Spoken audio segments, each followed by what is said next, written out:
مرحبا مرحبا، سلامات سلامات، كمي تغنيو كلكم أبزيم سنة زلهم أبناء زوم يكون كمونتهم بفيسبوك تكاتلونا كمي تغنيو نلوم مشتون حدش قاشا حزنا لكم متينا لنا كبور تقادلاي حمد سلمان أبال مريحنة بايتو محبر دكي متاحت إرترا اتي أرأستي لك كنتي قد محجون كن قعزلو زيتسانحنا الرائية محبر دكي متاحت إرترا أبكرنا أفريقان إرتران أنسالالي زلو محبرناتات زليو لك كنتي قد محجب استفلا ليو أقايشنا كغرب زيتسانحا حجون دارقا أم قمقام قد إنا نخيد دلنا دارقا حادوي كلتي أقايشهم تريفهم نازلو نلو مشت كأمسانا زمسي أستاذ حامد سلمان كوني مالتي أستاذ حامد سلمان أهلا وسهلا بك وكعبد الحان مساكا الصوت مسكر أستاذ حامد. اهلا وسهلا بكم، مرحبا. تفضل قرماي. انا بس قبل ما هو طبعا الترجمه للكل هي مش لي انا بس حبيت انبه انه انا ما عندي مشكله افهم التجرينيا وافهم العربي، يعني ما يعني بالنسبه لي ما يحتاج، لكن للاخرين طبعا الناس يحتاجوا ترجمه من حقهم يعني. ممتاز. احنا طبعا عادة بنترجم لانه عندنا حضور هنا، الناس تفهم تقرينيا بعدها تفهم العربي، فان شاء الله استاذ قرماي جاهز وحنستمر باللغتين ان شاء الله. تمام. تفضل قرماي. اوكي طيب، سيداتي سادتي مرحبا بكم لسمنار هذه الأمسية. وكما أحيي باسمي وباسمكم وباسم غرفة الحوار الأستاذ المناضل حامد سلمان، عضو قيادة رابطة أبناء المنخفضات التي سيكون المتحدث الرئيسي لهذه الأمسية. والموضوع الذي سوف يتناوله إن شاء الله حيكون أنه التطورات الراهنة في القرن الأفريقي وتداعياتها على المنطقة بصفة عامة وبصفة خاصة على المحروسة إريتريا. فبتفضل أستاذ أمين. اوكي، بعرفتي عندي بروجرامنا هنعطينا استاذ حامد نعدلنا عخا يكون مجمريا حتصب زبلون مس نفس خاطت لا خاننا دماني زبلت يكون مالت. تفضل. مرحبا. اهلا وسهلا بكم جميعا. اولا اشكر الاخوه في اداره منبر حوار لوعي مشترك على جهدهم ومثابرتهم وثباتهم في انه المنبر يكون ناجح ومستمر ويحتوي كل الاصوات. وايضا اقدم شكري لكل الاخوه الاساتذه والزملاء الحضور في الجلسه. وبالنسبه لي انا شخصيا يعني نبذه تعريفيه قصيره. انا اسمي حامد محمد عمر حمد سلمان، طبعا من مواليد مدينة أفعبت 1974. تربيت في كرم ودرست المرحلة الثانوية والجامعية في السودان، والحين أعيش في ألمانيا مع أسرتي.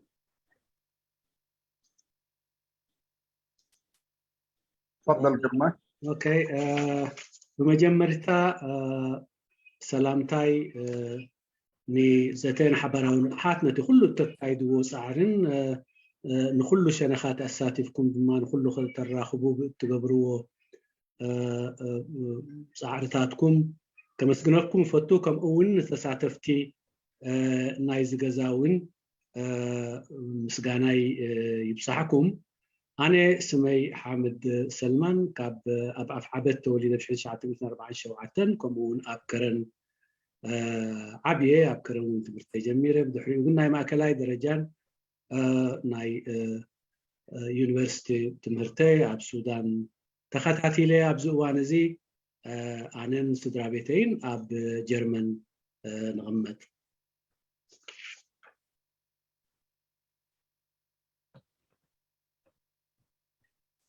تفضل أستاذ حامد. نعم. بالنسبة للمحاضرة أنا طبعا المادة المعدة هي رؤية رابطة أبناء المحافظات الإريترية للتطورات الراهنة في القرن الإفريقي وإريتريا. المادة مقسمة على عناوين فرعية: مقدمة، رؤية الرابطة للتطورات الراهنة في القرن الإفريقي وإريتريا، مشروع الدولة الوطنية في القرن الإفريقي، إثيوبيا والسودان والصومال وجيبوتي وإريتريا،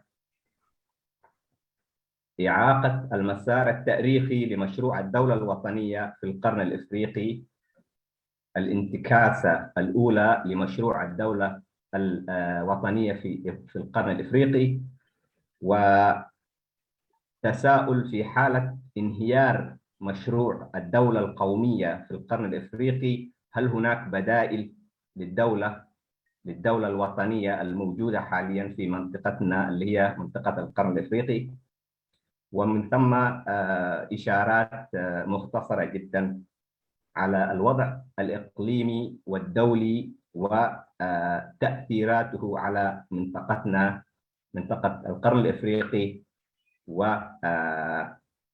وإريتريا. نعم. زي لومي مشيت كزاربلو إذا مسيد اللي خونت بتاعت بقداي رأي متأسسار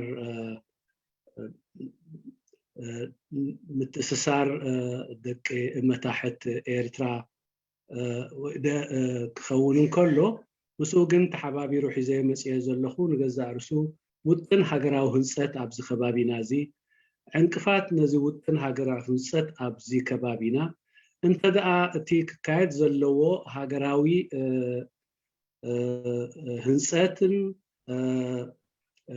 شجرات أقاتيمو تي متكاتا أبز كبابزي مالت أب إثيوبيا يكون أب السودان وين أب جيبوتي أو أب الصومال انتاي يكون اتمتكاتا وي انتاي يكمس زخل انكفات مسزقاتمو تيك كايد زلو ناي هاجرن ناي هزبن هنسات سلازي أبزي بتاعت زي أتوكيرة كزاربية.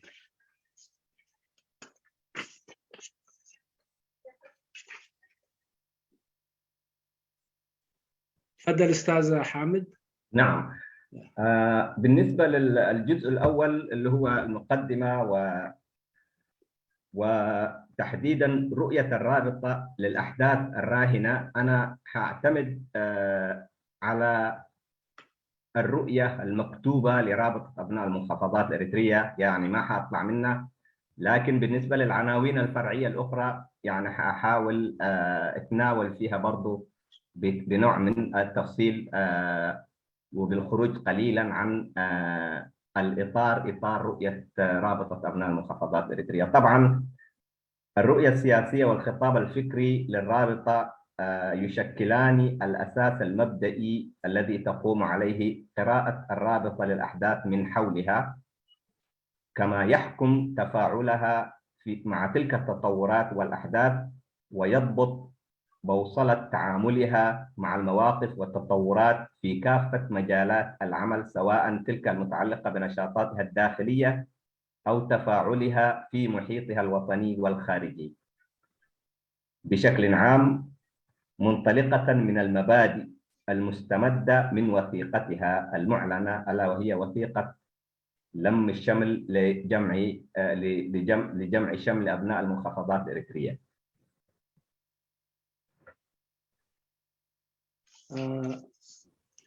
نتي قدامي كفال رأي متأسسار تحت إيرترا بزبل أبتي صحف أتوكيرا كزاربية أبتي صحف وين بزح كابو كوسا يكون مخنياتو بوليتيكاوي الرأيانا مستي مالت مستي كل زرقة قال ناي وشتن ناي وسا تريوتاتن زتا أسا سركوينو مباركس كله أتي نجبرو زهلونا مرقصاتن زهلونا رأيين أب قداماون وشتاون كراتات نايز كبابينا كابتي ووج مرقصاتنان كابتي ووج چارترنان السخاء بسفحو تزرقحو زركب كابو زوسي ايكونن ابو زلو ابتي زلنا چارتر زتمركوسي مرقص يتزن وسط مرقصات. نعم. أولاً كثير من الناس يتساءلون حول موقف الرابطة من الدولة الوطنية القائمة في منطقة القرن الإفريقي بما في ذلك إريتريا. طبعاً موقف الرابطة المعلن والمثبت في وثائقها هو أنها مع احترام سيادة الدولة الوطنية القائمة باعتبارها من آليات الاستقرار السياسي والأمني، بشرط أن لا يكون الحفاظ على الدولة الوطنية على حساب حقوق المجموعات التي تتشكل منها تلك الدولة. وهذا موقف مبدئي للرابطة، يعني الرابطة مع سيادة الدولة الوطنية ومع استقرارها وتطورها ووحدتها، لكن الرابطة تطالب بأن يكون لكل المجموعات التي تتواجد داخل الكيان اللي هو كيان الدولة الوطنية أن تحصل على حقوقها ولا تقهر ولا تطرد من أرضها ولا تسلب حقوقها ومواردها، سواء كانت موارد ثقافية أو مادية.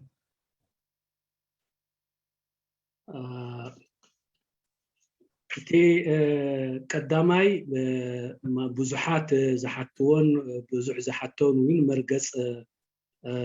مرقصنا اب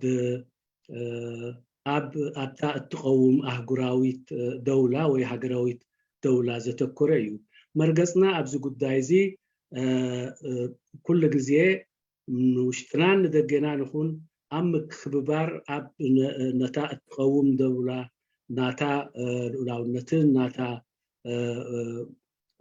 نصانتن اب مخبار ناي حبار مكبار زتمسرته كخون الله اتا تقوم دولان وشتا زملكت كا اب ربحاتات نايتهم كلهم زقموا مقومياتاتا زتمركوست ربحاتاتهم زحلوت كتون الله ربحهم ناي منبار ربحهم ناي مريت ربحهم ناي كله كركب زكال أجلجلوتاتن مسلاتن نايتهم كلهم مقومياتاتا زحلوت دولة وي هاجرة مسائيو إنا دون نبل وي نعا إنا تخبر زلو نجر كم عينت أجلجلوت التهب دولان نخلهم التحقق دولان أم مقام سلازم مرقصنا أب قداي دولة زلنا تا نرئيا دولة إذا عينت زي دولة تكون لا نقل زي ترحق نقلون زي تقرب نخلو بحبار التحقق ناي كل مسالات ربحاتات تحلو دولة كتقوم حديكا في مرقصاتنا نقال سلو متكلاتنا. نعم. أما على المستوى الإريتري فالرابطة تعمل من أجل تحقيق أو الدفع باتجاه تحقيق خيار الحكم اللامركزي الدستوري، حيث تحكم الأقاليم أو تحكم الأقاليم من خلال إدارات وحكومات محلية منتخبة ينتخبها السكان المحليون ولا تفرض عليهم من المركز لا تفرض عليهم من المركز، لأن المركز حسب ما ثبت خلال 30 عاما الجهة التي تتخذ القرار في المركز في الدولة الإريترية هي جهة قومية، يعني لديها ثقافة واحدة وتعمل على ترسيخ وهيمنة هذه الثقافة وهذه القيم، وتعمل على السيطرة على موارد الدولة الإريترية وعلى قراراتها. وبالتالي رابطة أبناء المحافظات الإريترية ترى أن الحكم المناسب لدولة إريتريا حتى تعيش موحدة وحتى يعيش شعبها مصون الكرامة مصون الحقوق، النظام اللامركزي الدستوري الديمقراطي الذي ينتج حكومات محلية تدير الأقاليم وحكومة فيدرالية تدير شؤون البلد بشكل عام.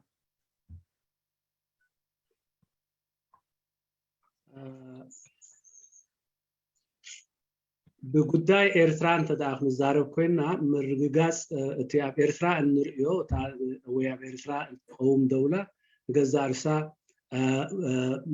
ምርግጋፅ ዘይ ማእከላዊ ቅማማዊ ስርዓት ክህሉ ኣብ ኤርትራ እትኣምን ደውላ ክትከውን ኣላ ማለት እዚ ማለት ከዓ እቶም ናይቲ ኩሉ አውራጃዊ ወይ ቦታዊ መንግስታት ናታቶም መራሕትን ናታቶም ኣመሓደርትን ብዘይ ተፅዕኖ ናይቲ ማእከላይ መንግስቲ ክመርፁ ዝኽእሉ ክኾኑ ኣለዎም። እዚ ኣብዚ እዋን እዚ ዘሎ ወይ እዚ ሕጂ እንሪኦ ዘለና መንግስቲ ግን ሓደ ብሄራዊ መንግስቲ ኮይኑ ናይ ኩሉ ባህልን ናይ ኩሉ ረብሓን ዘይሓቁፍ ስለዝኾነ ስለዚ እቲ ዝቀውም መንግስቲ ወይ እቲ እትቀውም ደውላ እዛ ደውላ እዚኣ ማለት ነቲ ናይ ቦታዊ ዘይምእኩል ቅዋማዊ ምሕደራ እትፈቅድን ኣብ ልዕሊኦም ዝኾነ ተፅዕኖ ዘይትገብርን ኣብ መንጎ ክልቲኣቶም እቲ ቅዋማዊ መንግስትን ወእቲ ፌደራላዊ መንግስትን እቲ ናይተን ቦታዊ መንግስታት ከዓ ተሓባቢሩ ዝሰርሓሉ እምበር እቲ ሓደ ኣብ ልዕሊ እቲ ሓደ ዝፀዓነሉ ዓይነት ኣገባብ ደውላ ዘይትፈቅድ ዓይነት ደውላ ንምምስራት ከዓ ንፅዕር እዚ ክኸውን ከዓ ንኣምን። نعم. بالنسبة لرؤية الرابطة للتطورات الراهنة في القرن الإفريقي وإريتريا، الرابطة من حيث المبدأ تقف مع كل تطور إيجابي يسهم في تعزيز السلام والاستقرار والنمو الاقتصادي ويعزز الحريات الديمقراطية والإصلاح السياسي لمصلحة شعوب المنطقة وبما لا يضر أو يتناقض مع مصالح المجتمعات المحلية بما في ذلك مجتمع المحافظات الإريترية والشعوب بما في ذلك الشعب الإريتري. وهذه هي المبادئ التي تضبط مواقف ورؤية الرابطة بالنسبة لمجمل الأحداث والتطورات السياسية سواء في إريتريا أو في الإقليم في منطقة القرن الإفريقي. بقداي معبلنا وي نايب زكبابي انت دعا خوينو عبز خباب زي ناي سلامن مرغاء ناي عبيتن كخون كابتي زفتر سلامن معبلنان كا تتكمتي كلهم توم أحزاب نايزي كبابي كمون حزب إرترا كمون حزب متحد كابز كله زركب ناي سلامن ناي مرغاءن ناي سطان كونتات كله زرب حلو كخون ازي حدي كابتي رأينايو. نعم. بالنسبة للأحداث الأخيرة التي جرت في منطقة شرق إفريقيا أو القرن الإفريقي تحديداً، عندما وصل الرئيس الإثيوبي الجديد رئيس الوزراء أبي أحمد إلى سدة الحكم كان موقف الرابطة أن أي إصلاح سياسي في الدولة الإثيوبية هو يصب في استقرار المنطقة وتنميتها. مأخذها الوحيد كان في أن الإجراءات التي اتخذت مع مجيء أبي أحمد إلى سدة الحكم في إثيوبيا كانت شخصية وليست صادرة عن مؤسسات الدولة. كل المبادرات التي قام بها إطلاق سراح المعتقلين، استعداء بعض المجموعات المحلية، كل هذه كانت إجراءات فردية، وبالتالي كانت الرابطة ترى أن الإصلاحات السياسية وإشراك المجتمعات المحلية الإثيوبية والانفتاح السياسي وإطلاق السجناء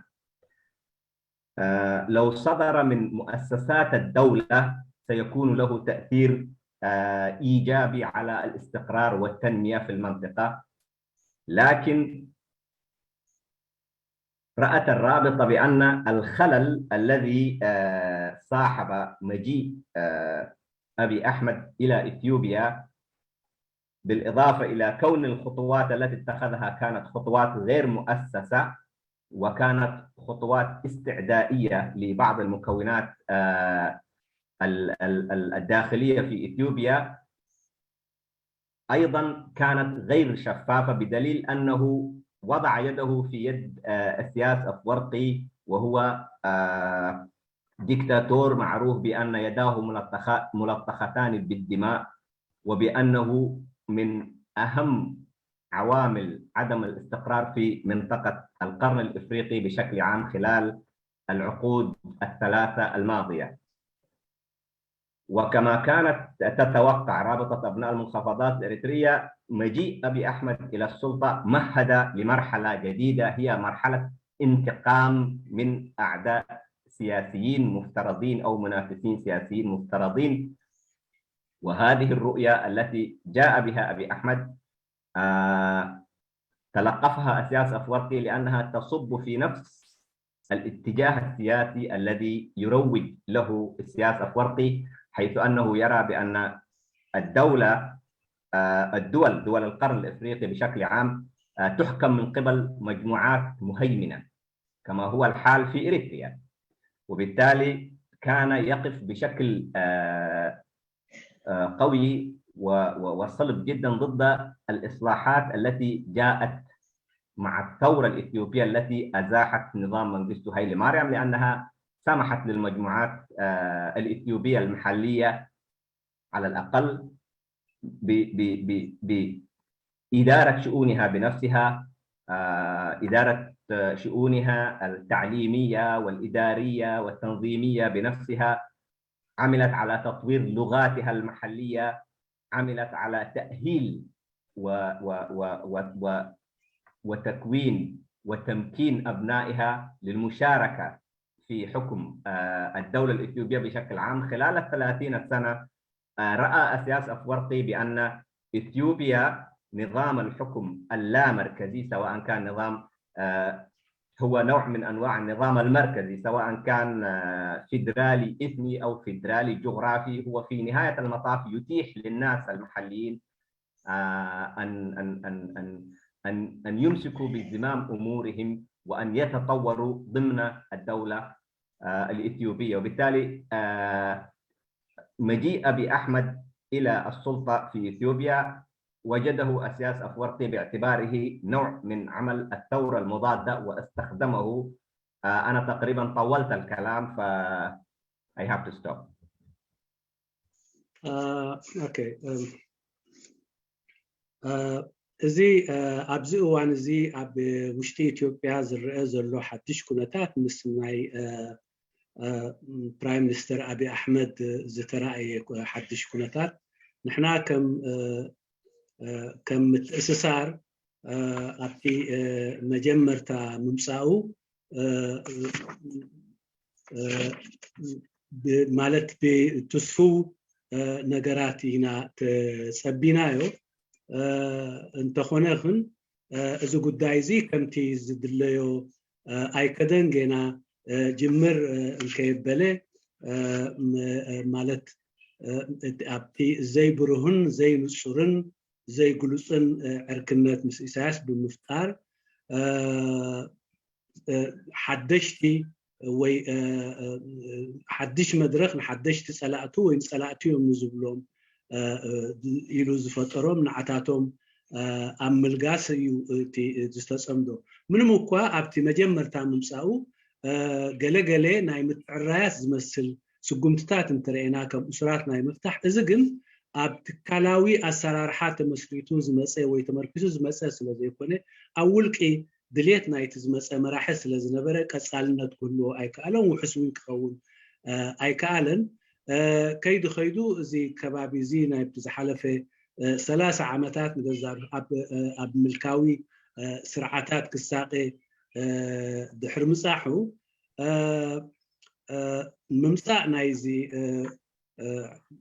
አብይ አሕመድ ኣብ ከባቢ ነቲ ን30 ዓመት ናይቲ ከባቢ ክሕምስን ከሳቅን ዝጸንሐ ስርዓት ንገዛርሱ ሓድሽ ዕድል ፈጢሩሉ ሕማቅ ኣጋጣሚ ኮይኑ ሓድሽ ዕድል ፈጢሩሉ ምስቶም ንሱ ይንዝሪኦም ዝነበረ ከም ጸላእቱ እንደገና ጸላእታ ኣጥሊኻ እቲ ከባቢ ናብ ናይ ጽልእን ናብ ናይ ሽግርን እዩ ክምለስ ክኢሉ እዚ ከዓ ድሕሪ ናይ ደርግ ምውዳቅ ወይ ስርዓት ደርግ ድሕሪ ምውዳቅ ኣብቲ ከባቢ በቲ ዝተፈጥረ መንግስቲ ንዝሓለፈ 30 ዓመታት ዝኣክል ናይቲ ከባቢታት ኣህዛብ ብፍላይ ናይ ኢትዮጵያ ማለት እዩ እሶም ከዓ ብዘይ ምእኩል ኣገባብ ምሕደራን ወይ እቲ ፌደራላዊ ምሕደራን ዝብሃል ናቶም ቋንቋ ናቶም ልምዲ ናቶም ባህሊ ከማዕብሉን ብቋንቋም ክምዛረቡን ብናቶም ውሽጣዊ ምሕዳር ክመሓደሩን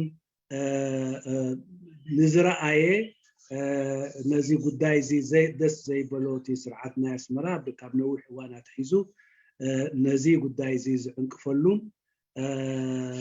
ነቲ ሽግር ዝፈጥረሉን ኣገባባት ክፅሕትር ድሕሪ ምጽላሑ ምምጻእ ናይ አብይ አሕመድ ምስቲ ዝደልዮ መርገጻት ክሰማዓሉ ስለ ዝኽኣለ ነቲ ቦታታት እቲ ኣብዚ እንሪኦ ዘለና ናይ ምሕማስን ናይ ዘይ ሰላምን ኩነታት ኣውዒሎ እቲ ኩሉ ዝተወስደ ማለት ገለ ንፍትሒ ዝመስልን ገለ ከዓ ብወገን ፍትሓዊ ዝመስልን ብወገን ከዓ ናይ ጽልእ ዝወሰድ ዝነበረ ስጉምታት ግን ኩሉ ከምቲ ዝተጠቕሰ ፖለቲካዊ ምትዕርራይ ክገብር ኢልካ ዝነበረሉ ዝነበረ ትጽቢት ምስቲ ናይቲ ከባቢ ሓማሲ ስርዓት ናይ ኣስመራ ብምትሕብባር ግን እቲ ጉዳይ ናብ ጽልእን ናብ ቅርሕንትን ተለዊጡ ብዓንተው ከዓ እቲ ዝተወስደ ስጉምቲሽ ትካላዊ ስጉምቲ ዘይኮነ ውልቃዊ ስጉምቲ ስለ ዝኾነ ብቐሊሉ ኣብቲ ኣሉታዊ ሸነኽ ክምዕብል ክኢሉ ከምዚ ኢሉ ከዓ እቲ ሽግር ኣብዚ ሕጂ ዘለናዮ ኩነታት በፂሑሎ نعم. وبالنسبة للسلام بين إثيوبيا وإريتريا السلام المعلن كان هناك استحقاقات لم يتم الوفاء بها وبالتالي فهذا السلام لم يأتي بأي جديد بالنسبة للشعب الإريتري بشكل خاص لأن السلام يعني أن تكون هناك خطوات إجرائية للإصلاح الداخلي في إريتريا لأن نظام أبي أحمد أو حكومة أبي أحمد لم يكن من أولوياتها ولا من اهتماماتها وضع الشعب الإريتري الوضع المأزوم الذي كان فيه الشعب الإريتري لم يكن اتضح بشكل واضح بأن هذا لم يكن جزءا من اهتمامات أبي أحمد. أبي أحمد كان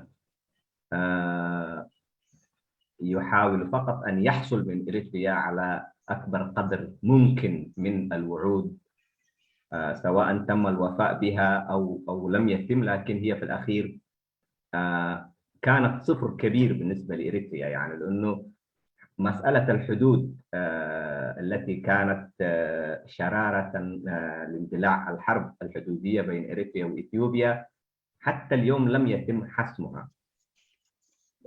حسمها، باتفاق بين الدولتين يعني. وبالتالي كل الوعود أصبحت في خبر كان يعني. الآن إثيوبيا في أي لحظة يمكن أن تستعيد بادمة، لأنها لم توقع على أي وثيقة تؤكد أن بادمة ليست ضمن حدودها وضمن مناطق السيادة بالنسبة لها يعني. طبعا بالنسبة للدول المجاورة الأخرى، الثورة السودانية أيضا كانت، إذا سمحت الأخ جرماي بالترجمة عشان موضوع السودان يأخذ حيز مختلف يعني. أوكي. እቲ ጉዳይ ብመሰረቱ ንሰላም ኤርትራ ወይ ምስ ኤርትራ ሰላም ዝብል ማለት ዓይኒ ምድፋን እንተዘይኮይኑ ብሓቂ ምስ ኤርትራ ሰላም ክግበር ተደሊኻ ዝተሓስበ ይኮነ። እንታይ ደኣ ስማዊ ሰላም ኣምሲልካ ብወገን ኢትዮጵያ እንተደኣ ኮይኑ ብገይር ኣብ ኣሕመድ እቲ ካብ ኤርትራ ክረክቦ ዝኽእል ዝለዓለ ነገራት ወይ ዝበዝሐ ነገራት ክረክብ ምፍታን እዩ። ኣብ ኤርትራ እቲ ሰላም እንተደኣ መፅኡ ኮይኑ ድሕሪኡ እቲ ሰላም ከረጋግፆ ዘለዎ መሰላት ብዙሕ ነገራት እዩ ነይሩ። ስለዚ ካብዚ ዋላ ሓንቲ ዝተተንከፈ የለን። ናብ እስራት ምፍታሕ ድዩ ካልእ ነገራት። ስለዚ እዚ ተዘርእዮ ነገር እንተደሃልዩ እዚ ጉዳይ እዚ እቲ ሰላም ስማዊ ንጉልቡብ ኩሉ ክርእዮ ዘይተደለየ ረብሓታት ንምርካብን ወይ ረብሓታት ምልውዋጥን ኣብ መንጎ ክልቲኣቶም እንተዘይኮይኑ ካልእ ኣይኮነን። ነዚ ግን ብስም ናይ ሰላም ሽፋን ገይሮም እዮም ማለት ክጉልብብዎ ፈቲኖም ንገዛእ ርእሱ እቲ ቀንዲ ናይ ኣብ መንጎ ኢትዮጵያን ኤርትራን ዘሎ ሽግር ዶብ እዩ። ግን እቲ ሽግር ዶብ ከም ዘለዎ ኣይተተንከፈን። ሕጂ እውን እንተኾነ በዚ ዘለዎ ብሕግን ብኣገባብን ስለዘይተመልሰ ኣብ ዝኾነ ይኹን እዋን እቲ ጉዳይ ናይ ባድመ ተመሊስካ ንጎበጣ ብዘቃልዕ ኣገባብ ብሕግን ብስርዓትን ብውዕልን ብስምምዓትን ተፈራሪምካ ብግሉፅ ኣብ መንጎ ኩሉ ናይ ከባቢ ኣህዛብን ናይ ዓለም ይኹን ስለዘይተገብረ ንቀንዲ እውን ነቲ ናይ ዶብ ሽግር ምፍታሕ ስለዘይነበረ ትስምምዓት እቲ ናይ እንሪኦ ዘለና ናይ ዶብ ሽግር እውን ፅባሕ እውን እንደገና ክጉበጥ ከም ዝኽእል ተኽእሎ ከም ዘሎ እዩ ዘብርሃልና። ካብዚ ቀፂለ ጉዳይ ሱዳን ክዛረብ እየ። ኣብዚ እውን ንውሕ ዝበለ نقطات كتنكفيه. نعم بالنسبة للوضع في السودان، الثورة السودانية طبعا كل شعوب المنطقة وحتى شعوب العالم تعاطفت معها لأنها كانت ثورة تنادي بالحرية والسلام والعدالة. ورابطة أبناء المحافظات الإريترية بشكل تلقائي كانت مع الثورة السودانية ومع التغيير من أجل وصول السودان إلى بر الأمان، لأن استقرار السودان، تنمية السودان كلها تصب في مصلحة الشعب الإريتري.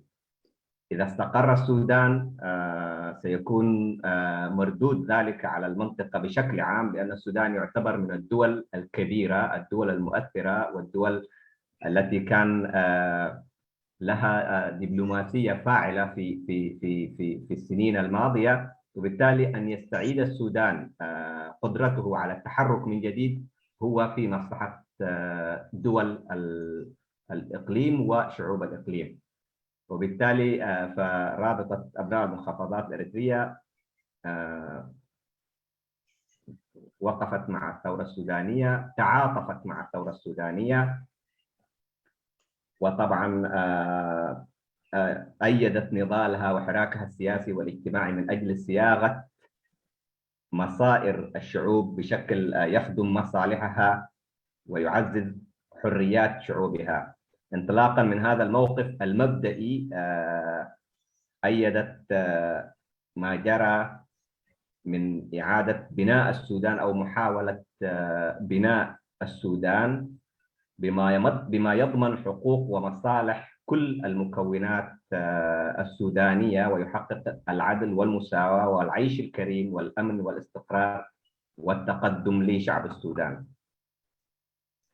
وهذا الموقف بغض النظر عن كون الدولة التي المعنية بهذا الموقف هي السودان، لكن هو موقف مبدئي لرابطة أبناء المحافظات الإريترية مضمن في وثيقتها، وهي أن الشعوب من حقها الحصول على حقوقها، من حق كل المكونات الاجتماعية الموجودة في أي دولة من حقها الحصول على حقوقها دون إكراه ودون نزع لهذه الحقوق.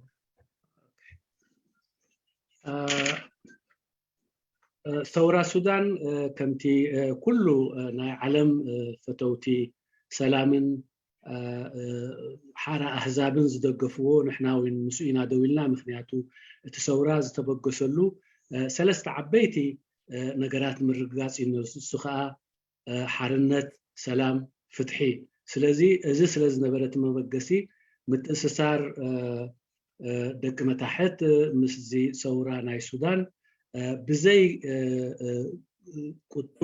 بزي مقطابن بس كله عقمنان حيلنان سمعتاتنا مسؤولنا دويلنا متكلاوي دقفناخا الرقاقسنان أو بأوجكا أسمعنا مخنياتو سودان عبي هاجريو تقمين أي سودان سلامنا أي سودان مرقاءنا أي سودان أبتي كبابي وين أحزابنا أي كبابي أبي أرب حالو كم أون نهزب إرتراع عبر بحالو. سلازي نحنا تميتنان دليتنان السودان كابت زنبورو كونتات وسيو سورو عاويتو أحقراو بوتو أب نبور نداتا تمليسو نبور دبلوماسياون قطباون محبراون ترؤوك أب تناي علم حبرة سبك الصاوت أجميرو مربحا كبابينان مربحا إثران سلوز خوني كاب زيب مبقاس مالت نصرن نق زي بلن دقفن متحباب متكلاوي مدققافن مستثورة كم زلونا أبرهنا منهم كوا أتي سلام حرنت فتحي حزب السودان زرقا قصو قدايم كوا انتخوني قن نحنا كم متأسسار أبزو قدايزي أبقومنهم كم زلونا مسقوني نايزي سورازي وين دو كم زبلنا دقيمنا نرقا قصو قدايم. طبعا هناك تأثير مباشر على الأحداث في السودان بشكل خاص على مجتمع المحافظات الإريترية. عدم الاستقرار في شرق السودان مثلا له تأثير مباشر على الجزء الغربي والساحل، الأجزاء المحاددة للسودان، وبالتالي من مصلحة الشعب الإريتري أن يظل الاستقرار وأن يعود الاستقرار إلى السودان، وأن تتوافق المجموعات السودانية وتتراضى في العيش والاستقرار وحسن الجوار. وهذا في نهاية المطاف سيكون له مردود إيجابي على المنطقة بشكل عام. في المقابل كان هناك تحرك من قبل العناصر القيادية في النظام الدكتاتوري، نظام السياسة الأفورقي، لعرقلة نجاح الثورة السودانية. وهذه المساعي بدت من الوهلة الأولى لوصول الثوار إلى القصر الجمهوري. السياس أفورقي ظل يرسل وفدا تلو آخر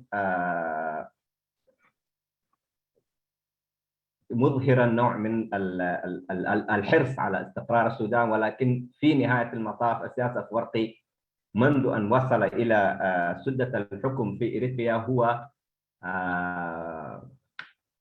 هو مشعل الحرائق وليس صانع الاستقرار والسلام، وبالتالي كل محاولاته في السودان هي لإفشال الثورة السودانية ومنعها من تحقيق أهدافها الكبرى المتمثلة في نظام سياسي مستقر وتنمية اقتصادية، لأن نجاح الثورة في السودان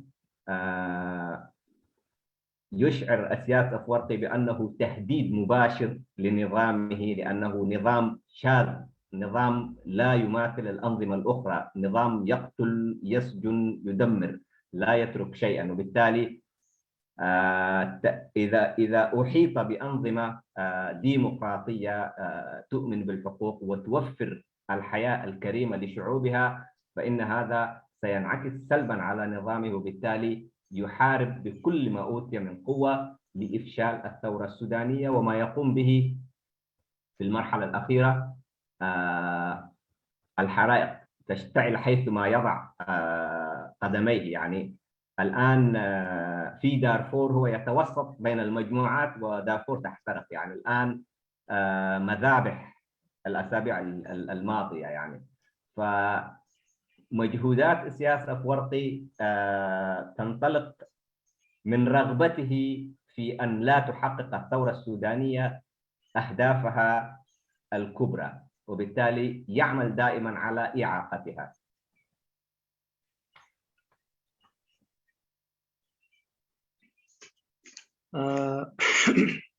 سلوى ناي سودان بفلاي أب معراب إيرتران أب سميناوي ساحل إيرتران عبي سلزي أب سودان انتدى سلاما مرقاءن هاليو إذا خبابيتات زون بقو سلزي صلو سلاما مرقاءن كهلو يخيل إيو سلزي بتغلال لاقن سلاما مرقاءن عبيتن بالسجنان ناي سودان إزي كبسرو زخيل أب إيرترا ون كم سلاما مرقاءن كبسر سلا زخيل بزي مخنيات زي تي كله تمنيتنان سعرنان ويدليتنان كابزي تبقيسنا إنا كابزي ربحاتاتنا زي تبقيسنا قداماي كم قربيت هزبي صبوك ركب من دوليو كالاي كا صبوك ناتو ناهنا صبوك خون سلا زخيل كابزي خلت تنتبتات زي تبقيسنا نتي أب سودان دلو سوران فعوت ندقف بأنصارو جن إذا من قصقاس زي وي إذا سورات زي كجمر كله كاب سرعات أسمرة بزوح انكفاتاتيو تفتيرو له بفلاي كاب تأوانا بسباو بيت منقستي سودان أبز بس حلو تسورا أمو سوراوي عماماتو كجمر أبز زبلو الأوان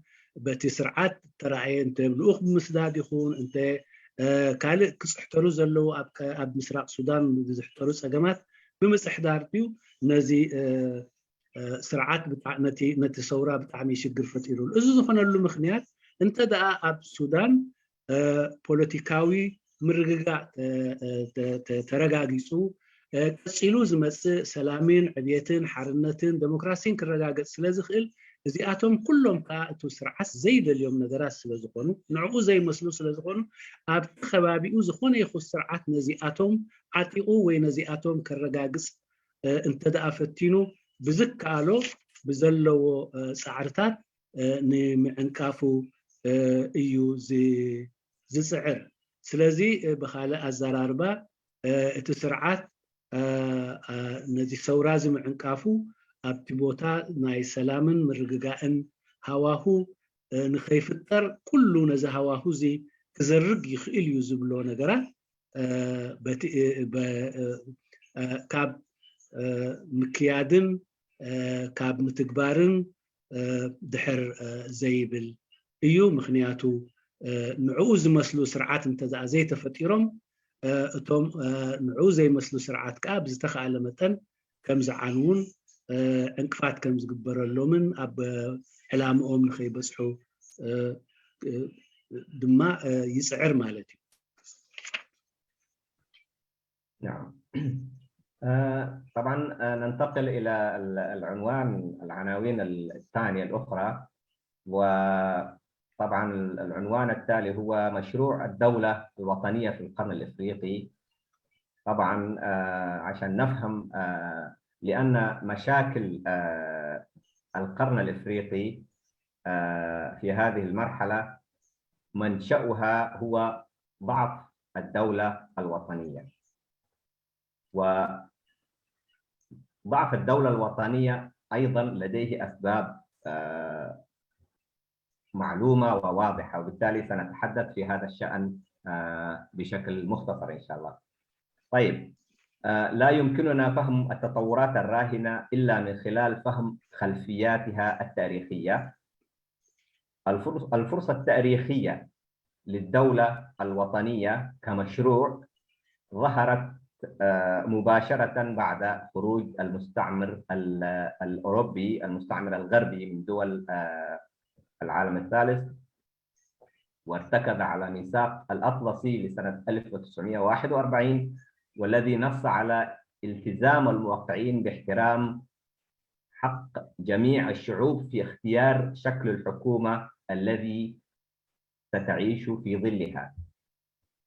وطبعا في سنة 1945 تم تأسيس الأمم المتحدة، حيث وقعت 50 دولة على ميثاق الأمم المتحدة.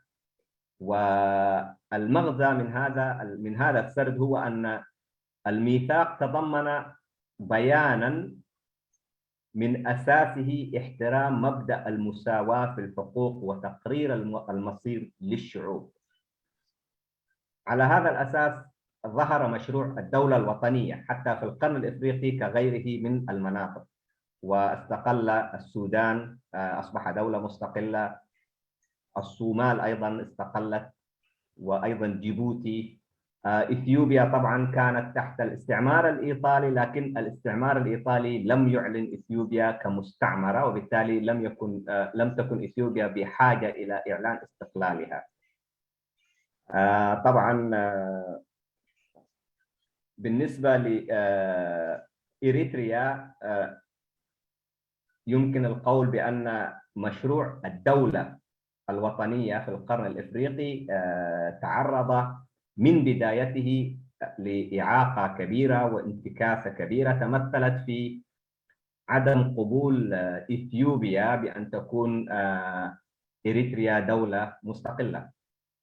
هذه أولى الانتكاسات التي حدثت في التطور الطبيعي والنمو الطبيعي للدولة الوطنية في القرن الإفريقي.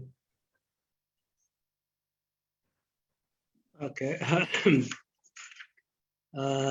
مبارك سابتي قصيلو زمسار استيك ونطبخاتون السخاء هنصت هاجراو دولايو نزين مرأي كاس دحر إلي عبت تاريخاو دحر بايتو كاتو هاجراوي دولة مالت دحري مجزاتي أبز كبابزي كاب نسا مجزاتي كاب مجزاتي نسا مسكونة ويحرام مسكونة زي كبابزي تي مسرح ناي هنصت هاجراو دولة تجمير مالتي السخاب شن شعات ميتن 40 حدن دحري كابز بوتاتات زي تمجزاتي أب زي وصل وان مسر سوساني ناي أحزاب كمتي أبشحن شعات ميتن 40 حمشتن من دحر المسرات ناي حبرات منقصات زي صدق نجارات زي صدق حقي زم تحت مجزات زنبرا هجرات نسعى خوينان حرا خوينان ناتن هجراوي دولة بمسراتن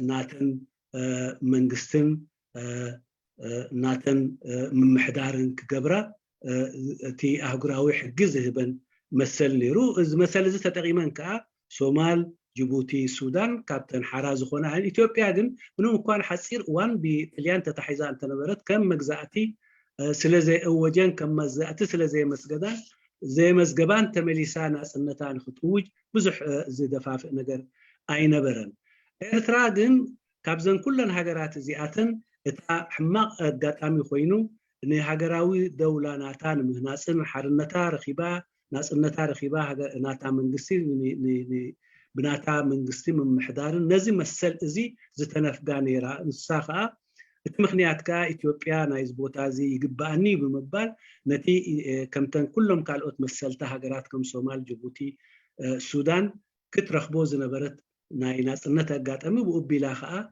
هجراو دوبلا ناي مهناس عدلا تنفي قوا أبشقر وديغا. نعم، كما قلنا العقبة الأولى التي واجهت مشروع الدولة الوطنية في القرن الإفريقي هو مشروع التوسع. يعني مشروع الدولة الوطنية قوبل بمشروع التوسع والاستحواذ، وتمثل ذلك في ضم إريتريا قسرا إلى إثيوبيا برغبة من إثيوبيا للهيمنة والتوسع، وأرست مبدأ الاعتداء والتوسع على حساب الشعوب الأخرى. وهناك تواطؤ واضح من الدول المنتصرة في الحرب العالمية الثانية، بريطانيا والولايات المتحدة بشكل خاص، وقفوا مع أو حللوا اعتداء إثيوبيا على السيادة الوطنية الإريترية، وطبعا هو ما فتح باب جهنم على منطقة القرن الإفريقي. كما أن العوامل الداخلية الهشاشة الداخلية للمجتمع الإريتري لعبت دورا محفزا في إنجاح وإمضاء هذا المشروع، حيث ارتمت بعض العناصر من المكونات الداخلية للدولة الإريترية في أحضان المستعمر الإثيوبي علنا، وهو ما يحيلنا إلى ضعف بنية الدولة الوطنية من الأساس، لأن هذه الثغرة كان لها دور كبير جدا في أنه مشروع التوسع الإثيوبي يحقق بعض التقدم لمرحلة محددة. وعلى هذا الأساس الهش كما قلنا منع فكرة تطور الدولة الوطنية وحرمها من النمو الطبيعي، كما منعها من تحقيق أهدافها بعد الاستقلال، وهو المتمثل في الاستقرار السياسي والاجتماعي والتطور والازدهار الاقتصادي. اوكي. تي قدماي زقاتمنا عقبات مبارني حزب إرترا زقاتمي تي دليتن حرتان ناي مسفحفح ناي إثيوبيا إذا خا بواقع مسلن ناسنتن حزب إرترا نيرو نزن خون جن بينهم ترايز قبرو زي كونه تي حجزنا عباي بريطانيا نفتوانتين كم ونا أمريكا أي تفليمون كالا أي أتابع بعين وين دقافي زنبرة زخونة خونتات كاتي زنبرة دخوم أقوى ناي حزب إرترا تماعيلو قليو نتي ناي إثيوبيا تدليو زنبرة ناي مسفحفح حررتان بزدقف عقباب بزتوسد مرقص إزي سلستي وزي تحبابيرو نإرترا عددا شقرن سقاين ناي مسفحفح ناي نقصنة إثيوبيا غيروا إزي كابوز تورسي عقباب أكايدا حجوين تخوني أبزيز لنا وانو تخوني دحرنا سنة أبكن دي إرترا ناتا هاجراو دولة أمهمات تبديسا ببهرياوي التعبابيان ببهراوي معبلنان كأ نقدميت قسقاسي أرئيو ناي إرتراويان بوليتيكاو مرقاقن سلامن حرنتن قطباوي محبراوي عبيتن أبكن دزر رقاقس ابزي زلنا شجر وديقنا لنا حجوين مستي اقدم ابيلو اب 4 زتراي شجر قصيلو زفطرون زولدون نجر انت داهليو እውን ازلومي እንሪኦ ዘለና ኩነታት ቡኩራት ናይ ሃገራዊ ደውላ ናይ ምህናፅን ቡኩራት ናይ ዕብየትን ቡኩራት ናይ ምዕብልናን ኮይኑ አደዳ ሽግርን ንአደዳ ሽግርን ፀገምን ተቃሊዕና ንርከብ نتحدث الآن عن كل دولة على حدة ونبدأ بإثيوبيا. عقلية التوسع الخارجي والهيمنة بدأت من إريتريا بعد تصفية المجموعات الداخلية في إثيوبيا. مجموعة الأمهرة تمكنت من إحكام قبضتها على الوضع الداخلي في إثيوبيا، ومن ثم انطلقت للتوسع إلى الخارج، حيث اعتدت على جزء من أراضي الصومال ودخلت في حرب مع الصومال. اعتدت على السيادة الوطنية الإريترية وضمت إريتريا إليها قسرا، لكن المردود النهائي لكل هذا العبث وهذا التوسع والرغبة في الهيمنة مردوده كان أضر بالدولة الإثيوبية نفسها وبتطورها ونمائها، حيث أصبحت إثيوبيا من الدول الفقيرة جدا، تأخرت كثيرا عن الدول المماثلة لها من الناحية التاريخية، وفي الأخير انهار نظام هيلة سلاسي، ثم انهار بعده نظام منجستو هيل ماريام، وأصبحت إثيوبيا رجعت قرون إلى الوراء وتخلفت عن ركب الأمم لأنها حاولت الحصول على ما ليس من حقها، وبالتالي كان المردود سيئا جدا عليها. الهيمنة الداخلية في إثيوبيا واضطهاد المجموعات العرقية الداخلية في إثيوبيا، حيث خرج التيغراي متمردين على نظام الهيمنة لقومية الأمهرة وأيضا الأرومو والمجموعات الأخرى، وفي نهاية المطاف انهار النظام الإثيوبي بشكل كامل، وهو ما يفسر لنا بأن رغبة التوسع نتيجتها كارثية، نتيجتها تعود إلى الوراء وتؤذي الجهة التي تحاول التوسع على حساب الآخرين، لأن فطرة البشر الإنسان يدافع عن حقوقه بكل ما يملك، وبالتالي ليس هناك حقوق متاحة إلى الأبد. يمكن أن يتغافل الناس عن حقوقهم لفترة، لكن في نهاية المطاف هذا الوضع لن يستمر، وهو ما حدث بالفعل في إثيوبيا. باركس حجوين كان هاجرات بحنت خلين إثيوبيا أنت دارينا كل جزيرة ناي مسفحفح دليتن ناي كالوت أحزاب مريت حرر مبالن كل جزيرة أبا أمرهم سلزنبرة دحري تي ناي أمحرا سرعات بسلطان ممساو دحري ون سومال قصو مسفحفح أتيو كابو قصيلون أم مقبات ناي إيرترا آتيوم إذا خا كاب وان ناي هايل سلاسي بدحريون بدرجون زقت سلاسي لذي إذا جن إثيوبيا نقدر رسو صبغ وسيت وي صبغ نجار أيقونن فتيرو الله أنت إذا إثيوبيا بمخليات نايزي ناي زي ناتا ناي مدلاين ناي كالوت مريت ناي مقباتن بحدا وجن بتخالقات وجن كأوشتان زلوا تفعلوا بهرات كم أرومو تجراي زعمسلوا بمشقوانن إذا كلت يعتو زي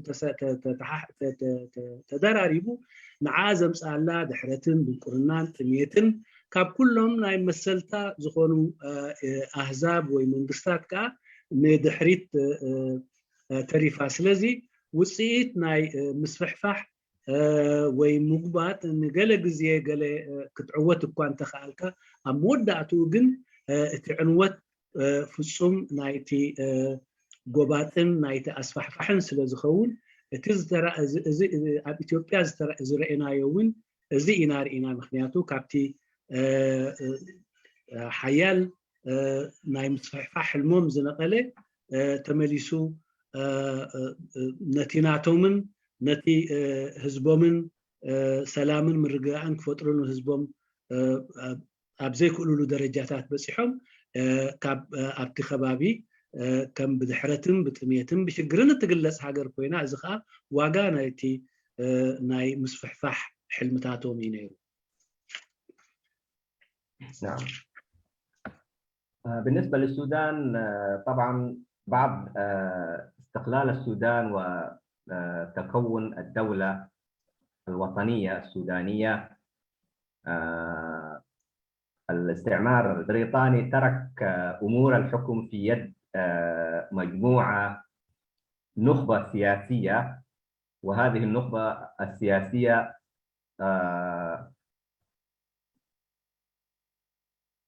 تنتمي بشكل وآخر إلى إقليم واحد من أقاليم السودان. هذه النخبة السياسية فشلت في توزيع الثروة والسلطة إلى جميع أركان السودان.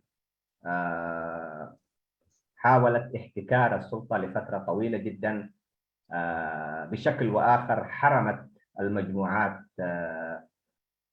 السودانية الأخرى من حقوقها المستحقة في التعليم، في التوظيف، في الحصول على الوظائف، في الوصول إلى المراتب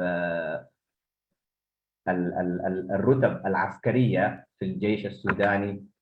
وبالتالي أدى ذلك هذا التحكم والهيمنة الذي أبدته النخبة السياسية السودانية أدى إلى تململ داخلي أعلن في شكل التمرد في جنوب السودان، ونتج عنه طبعا في نهاية المطاف بعد حرب أكلت الأخضر واليابس انفصل جنوب السودان عن السودان، وهذا نتاج طبيعي لسياسات الاحتواء والقهر المحلي.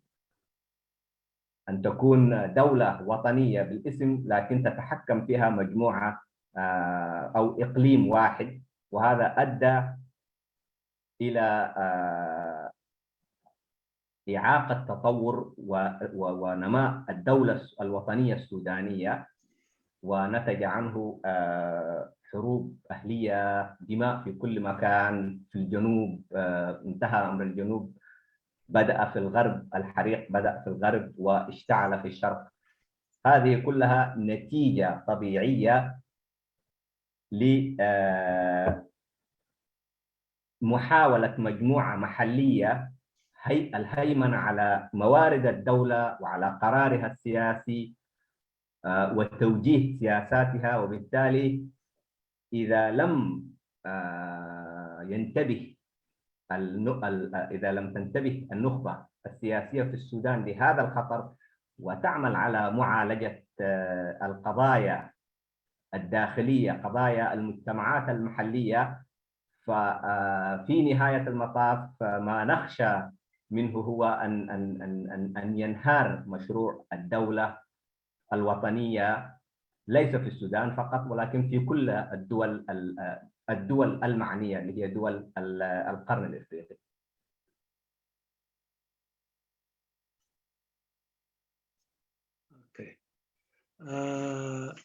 قصيلنا نريو السودان كوني السودان دحري ناسنا 1956 انجليز تي مالت كوصون كلو نتي سلطان ابيد ፖለቲካዊ ልህቃን ናይ ሓደ ከባቢ ወይ ናይ ሰሜን እዮም ገዲፎሞ።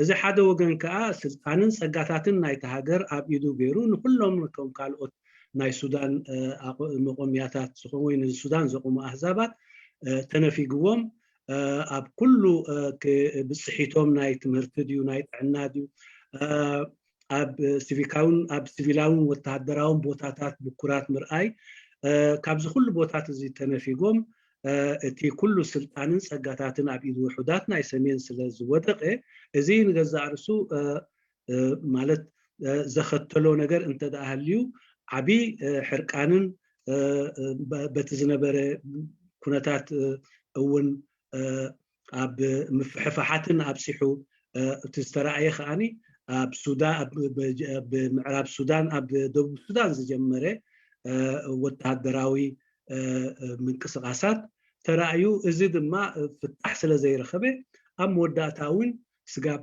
ናይ ደቡብ ሱዳን ናይ ምንፃል ኣርእዩ እዚ ቀፂሉ እውን ናብቶም ካልኦት ኣህዛብ እውን ኣብ እቶም ካብ ስልጣንን ካብ ፀጋታትን ናይቲ ሃገር ተነጊፎም ተነፊጎም ዝኾነ ይኹን ኣብ ትምህርቲ ይኹን ዕድሎም ኣብ ናይ ጥዕና ይኹን ኣብ ማሕበራዊ ሸነኻት ይኹን ኣብ ቁጠባዊ ሸነኻት እዚ ዘንቆልቆለን ጨርሹ ምስቲ ካልእ ዘይወዳደር ዕድል ስለዘይኮነ እውን ቀፂሉ ዝተረኣየ እውን ኣብ ምዕራብ ሱዳንን ኣብ ምብራቕ ሱዳንን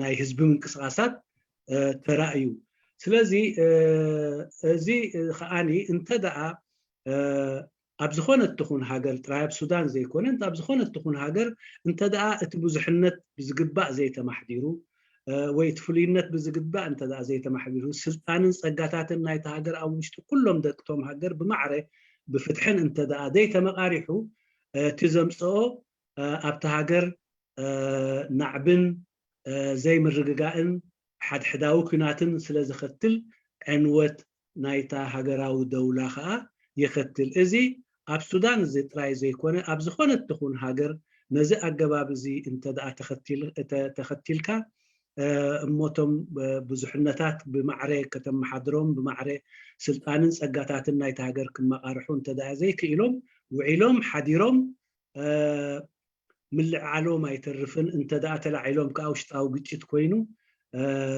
ርሑስን ንቁፅን ናይቲ ሃገር ነዲዱ እቲ ሃገር ንኣደዳ ዕንወትን እቲ ሃገራዊ ደውላ ከዓ ኣብ ክንዲ ንቅድሚት ዝኸይድ ኣብ ምፍርራስን ኣብ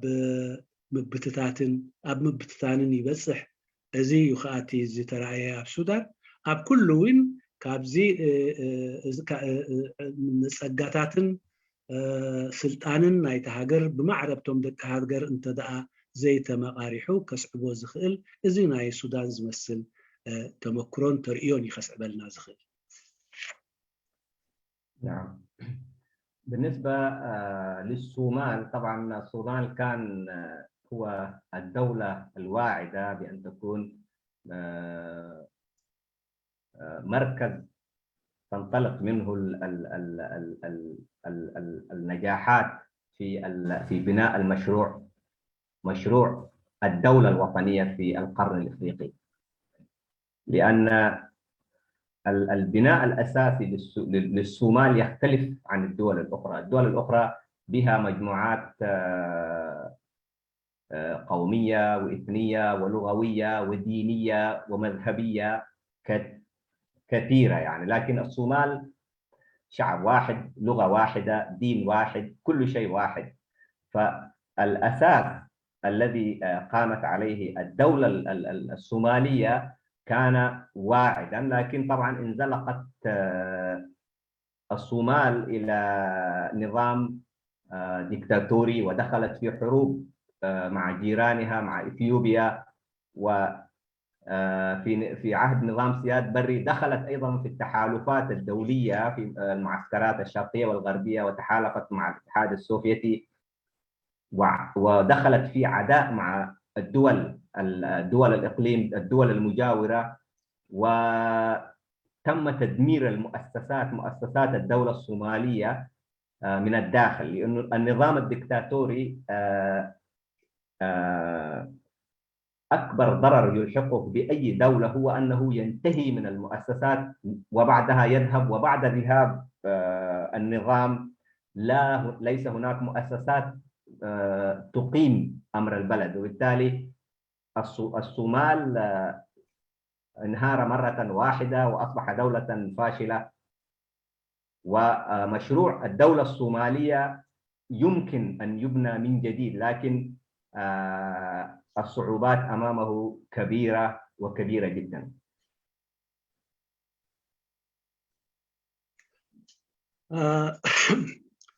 قصينا نريو ሶማል ማለት ከም ሓደ ህዝቢ ተስፋ ዘለዎ ሃገር ይነሩ ማእከል ናይ ዕውት ሃገራዊ ደውላ ክኸውን ዓውት ጽቢትን ይንበረሉ ነይሩ እዚ ዝኾነሉ ምክንያት ካብቶም ኩሎም ካልኦት አህዛብ ናይ ተኸባቢ ዘለዎም ንሱ ፍሊ ዝበለ ጸጋ ነይሩ ወስኻ ሓደ ህዝቢ ብምዃኑ ሓደ ቋንቋ ሓደ ሃይማኖት ዘለዎ ህዝቢ ስለዝኾነ እዚ እቲ ዝቀረበ ናይ ዕውት ሃገራዊ ደውላ ከሃንጽ ሞ አርአያ ነቶም ካልኦት እዚ ናቱ ጸጋታት ዘይብሎም ክኸውን ዝብል ትጽቢት ነይሩ እንተኾነ ግን እቲ ጉዳይ ከምኡ ኣይኮነን ሱዳን ሶማል እንተኾነ አደዳ ናይ ሓደ ምልካዊ ስርዓት ኮይና እቲ ምልካዊ ስርዓት ከዓ ነቲ ኩሉ ትካላዊ አሰራርሓታት ስለዘይቅበል ዝኾነ ይኹን ትካላት እንተዳኣነሩን ንኩሉ ስለዘዕነዎ ብኢዶነኑ ኣብ ውግኣት ምስ ኢትዮጵያ ከምኡውን ኣብቲ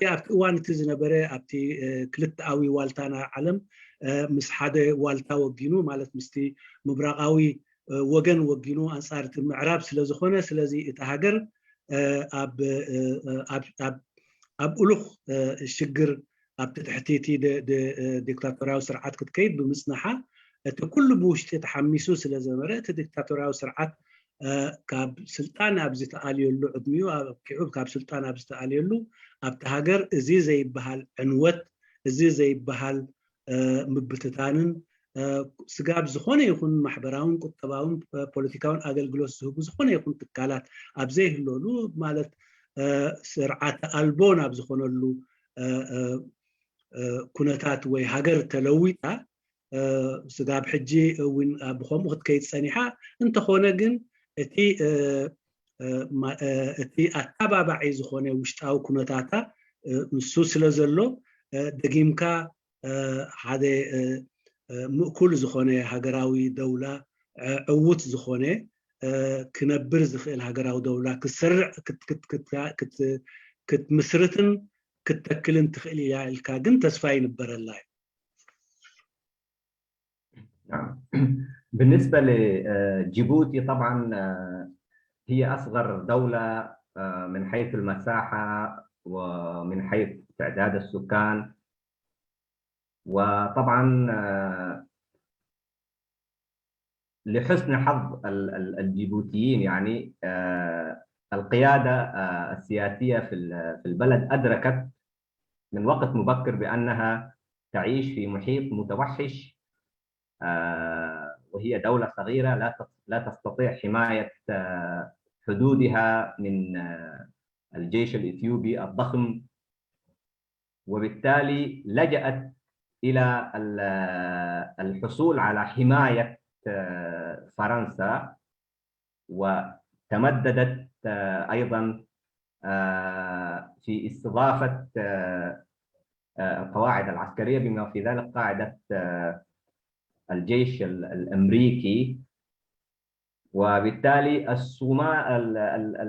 جيبوتي هي الدولة الوحيدة التي عاشت منذ استقلالها حالة من الاستقرار السياسي ولأنها لم تدخل في حروب ليس هناك استقرار سياسي بالمعنى الكامل لهذا المفهوم لكن الصومال هو أفضل حالا من الدول المحيطة به دول القرن الإفريقي عموما يعني طبعا الصومال أيضا لم يتمكن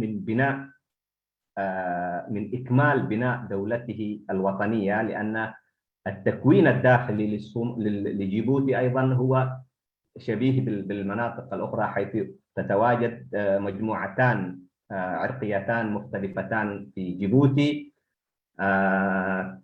إحداهما تهيمن على السلطة بشكل شبه كامل والأخرى تحاول الحصول على جزء من حقوقها ليس هناك استقرار لكن الصومال هو أفضل حالا من الدول المحيطة به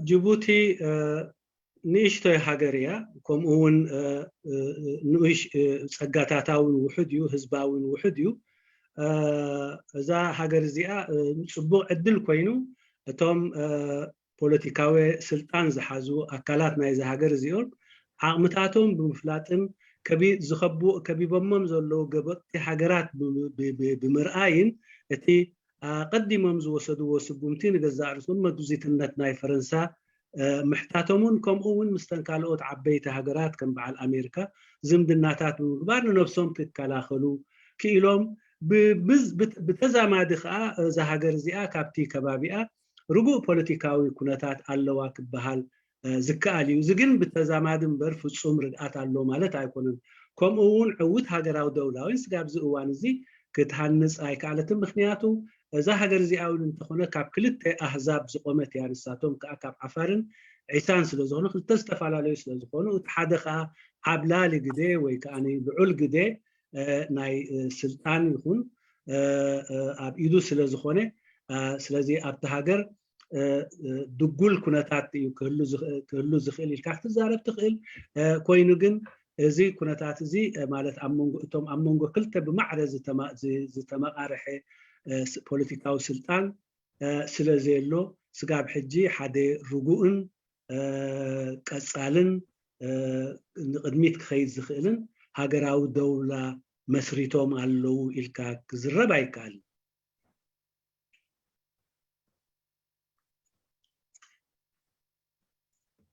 نعم. نأتي الآن إلى إريتريا. طبعا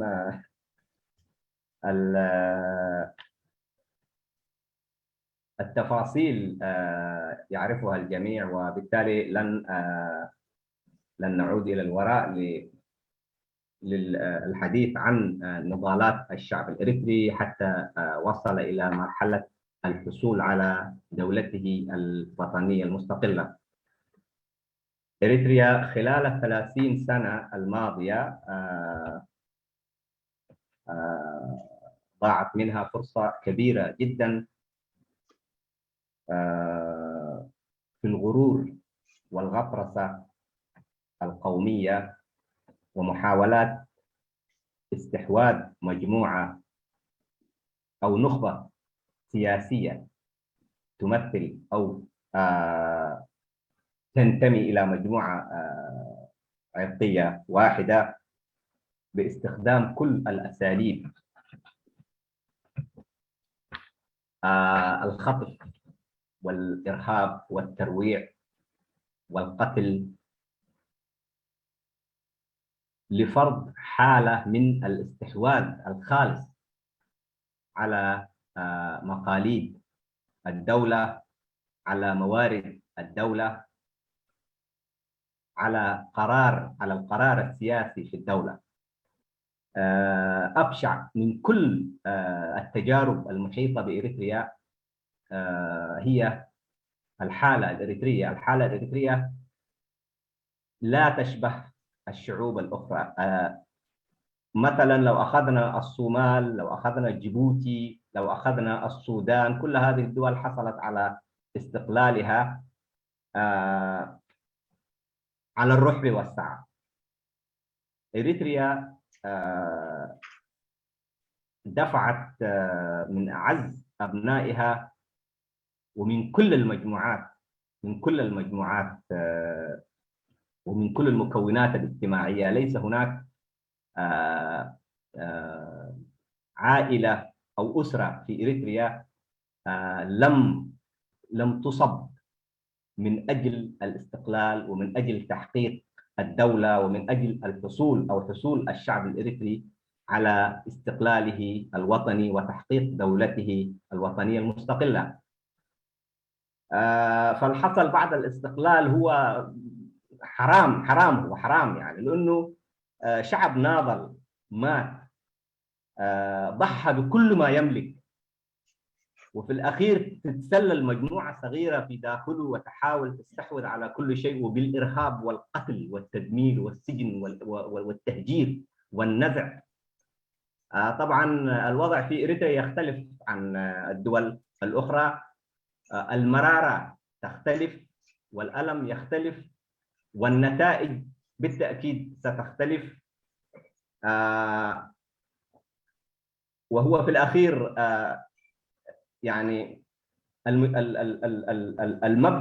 المبدأ الذي تنادي به رابطة أبناء المحافظات الإريترية هو أن يكون لكل وليس لأبناء المحافظات وحدهم، لكل أبناء المكونات الاجتماعية الإريترية حقوقهم في هذه الدولة التي ضحوا من أجلها بكل غال ونفيس. الوضع في إريتريا ما يزيد الأمر سوءا هو النخبة. هناك نخبة أخذت القرار وتمارس كل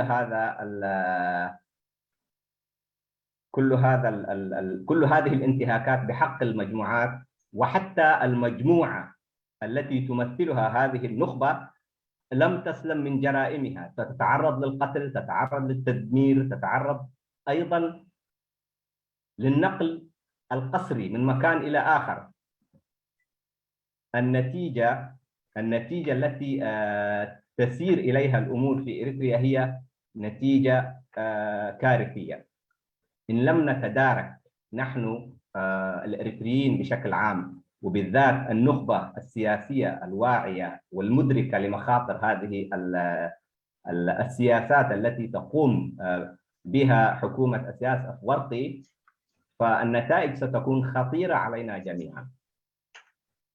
سأعود لاستكمال جزء يسير من هذه الفقرة، لكن أسمح للأستاذ قرماي بالترجمة.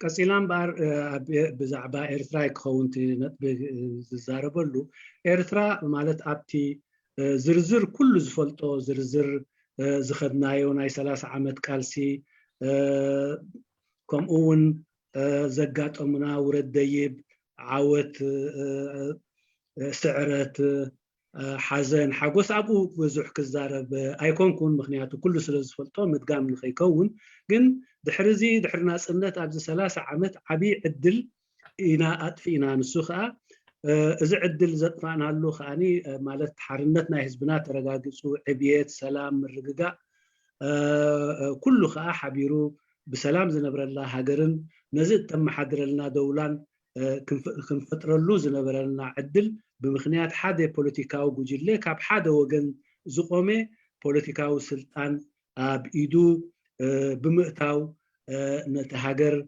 برعدن بشبران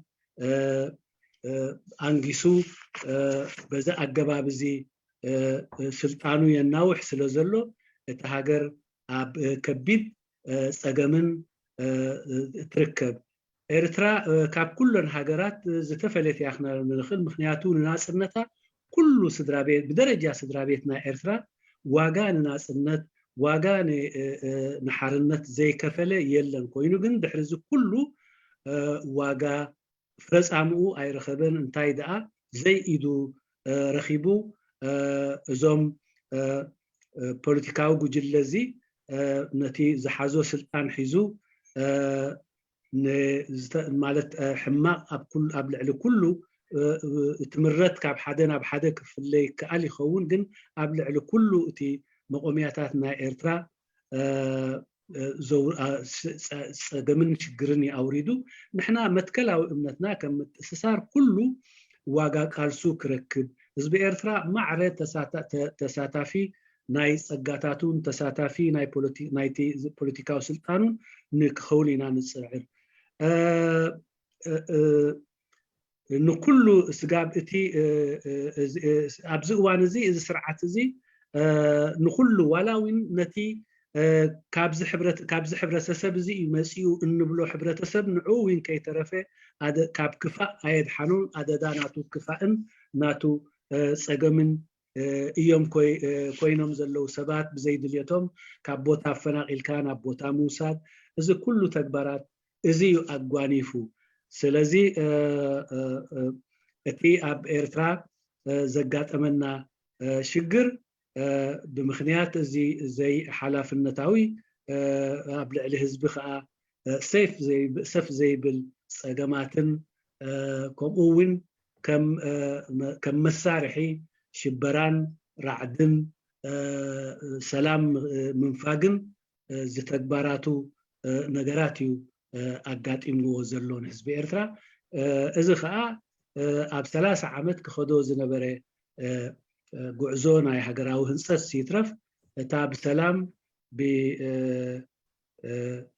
ፈይሉ ዝነበረላ ተንፍሰላ እግሩ ዘንብረላ ሃገር ውን ሲኦል ቀይርዋ ይርከብ። نعم.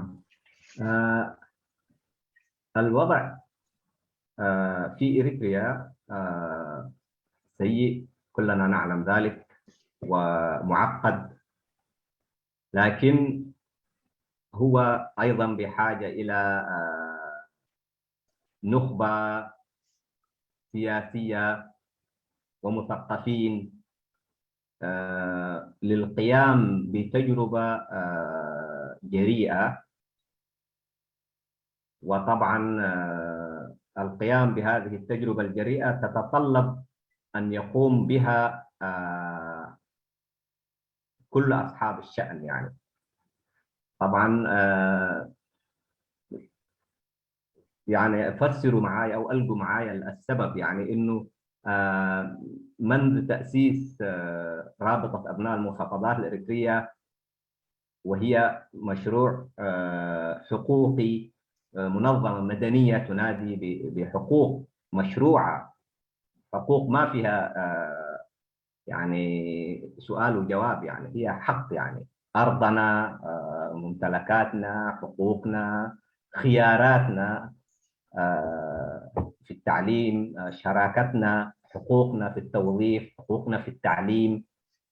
هذه هي المطالب التي تقدمت أو التي تعمل رابطة أبناء المحافظات على تعزيزها، لكنها لم تجد حتى مجرد تعاطف من المعنيين. يعني فالأمر يتطلب شجاعة أكبر لنواجه أنفسنا بأن هذا المسار الصمت المريب ليس في مصلحة الجميع. يمكن أن تصرخ مجتمع المحافظات، يمكن أن يصرخ لمدة 10 سنوات و20 سنة ولا أحد يستجيب، لكن في نهاية المطاف مجتمع المحافظات أيضا سيضطر للبحث عن بدائل يحقق بها حقوقه المشروعة في أرضه. وبالتالي من المهم في هذه المرحلة أن تكون هناك استجابة لمبدأ الحقوق، مبدأ أن يكون الإريتريين متساوون في الحقوق. ما تقول لي النظام هو اللي قاعد يعمل كده. أوكي، النظام عمل كده، لكن هل عمل ولا لا؟ نعم. هل نسبة التوظيف،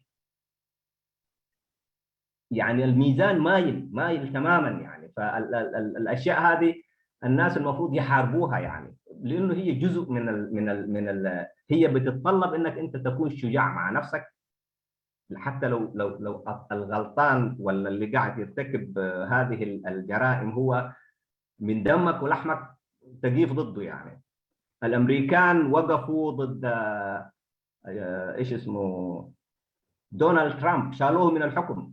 البيض شالوه من الحكم مش السود. يعني ليه؟ لانه شافوه ما ماشي صح، يعني ارتكب حماقات ضد الاخرين، يعني ضد السود وضد الاجانب بشكل عام. يعني فدي تعكس قيمهم، تعكس اخلاقهم. وبالتالي نحن ايضا في اريتريا نحتاج الى هذه العقول، عقول تخطو خطوه الى الامام وتوقف هذا العبث الذي يحدث في إريتريا من قبل النظام، وهو نظام يعمل بشكل واضح يعمل على استحواذ مجموعة واحدة وثقافة واحدة على كل شيء في إريتريا. طبعا في عام 2010 كان هناك وثيقة إبراهيم المختار والأستاذ علي عافية إدريس استخرج منها ملخص بالقوائم وبالأسماء وبالنسب.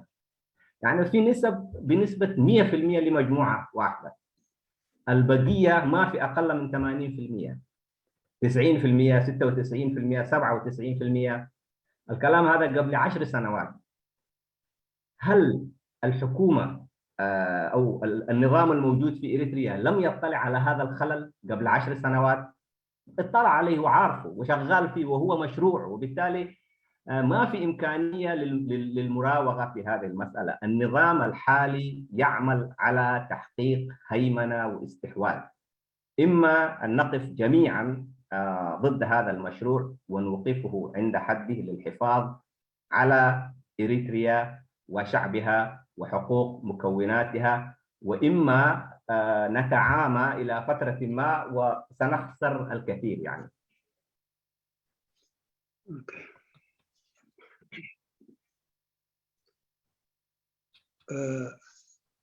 مباركس كونتات إيرترا كنتي قدمها بيلو خجلة سنحي بتعمي كفؤن أسكافن كونتات يزلو زخا تبع سقمتي زوسدو لهيقان مهوران سقمتي كو تبع سقمتي خلوسال وين كالوت كل قدايهم زملكتهم تي سقمتي كوسد الله وسخا إذا سرعات زي كابز قبرو زلو تكبرات عليها نزي زنبعن زنبلون زخونه كونتات اب إيرترا زلو كل شنخاتهم اب قداي تمهرت ديو اب قداي قطبا ديو اب قداي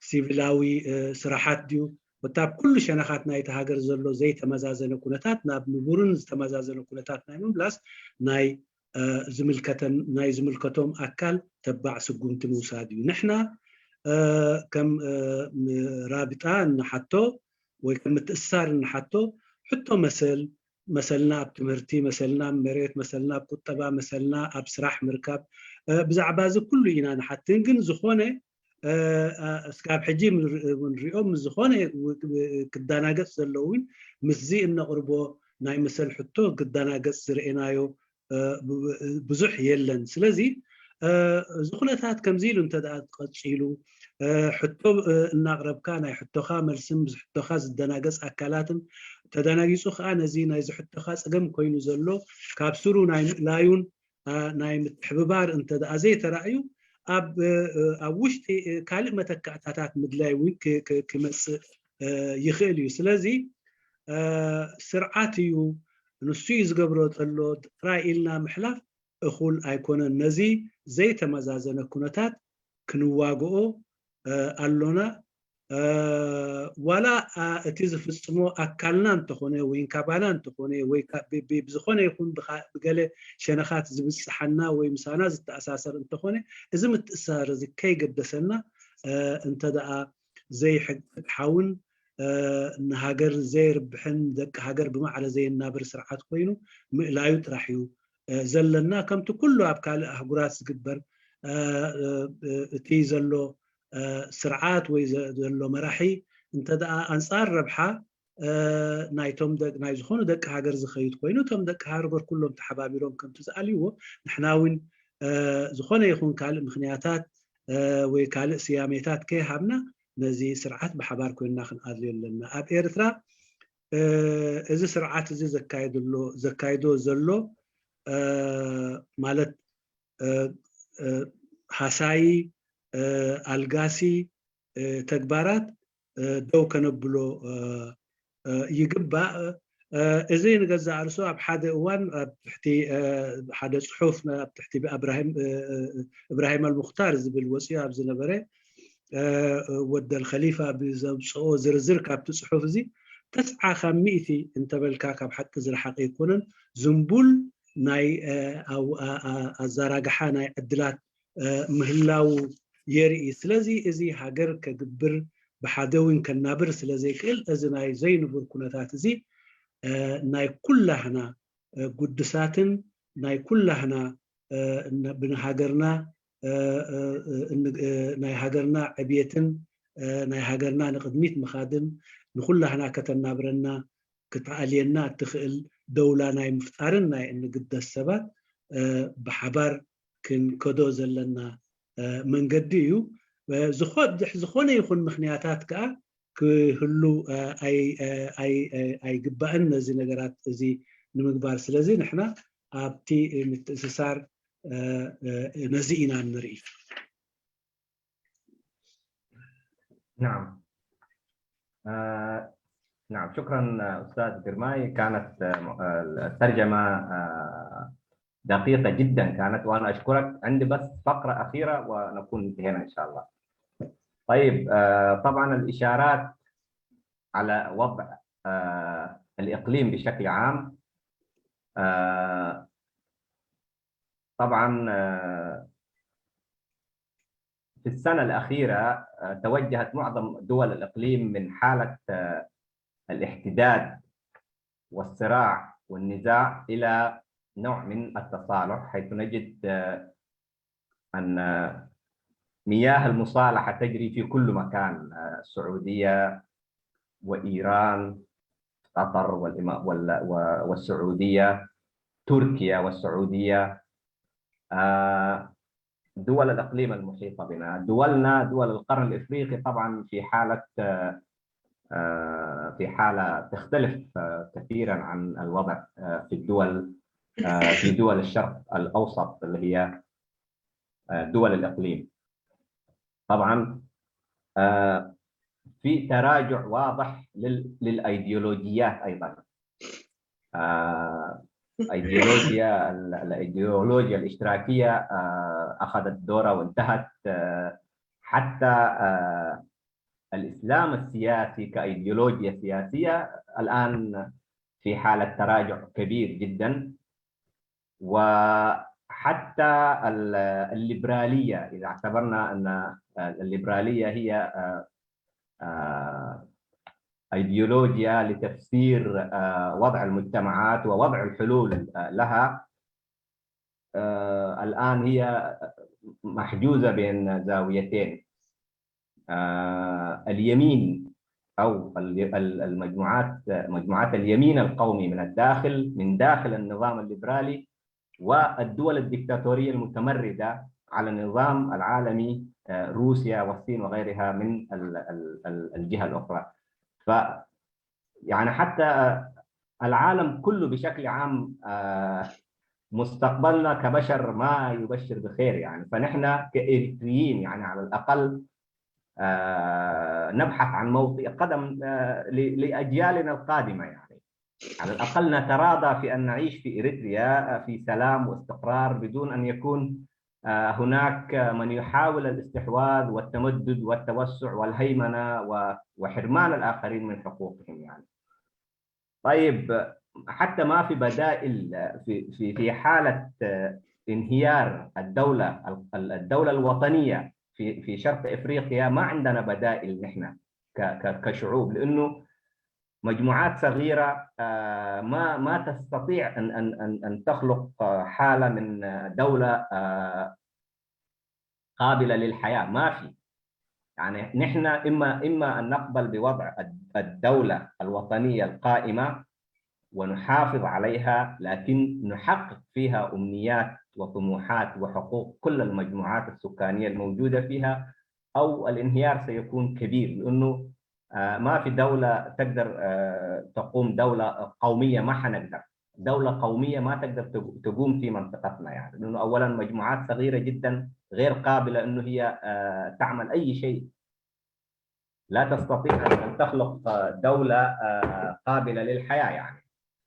وبالتالي الأفضل هو أن نحافظ على ما بيدنا ونخلق حالة من الاستقرار، وده طبعا واجب على كل أبناء إقليم دول القرن الإفريقي، إنه يفكروا في مستقبل المنطقة هذه بدل تكون توصم بأنها بؤرة للفقر، بؤرة للمجموعات المسلحة، بؤرة للمجاعات. أبناء المنطقة المفروض يفكروا في أنه يغيروا العقلية اللي تتسبب في خلق هذه الحالة، العقلية اللي متسببة بشكل مستمر ودائم في خلق هذه الحالة وهذا الوضع، هي عقلية عدم قبول الآخر. طبعا رابطة أبناء المنخفضات الإريترية أهم مبدأ تقوم عليه هو أن يتراضى الناس أن يعيشوا متساوين، كل يحتفظ بحقوقه، كل يحتفظ بكرامته. وتقريبا احنا وصلنا لنهاية المحاضرة. أنا آسف جدا أطلت والزمن تجاوز قليلا الزمن اللي كان مسموح به، وشكرا جزيلا لكم.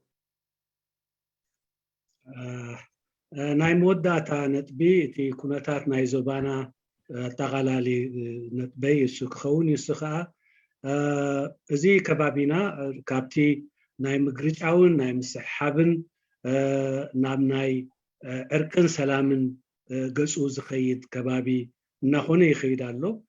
ከም ምርኣየኡ ኣብ መንጎ ስዑድያን ቱርክያን ኣብ መንጎ ስዑድያን ኢራንን ከምኡውን ካልኦታ ኣብ ምስሕሓብን ኣብ ምግርጫውን ዝነበሩ ናብ ዕርቂ ገጾም ይኸዱ ኣለዉ። ኮይኑ ግን እቲ ከባቢና ናይ ቀርኒ ኣፍሪቃ ካብዚ ፍልይ ዝበለ ኩነታት እዩ ዝነብር ነይሩ እውን። ግን ኣብዚ ከባቢ እዚ እውን ዝረአ እንተዳልዩ እቲ ናይ ስነ ሓሳባዊ ዘንቀሎ ኣገባብ ፖለቲካዊ ኣካይዳ ናብ ንድሕሪት ገፁ እንዳሰሓበ ይኸይድ ምህላው ብሓደ ወገን ትርኢ። ንሱ ከዓ እቲ ብማሕበራዊ ስነ ሓሳብ ሃገር ክሃንፅ ወይ ሃገር ክመርሕ ዝነበረ ሎሚ ንድሕሪት እናተመልሰ ይኸድ ኣሎ። ከምኡ እውን እቲ እስላማዊ ፖለቲካዊ ስነ ሓሳብ ምኽታል ክኸይድ እየ ዝበለ እውን ከምኡ እውን ካብቲ ዝነበሮ ኣረኣያ ንድሕሪት እንዳበለ ይኸይድ ኣሎ። ኮይኑ ግን እቲ ሊበራላዊ ስርዓት ወይ ሊበራላዊ ኣረኣያ ዘለዎ ንብሎ እውን ሕጂ ኣብዚ እዋን እዚ ኣብ ዝፍጠር ዘሎ ዋልታዊ ምስሕሓባት እቲ ሓደ ምስቲ ሓደ ኣብ ዝውግነሉ ክስታያት ይረአ። እዚ ከዓ ኣዕናዊ እዩ ነቲ ከባቢ ወይ ነታ ክህነፅ ክትሃንፃ ትደሊ ዘለካ ሃገራዊ ደውላ ኣዕዋቲ ኣይኮነን። ስለዚ ሓደ ግን ብርግፅ ክንፈጥሎ ዘለና ብሄራዊ ደውላ ወይ ናይ ሓደ ብሄር ደውላ ኣብዚ ከባቢ እዚ ፈጢርካ ሰላምን ምርግጋእን ዕብየትን ናይዚ ቦታ ናህካ ናይ ገዛ ነብስኻ ሰላምን ዕብየት እውን ከተረጋግፅ ስለዘይትኽእል ካብዚ ሕልምታት እዝን ካብዚ ሓሳባት እዝን ናይዚ ከባቢ ኣህዛብ ክይወፁ ኣለዎም። እንታይ ደኣ ሓንቲ ከተንብረናን ህይወት ክትበናን ትኽእል ሓንቲ ዓቕሚ ዘለዋ ሃገራዊ ደውላ ንኩሎም ኣህዛባ ወይ ኩሎም መቆምያታታ ብማዕረ እትጥምትን ናይ ኩላቶም ከዓ ማዕረ እትህብን ደውላ ናብ ምህናስ ናብኡ ገፅና ከነተኩር ኣለና። እንተዘይ ኮይኑ ካልእ ምርጫ እንተደኣ ክንወስድ ኮይና ምንጪ ናይ ግርጭትን ምንጪ ናይ ሽበራን ምንጪ ናይ ድኽነትን ክንከውን እንተዘይ ኮይኑ ካልእ ከነምፆ እንኽእል ፍርያት የሎን። ስለዚ ንሕና ብወገና ንሪኦ ሓንቲ ክትነብር እትኽእልን ንኩላህና ከተመሓድርና እትኽእልን ሓንቲ ሃገራዊ ደውላ ኣብ ምህናፅ ዘለና ዓቕሚ ኣብኡ ገፁ ክኸይድ ኣለዎ ዝብል እሙንቶን መትከልን ኣራእያን እዩ ዘለና። شكرا جزيلا أستاذ قرماي. كمون ضيفنا العزيز نشكرك جزيل الشكر. نايب حكي تحستو بقبوء سريعكا لو مشت حسكايز متقا مدد بتعمي زنادي نيرو. شكرا جزيلا أستاذ حامد سلمان. كابزغت سيدنا ولا جيزيونا نوي حيوسد كان يعني تقريبا خلصت في الوقت المطلوب ونشكرك. حندخل دحين إن شاء الله في السؤال والجواب. في البداية بس أنا قال يحطوا نختبرها لنا إذا غرب كله. أمين قد مستعين بالك حسن الله مثل أبو بكر الله سلازي أكتون مرسن يا أبو بكر إذا تسمعنا سكيد هاي قبر. يلا اهلا استاذ جابر، مساء الخير. يا هلا استاذ امين، اهلا وسهلا. اهلا وسهلا حبيبي. الله يبارك فيك، مساكم خير. متابع انا من البدايه. ممتاز جدا. خلاص الله يبارك فيك. ترجم الله يسلمك. يا استاذ حامد بزياده تي متى حتكب بهالم كله بإرترا نينا كفلتاتنا إرترا زترنفيو متاحت تبحيلو تسوع كالاي زي محبر ناي دك متاحت زبل زعمكم معاس يغيمو وغند تيروحي نجرات نتي محبرتي نخو تقومو زدرخكم كي انتاي نيرو. تفضل أبو بكر ترجمها. التحية للجميع ومساكم خير إن شاء الله وتصوموا وتفطروا على خير. الأستاذ بيسأل عن أي الأقاليم هي التي تضم المنخفضات، والسؤال الثاني بيسأل إنه متى تم تأسيس رابطة أبناء المنخفضات، وما هي المطالب أو النقاط الرئيسية التي تطالبون بها، وشكرا.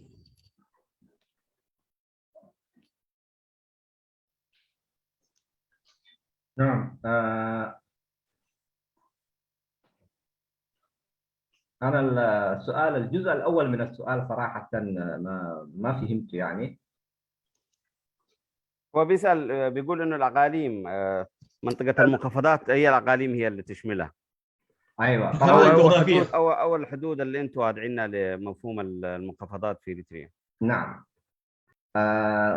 بداية المنخفضات هي قبل أن تكون فكرة جغرافية هي فكرة حقوقية.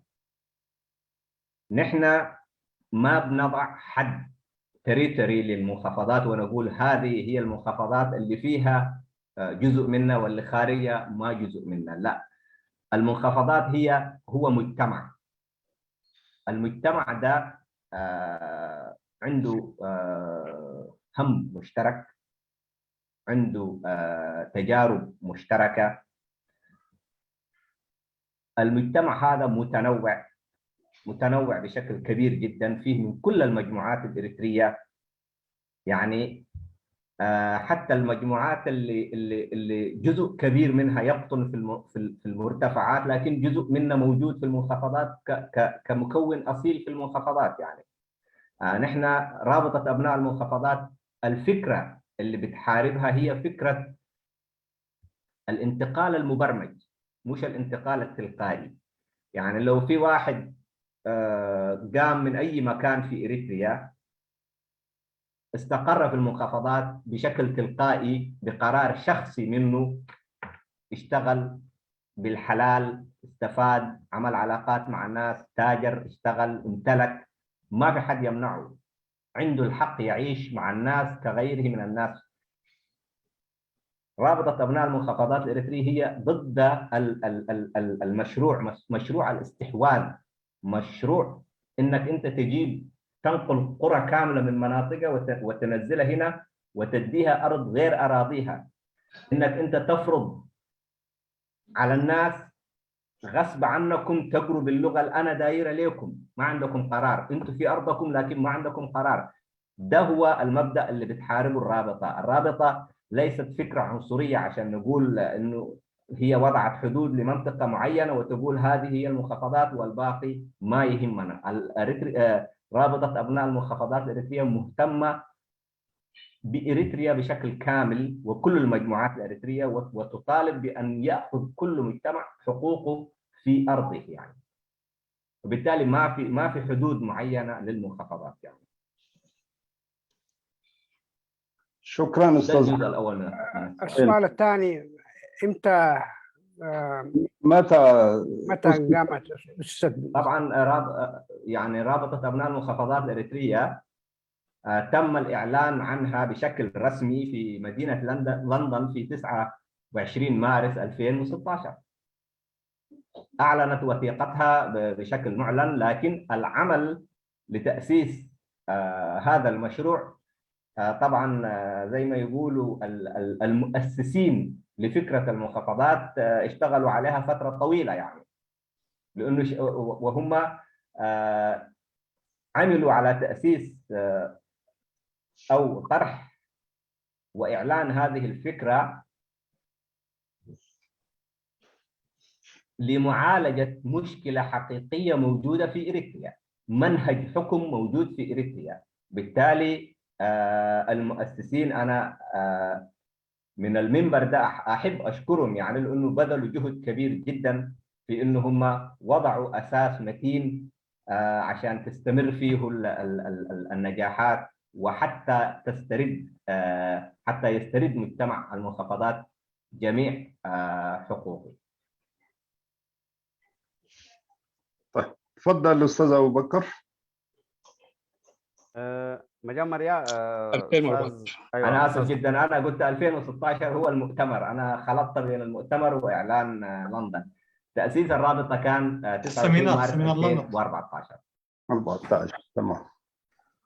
هو استاذ حامد سلمان انتي بيزلو مجمريا اتا ناي حساب ناي محبر دق متاحت تتوقست له حساب ناي حقي ناي اب حقي تمركزات سلازخونت بزعبه ناي جغرافاوي زرقاحي اي توسدنيا وي نابو اي تبلنيا مخنياتو كله حزب إريترا اب زلو زنبري من قصقاصات كم متاحت ناب كبسا نمتاحت بدليته زنقصاقز زنبره حزبي ناشحات عامتات يزغط علي بلالو جن اتي حساب حجي ابزي وان زي نبلو زلنا محبر متاحت ناي حقي ناي مسل اب حقين اب مسل سل تمركسه بزعبه ناي زرقاحي ناي حزبي من قصقاص حزبي ايكونن اتي نقاومو زلنا خا انتايو اتي حزبي بطرنف بدليت ناي زخونه منغستي كبسا ناب متاحت زمت زلو نزي ونقاوم زلنا مخنياتو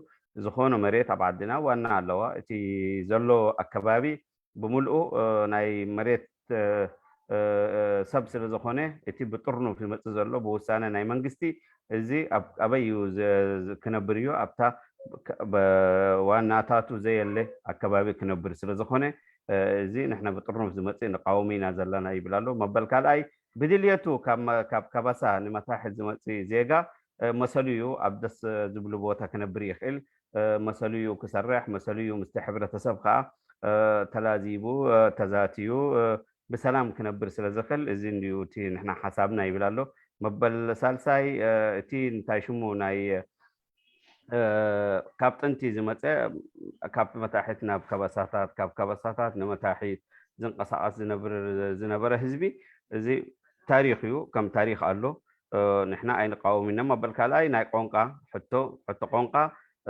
زخونو بوتاتا زنبر عدل كله قالو ني مريچا ناي قونقا ابي ناي قونقا كمهر بناي قونقا كزارب كعمت يبلون ازي قونقا يا إلكا بمنغستي بحيلي ناب تحزبي كزاربوا لكم وي بزيا تمهرو زبل نحن نقاومينا زلنا حتى قونقا حتى جزءاتنا حيل سلازخونه يبلالو اتي ناي دق متاحت اتي محبرنا دق متاحت قدايو ناي مسليو قداي مسل نزخل اريتراوان ابزلوا كبابي اما لا اريترا زخون اريتراو مسلو كركب مسلو كحتت مسلو خا ناب شركنت زي تاساسري ناي حقي سنه سرعات كلوانا لو زبل حسابي كابونا قيلا محبر دق متاحت تحتو ناي معسته مسريتا زبل زنبره عدد عسران تشعته ورحي سلسته كتشحين عصرت أربعته بوحدات تمسريتا كساب حجي تقصل يا زلا زبل محبر ناي دقمة تحت تمسريتا مالتيو. شكرا استاذ، شكرا استاذ حامد. اوكي اعطي فرصه للاستاذ صلاح ابو راي في الاسئله دحين موجودين ان شاء الله يا شباب. الو السلام عليكم ورحمه الله وبركاته. وعليكم السلام ورحمه، يا هلا. يا اهلا وسهلا بك استاذ امان والاخ صلاح والاستاذ قرماي وضيفنا العزيز الاستاذ حامد وكل الاخوان، وكل سنه وانتم طيبين ان شاء الله. انا معلش في شغل قاعد عشان كده اخذت اول فرصه يعني عشان اسال. تفضل. يا اهلا وسهلا استاذ حامد، يا اهلا وسهلا بك. طرح موفق ورؤيه شامله للاقليم. وأنا عندي سؤالين، الواحد يتعلق بالنظرة الصحيحة للإقليم يا أستاذ حامد، طبعا موجودة سواء في جيبوتي وفي إثيوبيا وفي السودان وفي أريتريا، والهيمنة ذات عندها منشأ، يعني النشأة بتاعت الهيمنة طبعا هو الاستعمار والاتكاء على مجموعة محددة تحظى بتعليم لاستقرارها لنشوءها لبنيتها الاقتصادية والاجتماعية وقضايا زي دي، والهيمنات موجودة. النظرة إلى الهيمنة طبعا بهذا الوضوح اللي عندك إنه في ناس مهيمنين في سلطات ويقمعوا الآخرين. الحل إنه المهيمن والمهيمن عليه هذا الفصل الحاد أو الفصل إنه والله إنه الحل هو محاصصة، إنه كل واحد يأخذ حقه، إنه كل واحد يجب أن يتمتع بسلطة وثروة وكذا، وكل إقليم على أساس جهوي قبلي إقليمي شنو اسمه ثقافي جغرافي. الحل أستاذ حامد إنه المحاصصة كما هي مطروحة في وثيقة المنخفضات، أو إنه المجموعات إنه كل واحد يأخذ حقه. ما ترى إنه هذا الحل هو حل شوية متهافت وسريع؟ لأن الدولة الحديثة نفسها يا أستاذ حامد طبعا تمر بدولة دينية كانت، وكانت دولة قومية، وكانت دولة ثقافات، ولكن الدولة الحديثة هي دولة الدساتير، الحقوق المواطنة، لا تنظر إلى المجموعات، تنظر إلى الإنسان. وهذا الحلول الناس توصلها بين ضالات متعددة ومشاركات لحد ما توصل الناس في المعادلة. لا ترى ما اتفق معي بأنه هذا النضال يجب أن يستمر في أن الناس تعيش على أساس المواطنة كما جميع الدول اللي تعيش، ونطلع من الخيارات البدائية الدينية القومية الإقليمية كما خرجوا من الناس العالم كله وتقدمت إلى الأمام. والأقاليم اللي قاعد تقول عليها الأقليم الشرق القرن الأفريقي أستاذ حامد، المشكلات نفسها تنبع من هذا التقسيم الخاطئ. أنا بعتقد هذا السؤال الأول. ترى معي ولا كده؟ الشيء الثاني قلت والله يا أخي إذا المسألة استمرت بهذه الطريقة والناس الهيمنة والثقافية والدينية والحقوق والأرض والحقوق دي كلها، إذا مسألة مشت بهذه الطريقة الناس عندها خياراتها، اللي هي الناس تنفصل، يعني عندها خياراتها، والمجموعات غير راضية أن الناس تستمر على اضطهاد. يعني هل النضال حيقف والناس تختار الاختيارات؟ ألا ترى إنه هذا الطرح إنه نحن ممكن عندنا خياراتنا الخاصة كأبناء المحافظات يتفق تماما ويتسق مع كلام بتاعت ويانا في تقسيم أريتريا للمرتفعات والمنخفضات؟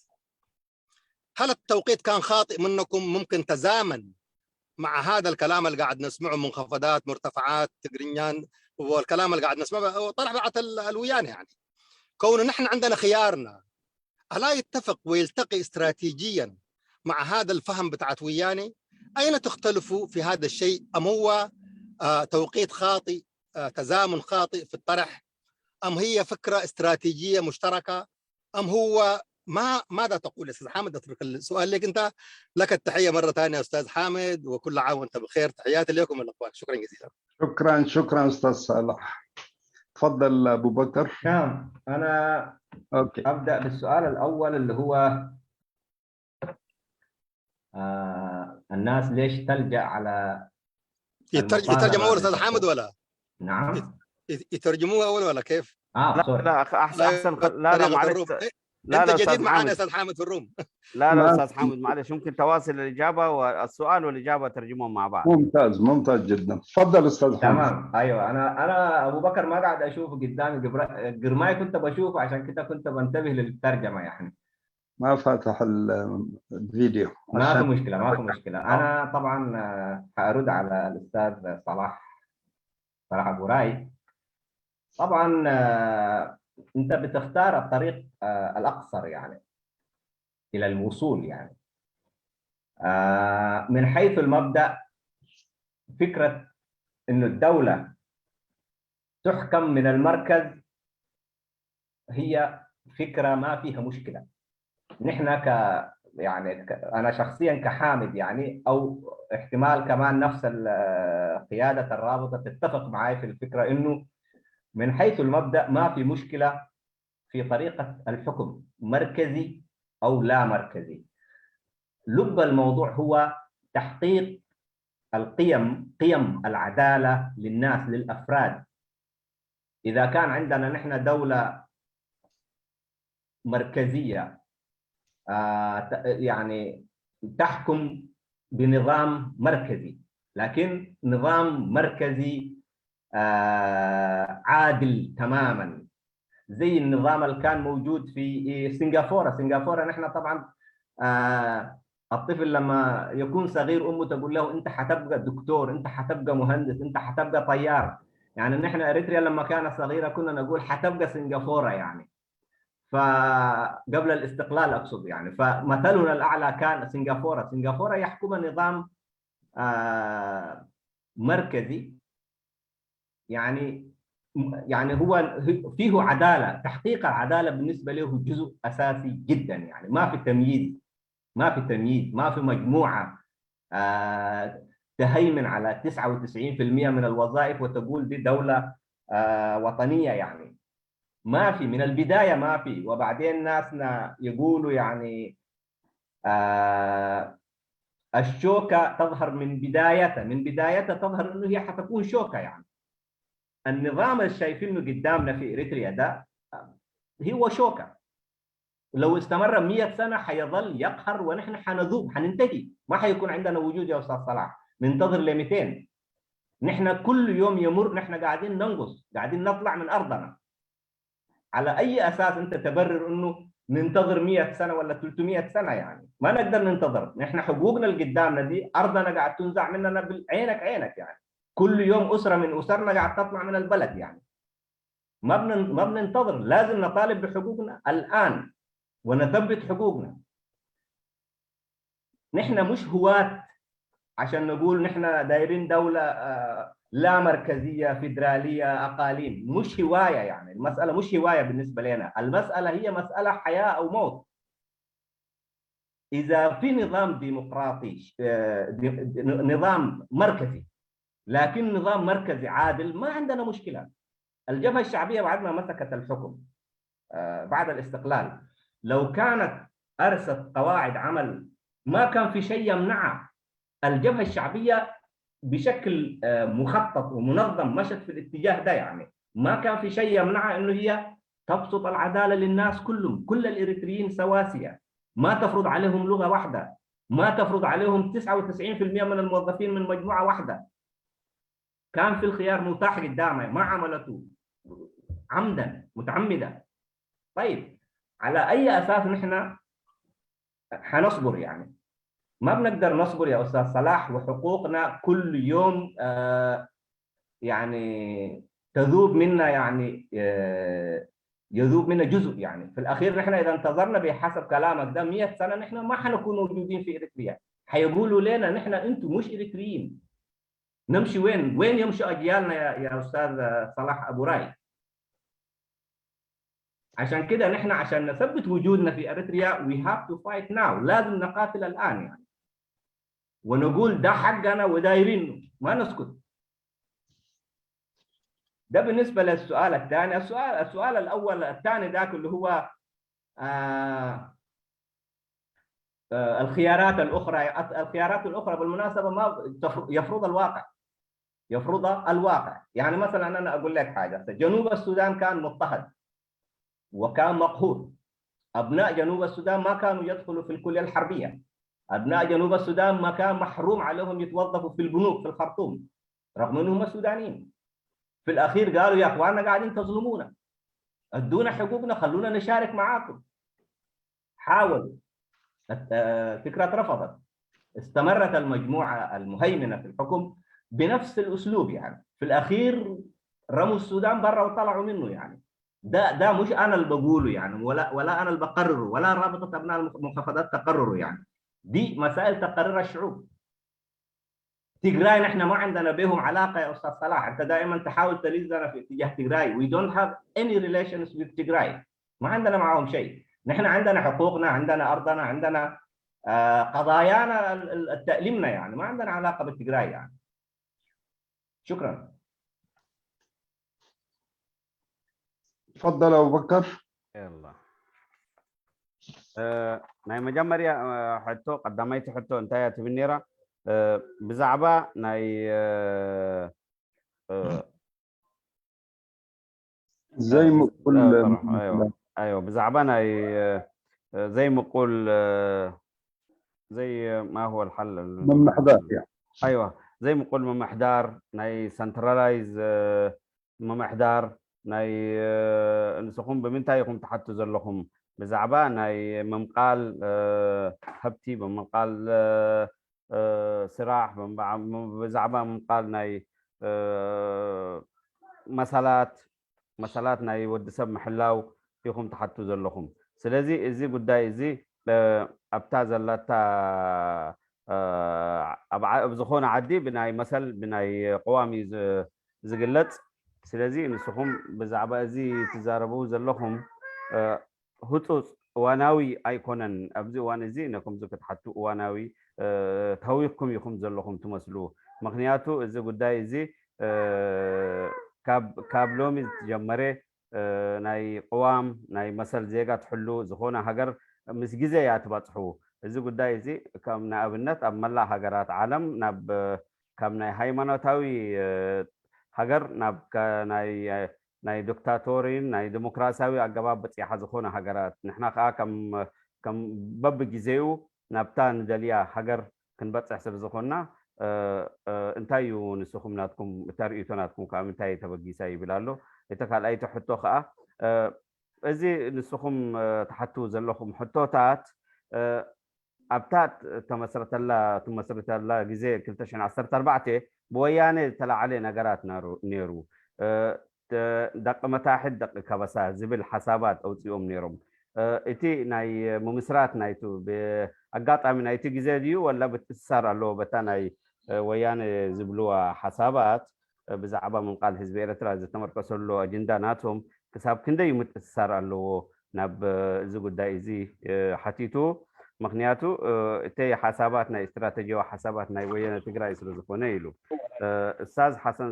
ኡስታዝ ሓምድ ሰልማን እንታይ መሊስሉ እዚ ጉዳይ እዚ ንሕና እታ ሕቶ መሰልያ መጀመርያ ንሕና ንኩሉ ብዛዕባ ኩሉ መሰላት ናይ ህዝቢ ኤርትራ ኢና ንሓትት ብዛዕባ ኩሉ መሰላት ህዝቢ ኤርትራ ንቃለስ እታ ሕቶ ከዓ ሕቶ መሰል ስለ ዝኾነት ነዛ ሓፀረ መንገዲ ክንኸይድ ድሕሪ 30 ዓመት ሃገር ምህናፅ ድሕሪ 30 ዓመት ሕቶታት ይለዓል ኣሎ ሕቶታት መሰል ናይ ዝኾነ ዜጋ ናይ ወዲሰብ ብጥርኑፍ ይኹን ወይ ዝኾነ ዜጋ ሕቶኡ ክሕልወሉ ኣብቲ ሃገሩ ናይ መሰል ስራሕ ዕድላት ክትፍጥረሉ ናይ ማዕርነትን ናይ ምንቃል ሃብቲን ክፍጥር ኣብ ዝኾነ ሃገር ንቡር ሕቶ ስለ ዝኾነ ንሕና ነኹም ኢና ንሓትት ዘለና ግን እዚ ማለት ናይ ሰንትራላይዝ ዝኾነት መንግስቲ ኣይንቃወምን ኢና ዘለና ፍትሓዊት እንተኮይና ዝኾነ መንግስቲ ኣብ ዝኾነ ሃገር ክትቆም እንተኮይና ወይ ሰንትራላይዝ ትኸውን ወይ ናይ ፌደሬሽን ንሕና ሰንትራላይዝ መንግስቲ ክትቆም እንተኮይና ኩሉ መሰላት ናይ ኩሉ ዜጋታት ናይ ኩሉ ሕብረተሰብ ክትሕሉ መሰላት ከዓ ክትብል ኣብዚ እዋን እዚ ንሕና ንሪኡ ዘለና 99 ኣብ ስራሕ መንግስቲ ዘሎ ካብ ሓደ ብሄር እዩ እዚ ከዓ ክሳብ ክንደይ ኣስጋኢ ምዃኑ ንርእዩ ኢና ዘለና እቲ ዘሎ ሃብቲ እቲ ዘሎ ዕድላት ን99 ንሓደ ጉጅለ እዩ ዝወሃብ እቶም ካልኦት ምርጫኦም ናብ ስደትን ምምራሕ ማለት እዩ ስለዚ ንስኻ ቁሉብ ዓቅሊ ግበሩ ወይ ተፀበዩ ወይ ምስቲ ግዜ ድሕሪ ንኣብነት ኢሉ ድሕሪ 100 ዓመት ንሕና ካብ ሃገርና ተሰጊግና ኤርትራውያን ኣይኮንኩም ክንባሃል ኢና ስለዚ ኣብዚ እዋን እዚ ክንቃለስ ኣለና ንመሰልና ክንቃለስ ኢና ምክንያቱ እታ ሃገር ንኩላና ትውክል ናይ ኩላና ስለ ዝኾነት ኣብ ሃገርና ብዲሞክራሲያዊ ኣገባብ ብቅዋም ትምራሕ ብሕጊ ትምራሕ ሃገር ስለዚ ንሓትት መሰላትና ከዓ ኣብ ሃገርና ኣብ ዘለናዮ ከባቢ ዝኾኑ ብሄራት ወይ ዝኾነ ሕብረተሰብ ናቱ ዕድላቱ ክፍጥረሉ ሕቶ እዩ ብሓንቲ ቋንቋ ክንግዛእ ኣይኮናን ዝኾነ ሰብ ናቱ ቋንቋ ኣለዎ ናቱ ድሕሪ ባይታ ስለ ዘለዎ ዕድላቱ ከዓ ባዕሉ ክመርፅ ኣለዎ ባዕሉ ዕድሉ ክሓትት ኣለዎ እታ ዕድሉ ከዓ እታ ናይቲ ህዝቡ ዝሓታ ሕቶ ክትምለስ ኣለዋ ንዓሁ ተስፋታቱ ኩሉ ክማልእ ኣለዉ ይብል ኣሎ ኡስታዝ ሰላሕ ምክንያቱ ኢሉ ንሕና እዚኣ ሕቶ እዚኣ ናይ ወያነ ኣልዒልካያ ዘለካ ኩሉ ግዜ ናብኣ ኢኻ ትደፍኣና ንሕና ዝኾነ ርክብ ምስ ወያነ ትግራይ የብልናን ዝኾነ ምስኦም ከዓ ዝኾነ ርክብ የብልናን እታ ሕቶና ሕቶ ኣብ ሃገርና ንሓትት ኣለና ከም ዜጋታት ኤርትራውያን ከም ሕብረተሰብ መሰላትና ክሕልወልና ኣብ ዓድና መዓልታዊ ኣብ ገዛ ዝነብረላ ከባቢ ህዝብና መዓልታዊ ግዝአት ኢና ንርኢ ዘለና መዓልታዊ ከባቢና ስድራ ቤታት ይስገቡ ስለዚ መሰሎም ክሕልወሎም ኣለዎ ንብል ኢና ዘለና ሕቶ ናይ ሕግን ሕቶ ናይ ፍትሕን ሕቶ ናይ ዲሞክራሲያዊ ሕቶ ናይ ቅዋም ስለ ዝኾነት ብኣይና ንሓቲ ዘለና يبل الله مثل ويانا تجري زخونا متسار يبلنا نريد أستاذ حامد سلمان تفضل. شكرا أستاذ أبو بكر وشكرا لك أستاذ حامد. قرماي إذا سمحت لي بس عشان أنا بترككم بعد شوية عندي سؤال لأستاذ حامد. طبعا أبي إثيوبيا تركضوا بدحريو زخونا معبلنا ترى بكل يقتي تقاوم دنبه مالتي أوشت تقاوم دنبه أي مرقت في البليات ترى ثلاث عينت بكل كنقولون إلى اللون تلاقينه تحدي نولو لونة هاجرنا من كل خال كسبوا المستياب إفراد السرعات بتوك نبل زبل مركز اللوخون كله اتخال أيد ماني نايت سلائنات سلائي فتاوي ناس لزخونه مس حيلتات من كل خال تجراي كوينا نزي سرعتها بإفراد اللو نعو خنا الجسوف لك على السينا زبل الثالثاي قداي نا إثيوبيا ملكت قدايم كأب سلام كعرف ندلي ناي سرعة إرترا أبتي وشتنا إثيوبيا قداي إدمت تتاو نخننو عين قبولن ناي سرعة مقيار قداي نا إرترا نعانان إرتراويان ملكت زخون يكون ناي كال ناي وطاي إدمت تتاو عين فكرن زبل سلسته مرقص أكتر أيو مالتي بوغنكم نسقوم كم ناي محبر دكي متحت أبزي انت عينت مرقص يزولكم انت يمثل نوع قروب تتبرع لنا يعني.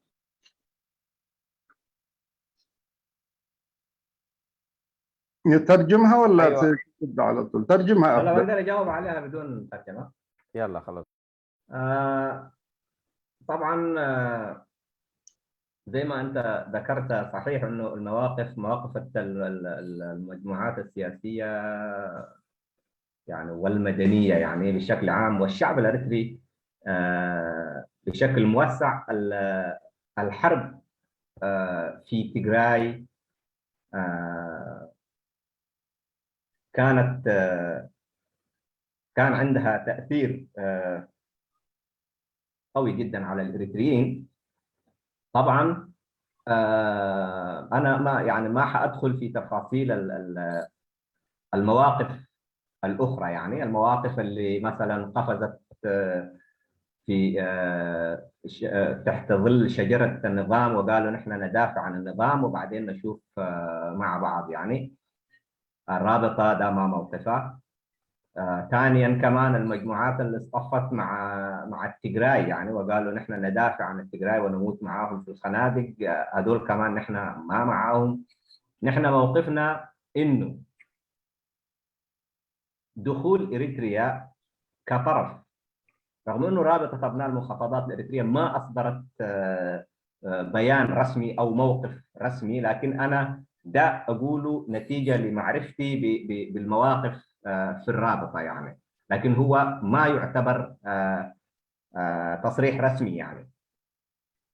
طيب دخول إريتريا كطرف في حرب أهلية في دولة مجاورة هي سابقة خطيرة عندها تأثيرات مستقبلية تؤثر على الأمن القومي لدولة إريتريا في المستقبل لأنه نحن قمنا سواء كان يعني المسألة هذه كانت خيار أو كان مضطرين فيها لكن هي في الأخير نحن الآن الصورة الذهنية اللي امتلكتها شعوب المنطقة عننا إنه نحن اعتدينا قطعنا الحدود على تيغراي يعني وتحالفنا مع طرف داخلي طرف قومي داخل إثيوبيا يعني نحن الجيش الأريتري كان يقاتل مع ميليشيات الأمحرة يعني ما علاقتنا بالأمحرة لو قلت أنا هسه حتقول لي شنو يعني.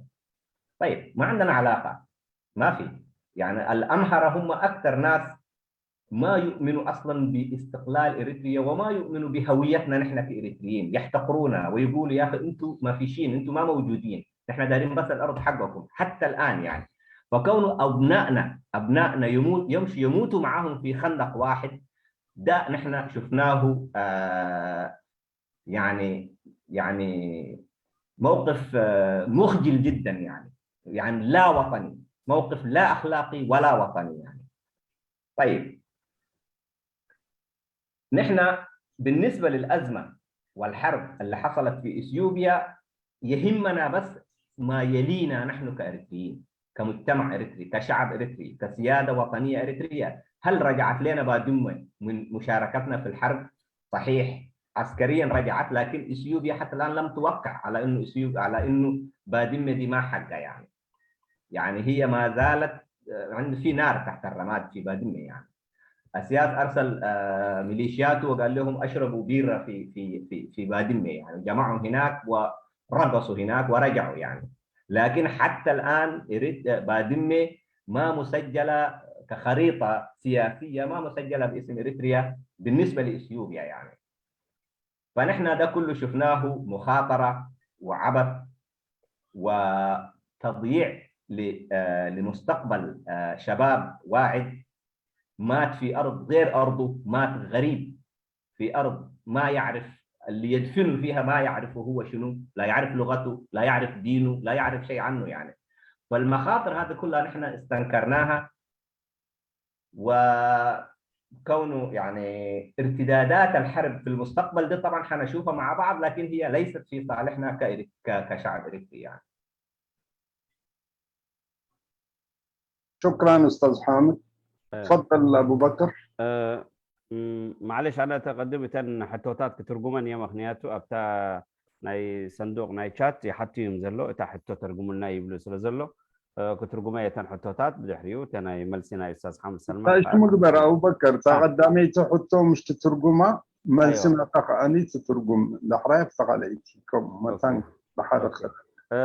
تقدمي تحطو بزعبة ناي إثيوبيا تخيل كنات أبزحلة في 3 عامات تحبر تسبنا إريترا ويتي بارتيتات ويتي بوليتيكا زنطفو بارتيتات أب 3 تماقيلهم إلو أستاذ تقدمايتي انت يا تبل نحنا قالي مسلو لاونا اثنين منقستنا ندقف تتقبروا زلو نحنا ندقفو تبل انصار ويانا تግራይ ማለት እዩ እታ ካልኣይቲ ምስ ወያነ ትግራይ ኮይና ተቃሊስና ነዚያ ስርዓት ኣብ ኣስመራ ዘሎ ክንኣልዩ ኢና ዝብል መበል ካልኣይቲ ክፋል እዩ።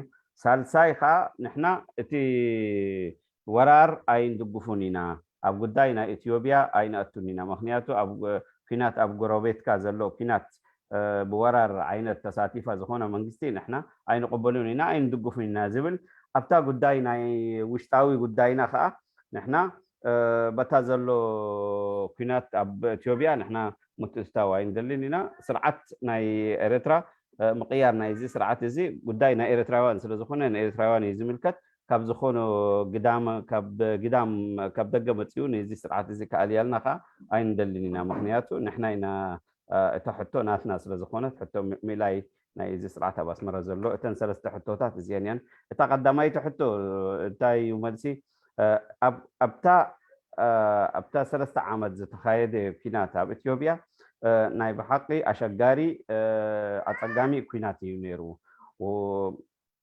اتي غداي اب كل صلواتاتو ان حزب ኤርትራ صلوا فطيرولو مخنياتو نناتهم سقمتتاتو وسيدو نحنا بوغنا زخونو مغلصي اياوصانان كم دقمتاحت يبلالو جن انا بناتي انا زرداء بناتي ناي ولقي نحنا ابتات خايز زلا كينات زخونو ايد يبلنان ازي سرعه ازي حتو ميلايو حتو ناتنا ارتراوان سلو زخونت نحنا بعلنا كن اليو زغبانا يو يبلالو اتي متستاو نايت منغستي خانا سرعه اسمرا ابتا غداي وريرو ابوشت تግራይ اتيو هلقيتني من اسياتنا زطفو زلو ازي غداي ازي خانا قاومو مخنياتو نحنا دقنا دوب سغيروم نعم حرو كدغفو انت خينوم نحنا بتاريخ نفلطو ام حرو حساب حجي كابم صبق ነገር ሪኢና ኣይንፈልጥኒና ምክንያቱ ክሳብ ሕጂ ወላ እቲ ናይ ናጽነት ናይ ኤርትራ ኣይተቀበሉን እዮም ዘሎ ገለ ኣብ ውሽጦም ሕንፍሽፍሻት እዩ ዘሎ ንሰምዖም ኢና ዘለና ምክንያቱ ንሕና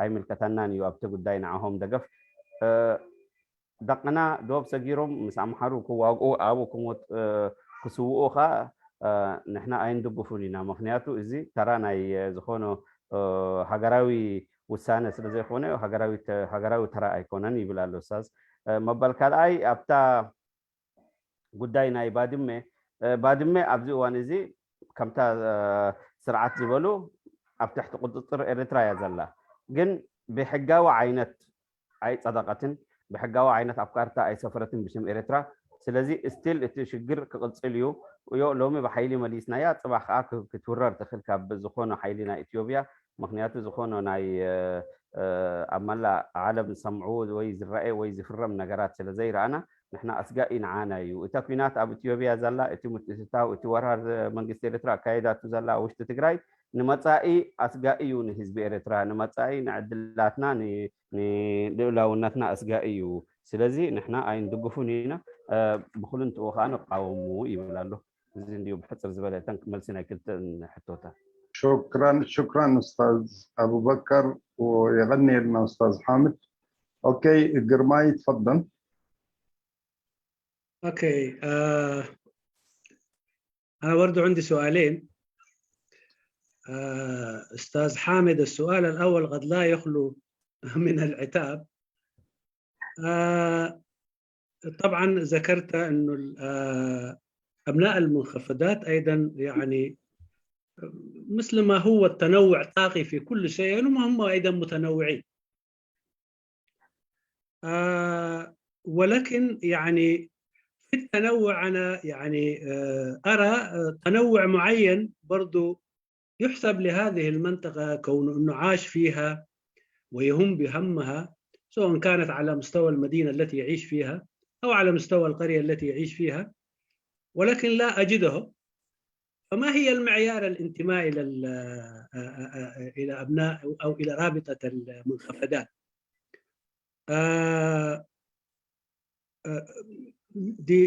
هذا هو سؤال.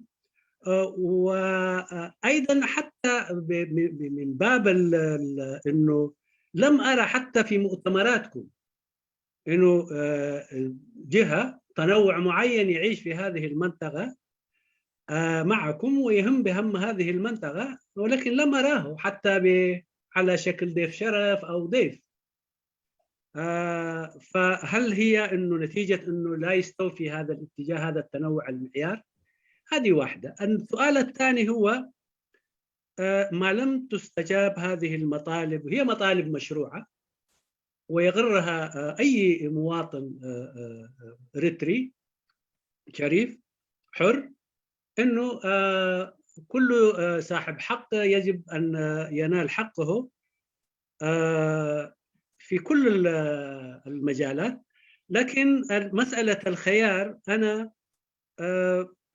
لو راينا ما اخذته اتجاه معين في السودان قد يكون مره انا برضه هنا حتى لا افهم خطا لا اريد انه هل تستمر نخب بعد نخب حتى بعدين الناس تاخذ هذا الخيار لا ولكن من باب التجربه انه الخيار طبعا السودان لو راينا الجنوب منذ 56 عندما اعلنوا الاستقلال من داخل البرلمان كان الجنوبيين بشرط كانوا داخلين ونكس هذا العهد او هذا الشرط ثم توالى هذا طبعا حتى لو اتت طبعا هو كل الحكم في السودان لا يوجد حكم عسكري مساكين العسكر هم يلاموا ساكت بس هم القوى السياسيه اللي تعملوا سواء كان الشيوعيين اسلاميين الى اخره فدول كلهم تناوبوا على هذه المساله وايضا لم ينالوا هذا الاتجاه حقهم بل انما وعود ثم تنتكس الوعود. هل نحن يعني وصلنا في اريتريا الى هذه الدرجه؟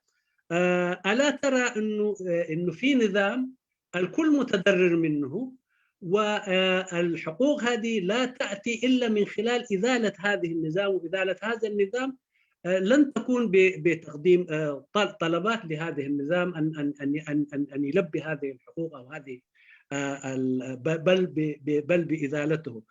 فيعني فهنا هل تروا انه لو النظام يعني استجاب على هذه المطالب لكن هو استمر على حاله يعني يضطهد الاخرين فهل المسألة حلت يعني؟ فأنا كيف أنتم تروا إنه مسألة إنه من خلال المطالب من أبناء المنخفضات إنه يعني حتأتي مطالب لأبناء المنخفضات، ألا يكون إنه إزالة النظام ثم أبناء المنخفضات من خلال العقد الاجتماعي التي كل الناس تتفاهم في أصل العقد يحصل بين كل الاتجاهات وكل يقدم حقه وكل ذي حق يأخذ حقه. لماذا لم تطرح مطالب أبناء المنخفضات من خلال إزالة النظام بدلا من تقديم مطالب للنظام؟ جرماي بلا ترجم سؤالك معلش، ترجم الأسئلة.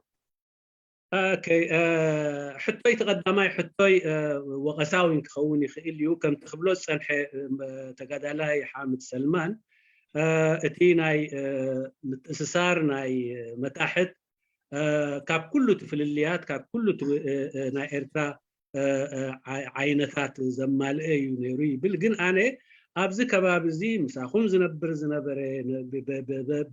بحمام نايز كباب زي بسكيات نايز كباب زي الساقي حدا نوع أير إخوان وحدا عينت أير إخوان ولون أب كم ناي كبر قاشان تتقبروز اللهم نخرق خمان بعدوم درجاوين أير إخوان سلزي أتي ناي أبلنتكم معكن تايو نتمعكن سلزي مالك ديو أبوك هلو زي كعلم ساخوم إذا حدا خوينو تخالى أيقن إذا حطوتات زي تملسو أب سودان وين دحرنو دحري حطوتاتهم سلزي تملسي تمرجاتات توسيدو زبل نيرو حدا تمرجاتات أب سودان بتخطات لك كحدتم بتخطات لي إبيان نايتي سميناوي وجن كل جزء ولا وتهدرات أستعين بلومبر نتي حزباو منجست زبها ليخون ويتوتهدراو منجست زبها ليخون كلهم تبوليتيكا حالتا سميناوي بوليتيكا حالتات يوم نتقول الزور ونيروم سلازم نساتهم كأم تستايت المون نيروم إذا تدقى جامينا يحمس عمت مثلام جن دقينا أبعسو أفدق بسحيخون نحنا أبز درجة بس إحنا دينا كلا أي إحنا تيزلنا سرعات نسويو ولا كلها ناس تايزورو دزلو سلازي حطوتات نابو من مقراب حطونا حدا شنخنا أكلنا يحبرتسبنا كملسي كالدي السوء أبت مأكلاي بوتو نقب زي بلو بتزغلو زلو تكبار جن نزي حطوتاتكم إذن تملسوا وخي تملسوا مالدي حطو إيرترا سلازي إذن تدعى زي كوينو نتسرعات كاب سورو بحباركوين كاليخا أبتي ناي محبراوي وعل ويتي قوام زبهال أبو كله حطوتاتنا كله طلباتنا أقريبنا نفس وكفكا بتي وعلتي أتيك بصحوز كأل مسلاتون تزح اللولون أبزدو بالسعارة يمتقبئنا يمتخالن زبلي حتى. نعم. شكرا أستاذ قرمي. تفضل حامد سلمان. نعم. بالنسبة للسؤال الأول شكرا أستاذ قرماي.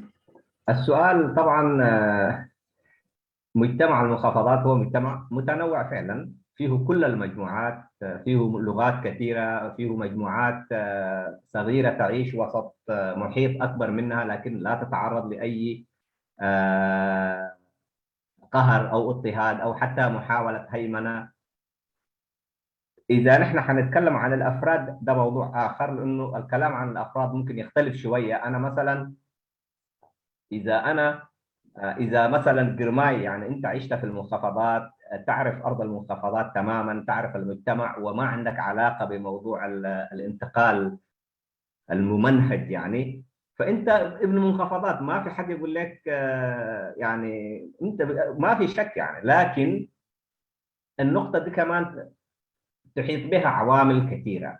مثلا الناس ما يعرفوا، ما يعني أنا مثلا هسه ما يكون عندي معلومة عن فرد، يعني الموضوع ما يتعلق بفرد، يعني احنا بنتكلم عن مجموعات. يعني مثلا أضرب لك أقرب مثال، يعني المنخفضات فيها من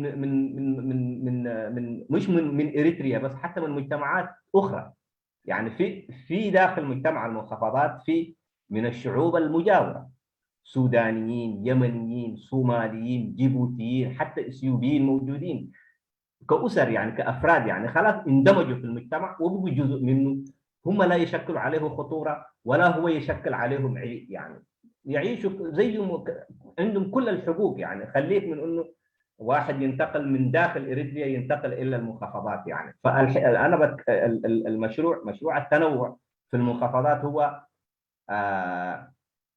بطبعه المجتمع ما عنده الاحساس بالاخر، يعني ما بيحس بيك انه انت اخر يعني. لانه انت اذا بقيت ما تشكل عليه تهديد وما تجبره على شيء هو ما دايره وما تقهره ما يحس بك يعني. الان المجتمع بقى يحس، مجتمع المنخفضات بقى يحس لانه كثرت عليه يعني زادت عن حدها. يعني ناس يقلعوا منهم دكاكينهم يقول لهم يا اخي دي لابناء الشهداء، وهو ذاته الزول اللي قالعين منه ابن شهيد يعني.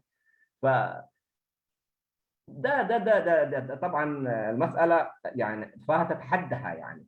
فالان مساله تنوع مجتمع المنخفضات ما يعني استاذ مع كامل التقدير لشخصك، لو ربطتها بالافراد تكون مشكله يعني. ما نقدر نربطها بالافراد. الفرد ممكن يكون موجود في نقطه عايش فيها ممكن قبل 100 300 سنه يعني، صح؟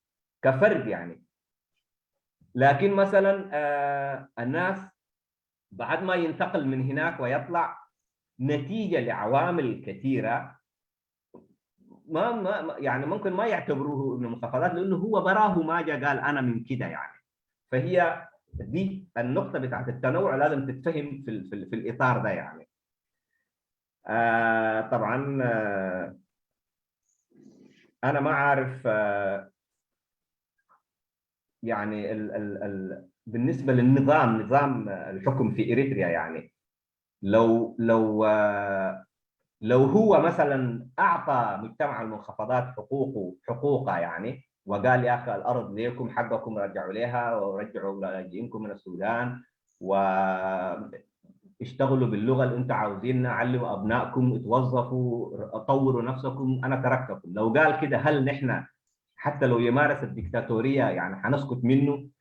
اولا الشيئين ديل ما بيلتقوا يعني، ديل شحمه ونار ما بيلتقوا.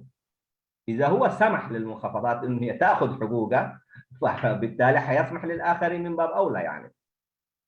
بعدين لازم نرجع لمبدا اساسي من مبادئ الرابطه اللي هو انه هي تطالب بنظام حكم ديمقراطي مركزي دستوري. اذا اساس افورقي سمح لنا انه نحن نمارس حقوقنا وناخذ ارضنا وفي نفس الوقت يقتل الاخرين ويسجنهم، ما حيكون ما حتنطبق عليه الشروط بتاعت النظام الديمقراطي الدستوري اللامركزي، ما حتنطبق فيه، وبالتالي حيكون مرفوض مننا.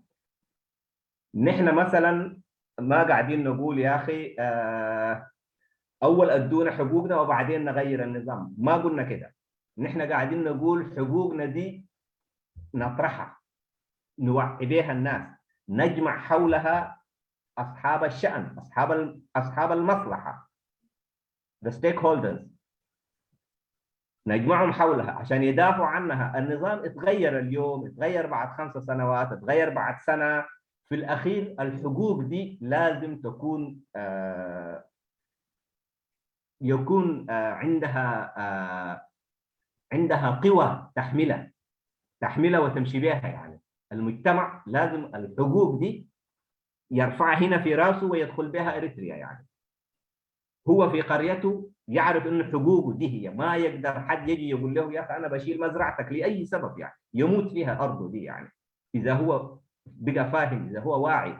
لكن لانه ما في الاحساس بالخطر، ناس كثيرين قلعوهم من قراهم يعني، من قراهم يقلعوهم يقول لهم يا اخي نحن حنديكم ارض في قاجرة دي مع الحدود السودانيه. هي الحركه دي عملوها اكثر من مره، ما مره واحده يعني.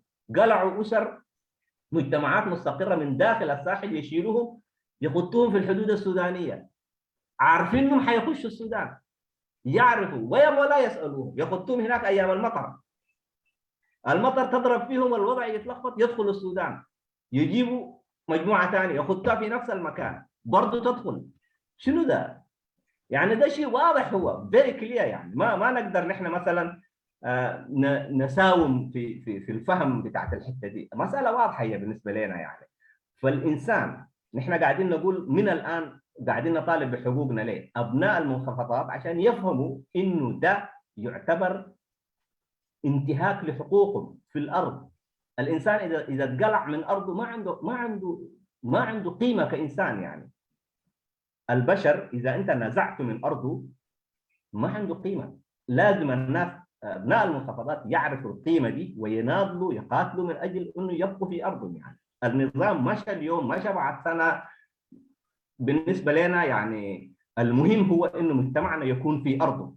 الشرط بتاع إنه النظام يكون ديمقراطي أو ديكتاتوري ده موضوع ثاني. نحن نطالب بتغيير النظام ونعمل من أجل تغيير النظام لتحقيق مصالح كل الشعب الأريتري ومتضمنة مصالح مجتمعنا يعني. شكرا لك. ما عارف أنا جاوبت في السؤال الثاني؟ أيوه جاوبت عليه. نعم. أستاذ أبو بكر تفضل. أبو بكر صايغ. أستاذ قرماي تفضل. الرد طبعا السؤال الأول صحيح أنا أتفهم على مستوى الأفراد بالتقرينية تي قدما يحطوا يعني بالكسبات كريون كله كرد أني خلقن بملكنا عقوبات سبات كريون كله وحدات أبوشتتي عبي حبرتسب كله يخلقن اتساتهم اتي عبي زخبيبهم زلو حبرتسب نتنسوز وردو زلو سقاين مكران يرخبهم أيبلن يس لذي اتي بدرجانا والكساتات منازحة نزي شجرزيز تموتون زي شجرزو ينزريو أوشت تبزح شجرات كت ريو أي تخيلن تخون قلت قداي أوشت زي حبرة سبزي ولوين تومن عشت كفالات النبلوم جن كاب بأكب درجات الريوم كلنا تزورت على شجر كندو يكونن زوردم بزحنت نايزي كبابز خنزارهم كلنا جن راح كابوشت تهاجر زي كنا ولا إن كابتنا يقرأ بالتهاجرات بزحنت على لوز حبرة سبزي تقبلاي ناي بزحنت يوس قاب زخونة شجور زي فترة لهم زخونة يكون تهواساو زخونة نخابو نعو زي مثل ويكون وساعتنيا غير زريو يبلون سلازي بملكعنا والكسبات راح كنريو يبلنان تاخل اي تحطون عنان تتواهبوا نخالقوت وين كوهابو مالو مالتي مخنياتو تسرعات عبقلو شيخنو خو تعوين قلشن خو حموم كخونا يكل تعيل له مالتي ونخلو معريك بو زخيل جن نحنا اتي زمصنا ويزنحتو زلنا مثل مس ديمقراطياو قواماو سرعت تاساسيو مثل امبر بخالق اجبابي مسي نريو مس ايكونن سلازي إذن تدأ خوينو أم خيار ناي تسرعات ويتسرعات كابسرو كامل قاس كمل لسخ المسل مخانو ينان بالجن بزعبا مسلا بزوان زخ نزاربنا تنقربو بزعبا مسلنا نتوم زملكتهم أكالات ناي حبرتسبنا بزعبا مسلومن قبؤمن كننقحو من كابون نيو نمسلوم بعلوم ككالا خلا بزخون يكون وان لو مترح يكون زخون يكون وان مسلاتهم بعلوتهم ككالا خلو كم زخلو نمقباري وتمثلات إنه العلم بر لومي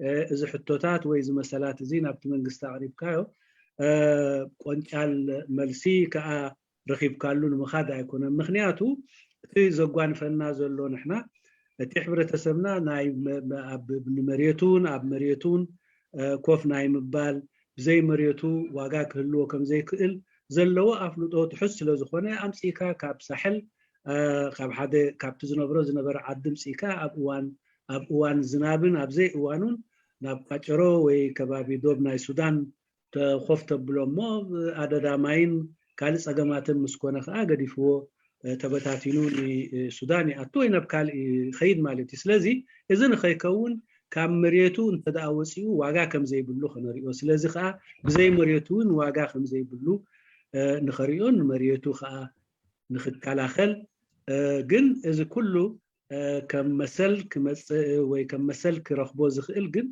مس مقيار ناي تسرعات مقانون مس ناس ديمقراطياوي قواماوي محدرة بمتكال مخانو كملس كم زلو خان أمن لازم خمس غيرنا هنا يخلص. شكرا استاذ قرماء. استاذ قرماء اتمنى تواصل معنا لانه ابو بكر عنده مشكله في الشبكه، فحاول تواصل معنا ان شاء الله. استاذ سعيد تفضل. سعيد عثمان. سعيد عثمان حامد.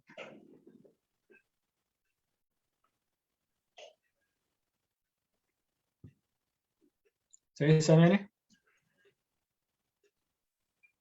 طيب الاستاذ جيتوم مبراته تفضل. شكرا يعني الله مجمريا نصر ملأختي يمسجن بو أمسي خانا يكون مبر حتى لن تحطه خا ولا كوا بأفكان تزوجه توم زيادة تربحتي أبي إرترا أب كبسا ويكا كستان ويكا تجرينيا كوينو تسمعني جنكا متنوع مسبل كيا متحت كا كاب أمون أبت متحت سلازلو نخلو تحلو تمثل كوينا زي أب نزي قدم مبالكا جن أب إثيوبيا تام حرينيا ززارب سلطانن سروان حزوه اتي اب سودان كا اتي سمين بمول اتي هاجراوي تحستون سلطانن حزوه إلكا مسنا إرترا زمازازنلو نجر بين يرأي كالو لك عكمتنا يتوم أمحارو محجخ أمعته كتفت إرلوم زلو أمحراي بلو نابولو سلازاتو وياني حج فتر لهم زلو حدقا سلئي تستغلو له تهلو أب سودان انتو خوينو وخا اتي نويح عمتا زخده مهبتامن اتي زلو تحستو نايت هاجر زتقامن نيرو انتو خوينو أب إرترا ازي منالبات نسنتو خوينو زخصبو نجر بزيكا تقرينيا تزاريبو زخصبو نجر مش أخوة دادر خلدي زخصبو نجر نيرون تزخونك سلامنتاي أب بحرن أب سهران أفقدو وقعتن يتقفى الله ندقنا حنسع ناتيو ناتو خوين تسمعو كدقفو سلازنا برمو أبتقوان تسلاز بالكمو إذا دحراي تطور دحراي معبالة زمتي كيري أخوان كلهم سلاز بالكمو أبقى نقيس آديا دي حتى قدامي حتى قال أيتي أنا أبي تساني كله عب كله حنت بمحارنيا في الزارب حنت خاب تغنيا في الزارب تبع إسم كيدي أتأدي إلى تاتب بمحاري تغنيا في الزارب أنا هدي من يجاز أكيد الله إلى نسا كاب عمق إثيوبيا نزان خبرتها من كتشيت انت سنة بتحلا من قصة هاي لسلاسة حاجة زانا قريب يبلون لنكا بحكم إنه أمحراي مخانو أمحراي لا تسرعات إلا زحزته كتأكامي تكون تسمعوا كم زعينة سمعيتات أعوز تمركوسي كوين يسمع عن اللو عني انتاي تبلني مسأتها حيزي تقعد له حالة إرترا أنا تاريخي بخبرة زريو إذي ناي كوماندوس تسعة خميتي كستان إذي ناي فيلد فورس تسعة خميتي كستان إذي عند النت مع أنه أكات إيجن عند النت تسعة خميتي كستان ويتغنيا نيروم يوم سلازي ناس أنت إيرترا خنك على سنكرنا قدم ناي ما تحتنا نقبر إلوم نيروم تزخونه لومي زنات أنت مع أنه ما قرأت أفينا لكن لعلاونة إيرترا أب عالم فلوت كوين الله قدام يعوديو مماذا أدو كوين يسمعك يا أخلن يعني شكرا لك أستاذ قرمي.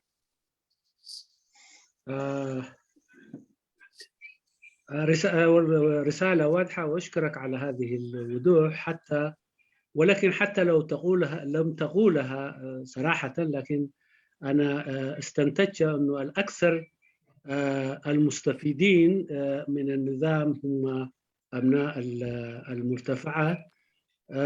وأيضا ذكرت أنه في المنخفضات في التنوع، وأيضا هذا شيء جميل أنه ذكرت أنا في التنوع أيضا. لكن عند مقارنتك الهيمنة السودانية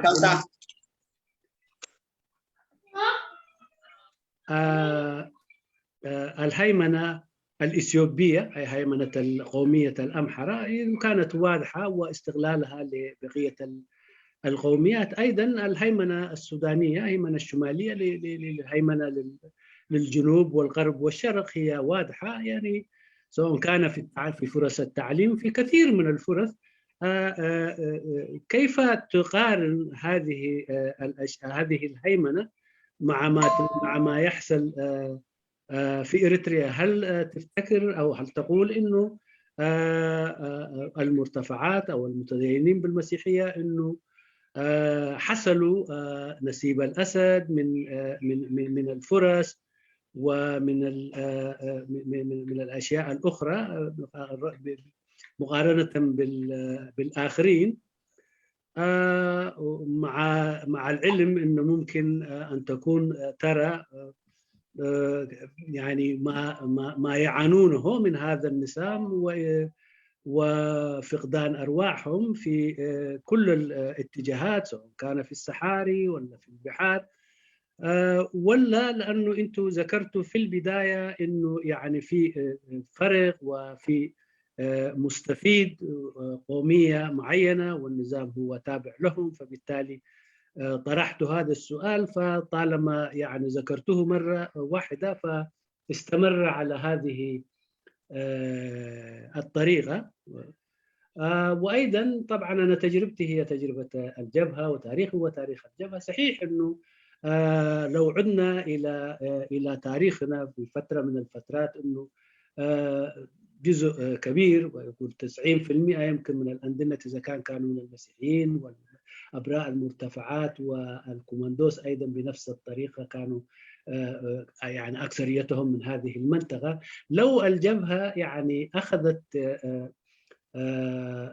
شعار أو مبدأ إنه تهتم بالرد على المشاكل التي تعانيها المنطقة، فبالتالي إنه إذا كانوا يقولوا نحن منطقتنا هي منطقة المنخفضات أو الذي يعيشها كثير من المسلمين، فبالتالي ما علينا إلا نطالب بهذه المنطقة.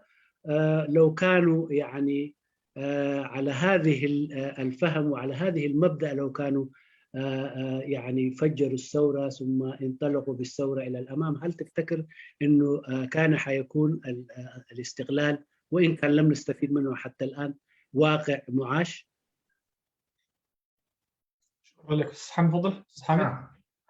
شكرا أستاذ جرماي. أنا طبعا السؤال بالنسبة لي مستغرب فيه صراحة، يعني لأنه السائل هو الأستاذ جيتوم مبركة. السائل أنا قلت جرماي. آسف جدا أستاذ جيتوم. أنا لأنه الفرق حتى هو أستاذ جيتوم يشوفوا ما في مقارنة بين استحواذ نخبة تنتمي لإقليم واحد في السودان يعني أو في إثيوبيا بما يحدث في إريتريا يعني. طيب نأخذ الموضوع نقطة نقطة. أنا ما داير أدخل في تفاصيل الوضع الداخلي في السودان لأنه الناس كلهم عارفينه وحتى في إثيوبيا يعني، لكن الوضع في إريتريا أسوأ بكثير. المسألة مش مسألة إنه منو تعشى الليلة ومنو ما تعشى يعني، المسألة مش كده. المسألة هي مسألة يعني خلل في هيكل الدولة، خلل في بنية الدولة قاعد يحصل يعني. أنا اليوم اتسجنت أو مت ده مش موضوع كبير، الموضوع الكبير هو إنه أنا بعد 20 سنة حأكون كيف؟ هو ده سؤالنا نحن. التجرينيا ما دام دخلنا في موضوع التسمية يعني تسمية الأسماء، لأنه أنت سميت تجرينيا يعني، مع كامل احترامنا لهم، مع كامل تقديرنا لهم، نشوفهم شركائنا ونعيش مع بعض في البلد متساوين في الحقوق، متساوين في الواجبات. يعني ضحينا مع بعض، متنا في نفس الخندق، اتدفنا مع بعض. لكن الواقع الآن يختلف. كيف؟ نحن أبناء مجتمع المنخفضات في إريتريا اللي قاعد يحصل له أنت ممكن ما انتبهت لأنه ما حصل لك. نحن قاعدين نقلع من أرضنا، قاعدين ننقلع من أرضنا. مش مسألة إنه فلان مات في السجن وفلان غرق في البحر. يعني إحنا قاعدين نقتلع من أرضنا. نحن بعد 30-40 سنة ما عندنا أرض، حنكون روما، حنكون ناس مشتتين. أستاذ حامد سلمان، الخطر اللي قاعد يتهددنا نحن. يعني أستاذ حامد سلمان، نعم لو سمحت لي يعني في توضيح بسيط. واضح. الأستاذ جرماي هو من أبناء غردات، نعم. والأستاذ قيتو من أبناء السني. نعم. هم الاثنين من أبناء منخفضات أصيلين في المنخفضات. نعم. بالإضافة لأنهم هم أبناء تجربة جبهة التحرير الإريترية. نعم. فهم شايفين في خلط. أنت الآن بتحاكموا يعني لا. يعني ممارسة النظام تماما. وتعكسوه على المجتمع التجرينياوي، وفي فصل ما بين المجتمع وما بين النظام. أنا في الأخير لازم أوضح الحقائق كما هي. نعم صحيح. اللي قاعد يحصل لنا نحن، سواء أنا يعني أعتز بتجربة النضال الأريتري كل قطرة دم سالت في إريتريا أنا بشوفها، يعني أحطها هنا تاج على راسي. ما اختلفنا. لكن الآن الوضع في إريتريا يختلف عن الوضع في السودان. السودانيين مثلا ما قلعوا أرض الجنوبيين كانوا في أرضهم، كانوا فقراء، كانوا يعانوا، كانوا يتعبوا، كانوا ما متعلمين، لكن كانوا في أرضهم. بعد ما استقر الوضع موجودين على أرضهم، ما في شيء، ما حصل لهم شيء. نحن قاعدين ننزع من أرضنا وقاعدين تسكن فيه مجموعات ثانية. الخط ده يعني ده مش يعني دي مسألة كبيرة جدا. هي ده اسمه the silent cleansing، يعني الإبادة الصامتة اسمه ده. السلطانية. طيب ما في أرباح يعني ربحات للتجرينيا ما في الواقع الحالي ده. يعني فقراء جعانين زينا، مشردين، غرقانين في البحر معانا، في مراكز اللجوء معانا. لكن الوضع في إريتريا هم قاعدين يتمددوا على الأرض، قاعدين يتمكنوا من هياكل الدولة، قاعدين يتمكنوا من هياكل الوظائف الحكومية. كل الضباط 90% من الضباط اللي أخذتهم الحكومة منهم طيارين منهم كلهم. ده شنو؟ يعني الدولة دي بعد 50 سنة نحن ما فيها. وضعنا أسوأ من السودان وأسوأ من إثيوبيا. لكن أنت ممكن ما تشوفه كده لأنه ما عارف أنا. يعني الحتة دي أحيانا صعبة هي إنك تتفهمها. الإنسان كونه هو يدخل في المعاناة بتاعت الآخر ويتفهمها زي ما هو يتفهمها صعبة هي. أنا أتفهم الحتة دي، لكن وضعنا بأكد لكم إنه هو أسوأ بمراحل من الوضع في السودان وفي إثيوبيا. يعني شكرا لك. أستاذ جرمي تفضل.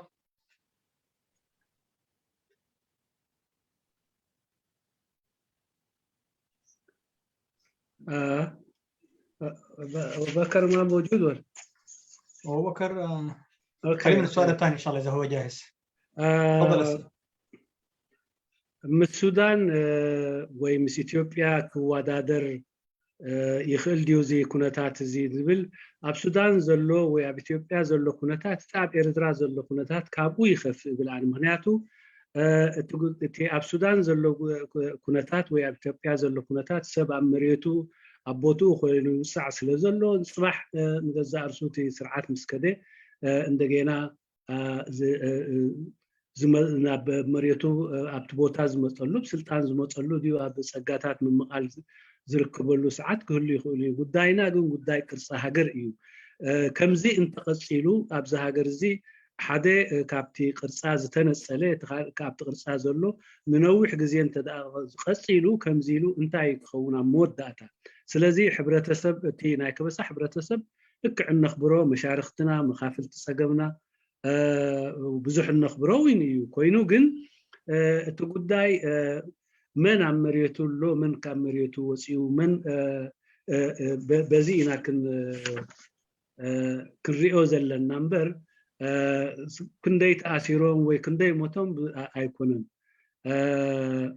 ካብ መሬትካ እንተደኣ ተነፂልካ ካብ መሬትካ እንተደኣ ወፂእካ ፅባሕ ተመሊስካ ኣብቲ ቦታቲ ክትህሉ ኣይትኽእልና ወይ ድሕሪ ገለ ዓመታት ህላዊኻ ኣብ ኤርትራ ክህሉ ኣይክእልን እዩ ስለዚ በዚ ምክንያት እዚ ምስቲ ናይ ሱዳናውያንን ምስቲ ናይ ኢትዮጵያውያንን ኣብ መሬቶም ዘሎ ምስኡ ኣይወዳድሮን ኣነ ብወገነይ ዝብሎ ንገዛ እርሱ ሰላሕታ ፅንተት እዩ ዝብሎ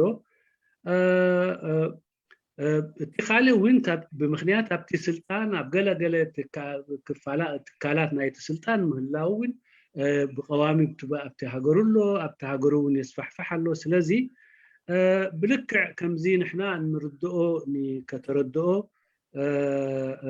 ሽግር ክኸውን ይኽእል ይኸውን ግን እቲ እነወዳድሮ ካብ መሬትካ ጨርሽካ ምጥፋእን ምስ ኣብ መሬትካ እናተወፅዓካ ሃሊኻ ፅባሕ ትወፅዓ ምስ ከደ ተመሊስካ ኣብ ልዕሊ መሬትካ ጎይታ መሬትካን ጎይታ ዓድኻን ኮንካ ምንባርን ምስዚ እዩ ዝወዳደር ስለዚ ኣብ ዓዱ ዘየሎ ኣብ መሬቱ ዘየሎ ፅባሕ ኣብ ኤርትራ ክህሉ ኣይክእልን ስለዚ ምስ ህላዌን ዘይምህላውን ኢና ነወዳድሮ ነዚ ንኸተረድኦ ግን ነቲ ዝወረዶ ወይ ነቲ ዝስምዖ ክገልፆ ይኽእል ይኸውን ንካልእ ግን ከተረድኦ እውን ኣይትኽእልን ትኸውን ፀገም ይህልዎ ይኸውን ኣብ ምርዳእ ስለዚ በዚ መልክዕ እዚ ተወዳደሪ ይኮነን እቲ ኣብ ሱዳንን ኣብ ኢትዮጵያን ዘሎ ዕብለላን ወይ ጭቆናን ምስቲ ኣብ ኤርትራ ዝካየድ ዘሎ ዝተፈላለየ ናይ ኤርትራ ይኸፍእ ባህላዊ شكرا لك استاذ ابو بكر صايغ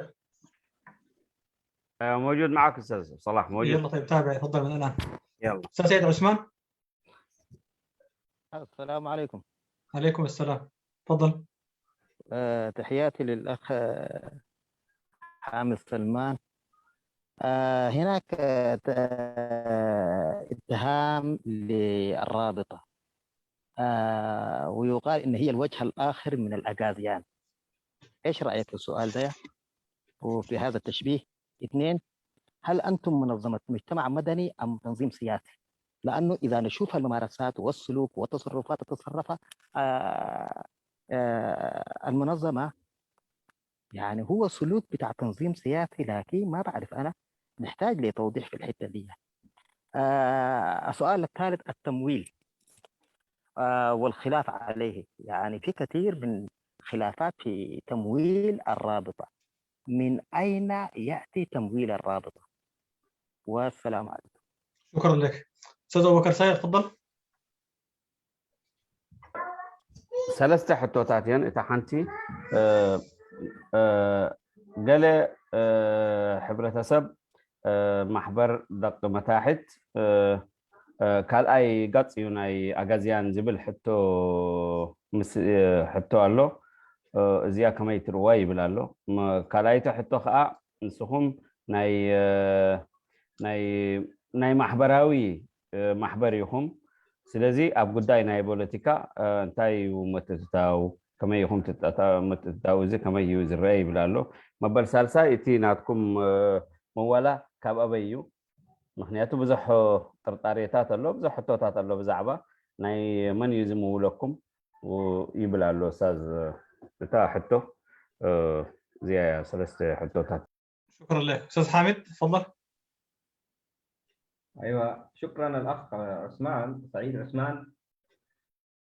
اولا السؤال الاول هو انه الرابطه هي الوجه الاخر للاغازيان. ده طبعا اي مراقب او اي شخص متابع لنشاطات الرابطه لادبياتها لفكرتها بيعرف انه هذا الكلام لا ينطبق عليها لانه الرابطة هي فكرة رصينة، فكرة مسؤولة، فكرة تعرف حقوق نفسها وحقوق الآخرين، فكرة ما فيها رغبة الاستحواذ على الآخر أو تدمير الآخر أو انتهاك حقوق الآخر. حدوده هو إنه نحن دايرين حقوقنا بالتي هي أحسن يعني. طيب بالتي هي أحسن دي تودينا للسؤال الثاني اللي هو هل أنتم منظمة مجتمع مدني أم تنظيم سياسي؟ نحن رابطة أبناء المخابرات الإريترية هي منظمة مدنية تستخدم الوسائل المدنية للتوعية والمطالبة والدفاع عن حقوق سياسية واجتماعية واقتصادية وثقافية لمجتمع المنخفضات. وبالتالي أي قضية عندها علاقة أو ترى رابطة أبناء المنخفضات إنه هي فيها خلل أو فيها انتهاك يمس حقوق المجتمع ده تدخل فيها، تدافع، تطلب، توضح. بالتالي هي يعني الآن مشكلة مجتمع المنخفضات شنو هي؟ لو قلت هي ما يعني مشكلة سياسية. هي النظام السياسي الحاكم في إريتريا ممارساته، برنامجه السياسي، مشروعه للدولة الإريترية هو السبب اللي خلق هذا الكم من المعاناة وهذا الكم من التهديد الوجودي لمجتمع المنخفضات. وبالتالي الرابطة تطالب بالحقوق المدنية والسياسية والاقتصادية للمجتمع. ما حزب سياسي يعني. ما حتلقى يا أستاذ يا أخي سعيد عثمان، ما حتلقى رابطة أبناء المنخفضات تقدم مرشح مثلا للانتخابات. ما حيحصل الكلام ده في انتخابات سياسية مثلا عشان يدخل البرلمان ولا كده يعني. ده هو الحد. نحن ما نطلب إنه نحن نشارك في نظام الحكم، لكن نحن نعمل من أجل توعية الناس بحقوقهم. بعدين هم يكونوا سياسيين، يطالبوها بشكل سياسي، يطالبوها بشكل عسكري، يطالبوها بشكل مدني، بشكل اقتصادي، عموما يعرفوا حقوقهم ويدافعوا عنها يعني. وطبعا السؤال الآخر اللي هو التمويل يعني. التمويل نحن يعني نمد رجلنا على قدر لحافنا. ما عندنا تمويل من أي جهة، من أي جهة ما عندنا تمويل. تمويلنا هو بس من نفسنا، من أعضائنا يعني. ناسنا ما شاء الله سخيين يعني، يدفعوا من جيبهم يعني. مشاريع كثيرة عملوها في شرق السودان بقروشهم يعني. إذا شاركوا 50 نفر، أي واحد دفع 100 بتعمل حاجة يعني. فما عندنا أي تمويل من الخارج، تمويلنا داخلي يعني.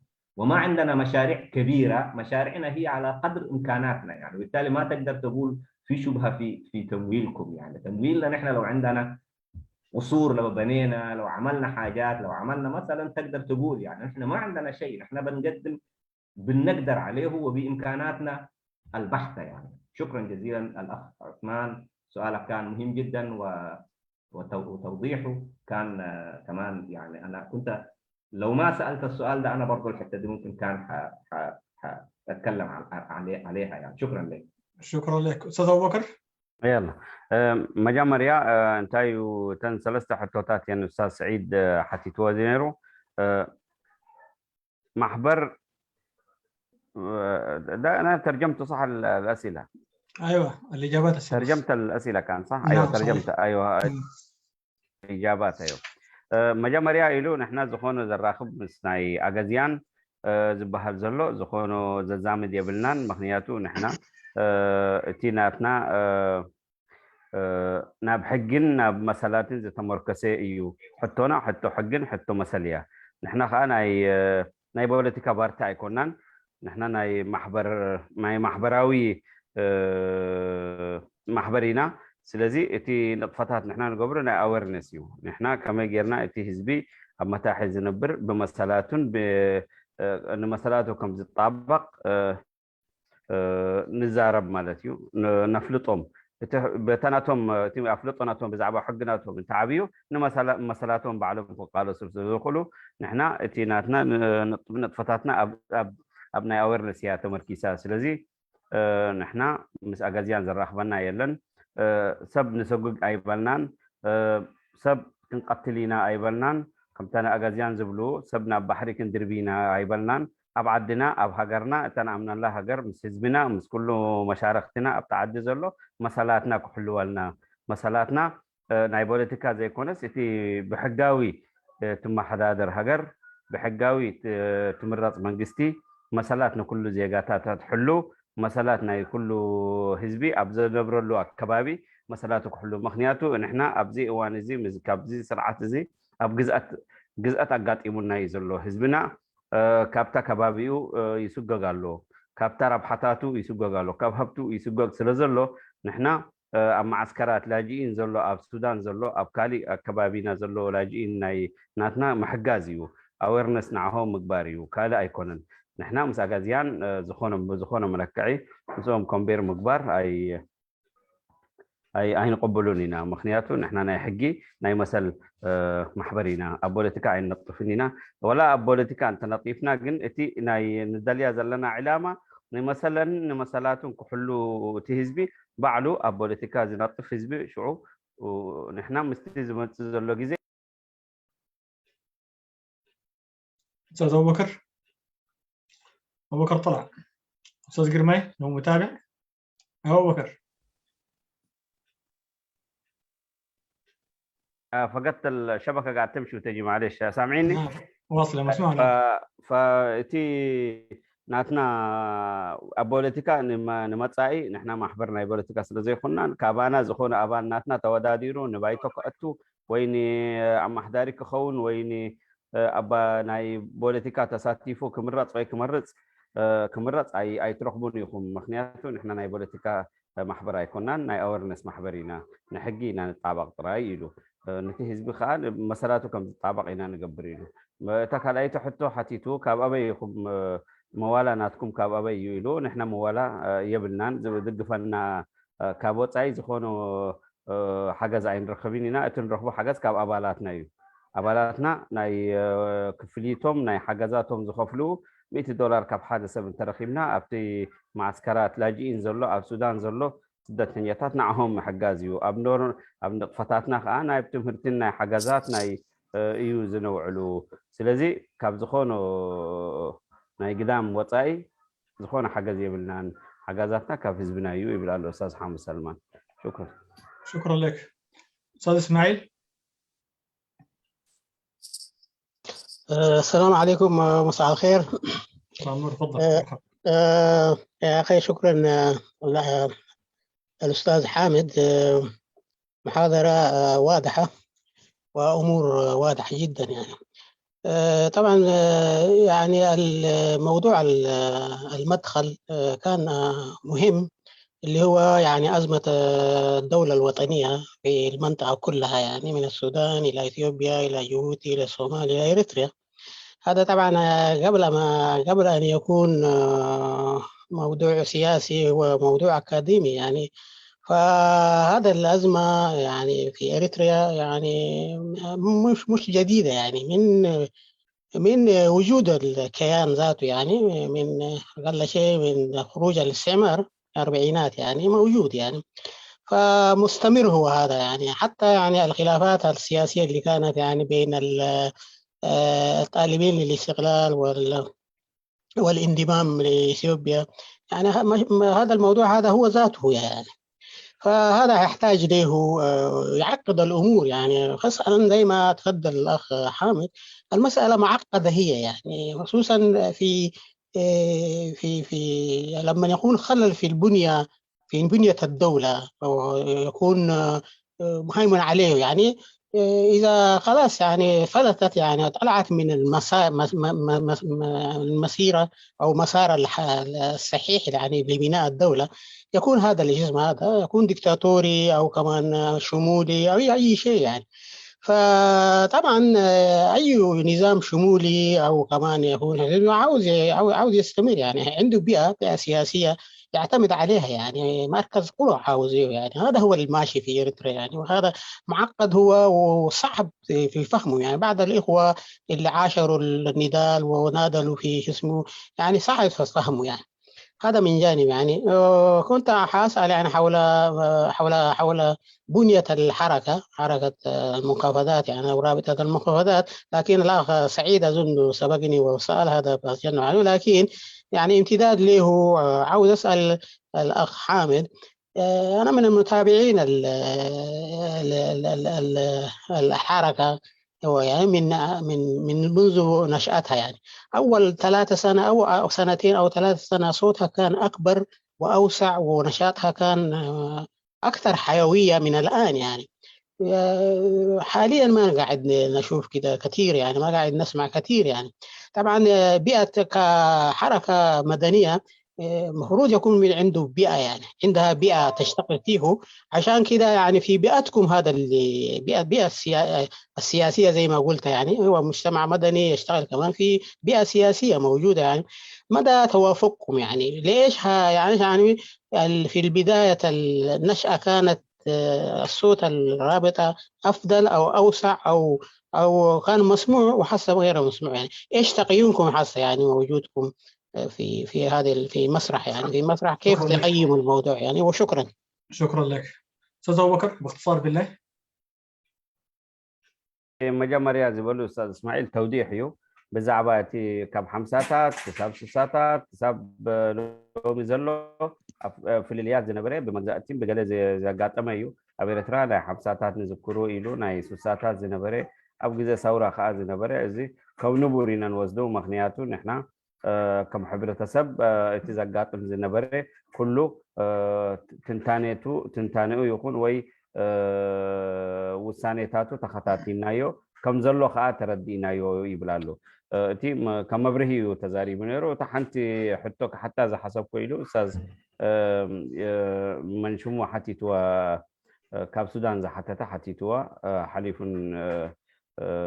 تملي سمالتي يلو حتى زلاتو كاب تمسرتو قد مثلث عامتا قد 4-5 عامتات أنا بأتكرر إذا كتاتل نيرون فتاتنا محبر دقة تحت سلازي اتي دمتهم شعو لعول ينيرو نتفتاتكم بزوح ينيرو بزوح يكم تسارح نيركم أبزو وانا زيجن اتي دمتي تحيتيو يزلو اتي نتفتاتها آزيو بزوح نتفتات سلازي بلكم انتايو تي عقاتي مزلو يبلالو. تفضل. تفضل. نعم شكرا الأخ إسماعيل. السؤال طبعا هو عن انه المنخفضات كمنظمه يعني عند التاسيس كان عندها زخم كبير وكان عملت ضجه كبيره وبعدين صوتها يعني انخفض يعني. طبعا السبب واضح يعني. المنخفضات كفكره كانت فكره جديده على الساحه الاريتريه يعني.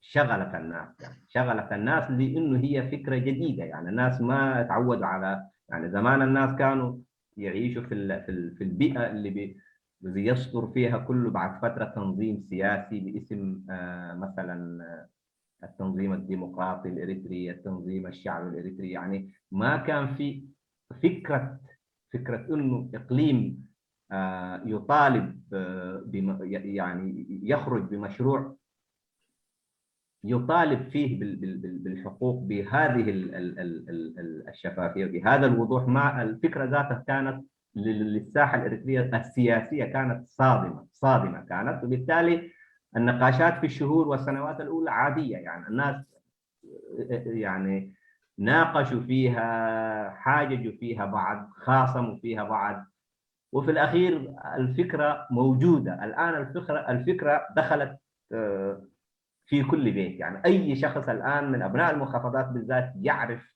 مشروع المنخفضات، يعرف حقوقه، على الأقل عنده شعور أنه هو في إريتريا المفروض يكون عنده حق يعني. المفروض ما يسكت عن حقه يعني. وبالتالي مسألة الزخم الكبير اللي حصل في بداية المشروع شيء طبيعي، هو لأنه الفكرة كانت جديدة. الآن مثلا أغلب الناس عرفوا المنخفضات، سمعوا بها، عرفوا تفاصيلها. اللي وقف معاها، اللي أيدها، واللي سكت منها عارضها لفترة وبعدين سكت خلاص يعني. فدي شيء طبيعي. هو ده اي فكره جديده كده هي، يعني اي فكره تطرح يعني فكره جديده بتشغل الناس لفتره معينه. الان في المرحله هذه الرابطه تعمل في انه هي تنظم المجتمع، تأهل الناس، تعمل عمل داخلي في المجتمع نفسه لتنظيمه تأطيره. وهو ده يعني الآن الرابطة الآن لو أصدرت بيان ما في زول حيلتفت للبيان ده، لأنه الناس كلها عارفة الرابطة خلاص اتشربت الفكرة، الناس ما تحتاج تتحاجج فيها مرة ثانية يعني. فالفكرة هنا، الفكرة إنه الرابطة الفكرة كانت جديدة، عملت ضجة، الناس كلهم سمعوا بها، عرفوها، عرفوا تفاصيلها، عرفوا أهدافها. اللي وقف معاها وقف معاها، اللي وقف ضدها وقف ضدها، وخلاص انتهت يعني. مش الفكرة انتهت، النقاش حول الفكرة انتهى يعني. ده اللي حبيت أقوله بس يعني. شكرا لك أستاذ أبو بكر. بزعبان أي إتي حنتو حتى مودة زحتة ملسي إتي محبر دقمة تحت يجمرون كله إتي حساب حدش ينيرو مغنياتو إتي أبتا زنبر اللؤوان بارتيتات بناي بوليتيكات نطف لو ما حدش بارتي يمتي كالي بارتي يجسكيل كالي يسرح إتا حساب حدش ينيرو سلازي بزح تكاتيعو هزبي قالي أب سلسته تمقيدهم قاليهم تقاويهم بزح يقاوم نيرون قاليهم خا دقيفهم تحساب قاليهم خا سقيلهم تي زارب زنبري ولا سقيلو يلو سلازي إتا حدش حساب سلازي خونه بزح كتعن زتن رخيبو أبتوانو قد مش ديش تشعات عمتات مالتيو حججن أبزو وانزي نبور سلازخونه نابزخونه غزا نايب دقمة تحت تحساب أتيو سلازلو أتي ولا أتي أنصارو عتيقو زنبري ويز قاوم زنبري لو متقبلو مسؤول سرح جميرو مالتيو أتي قال حسابات ناي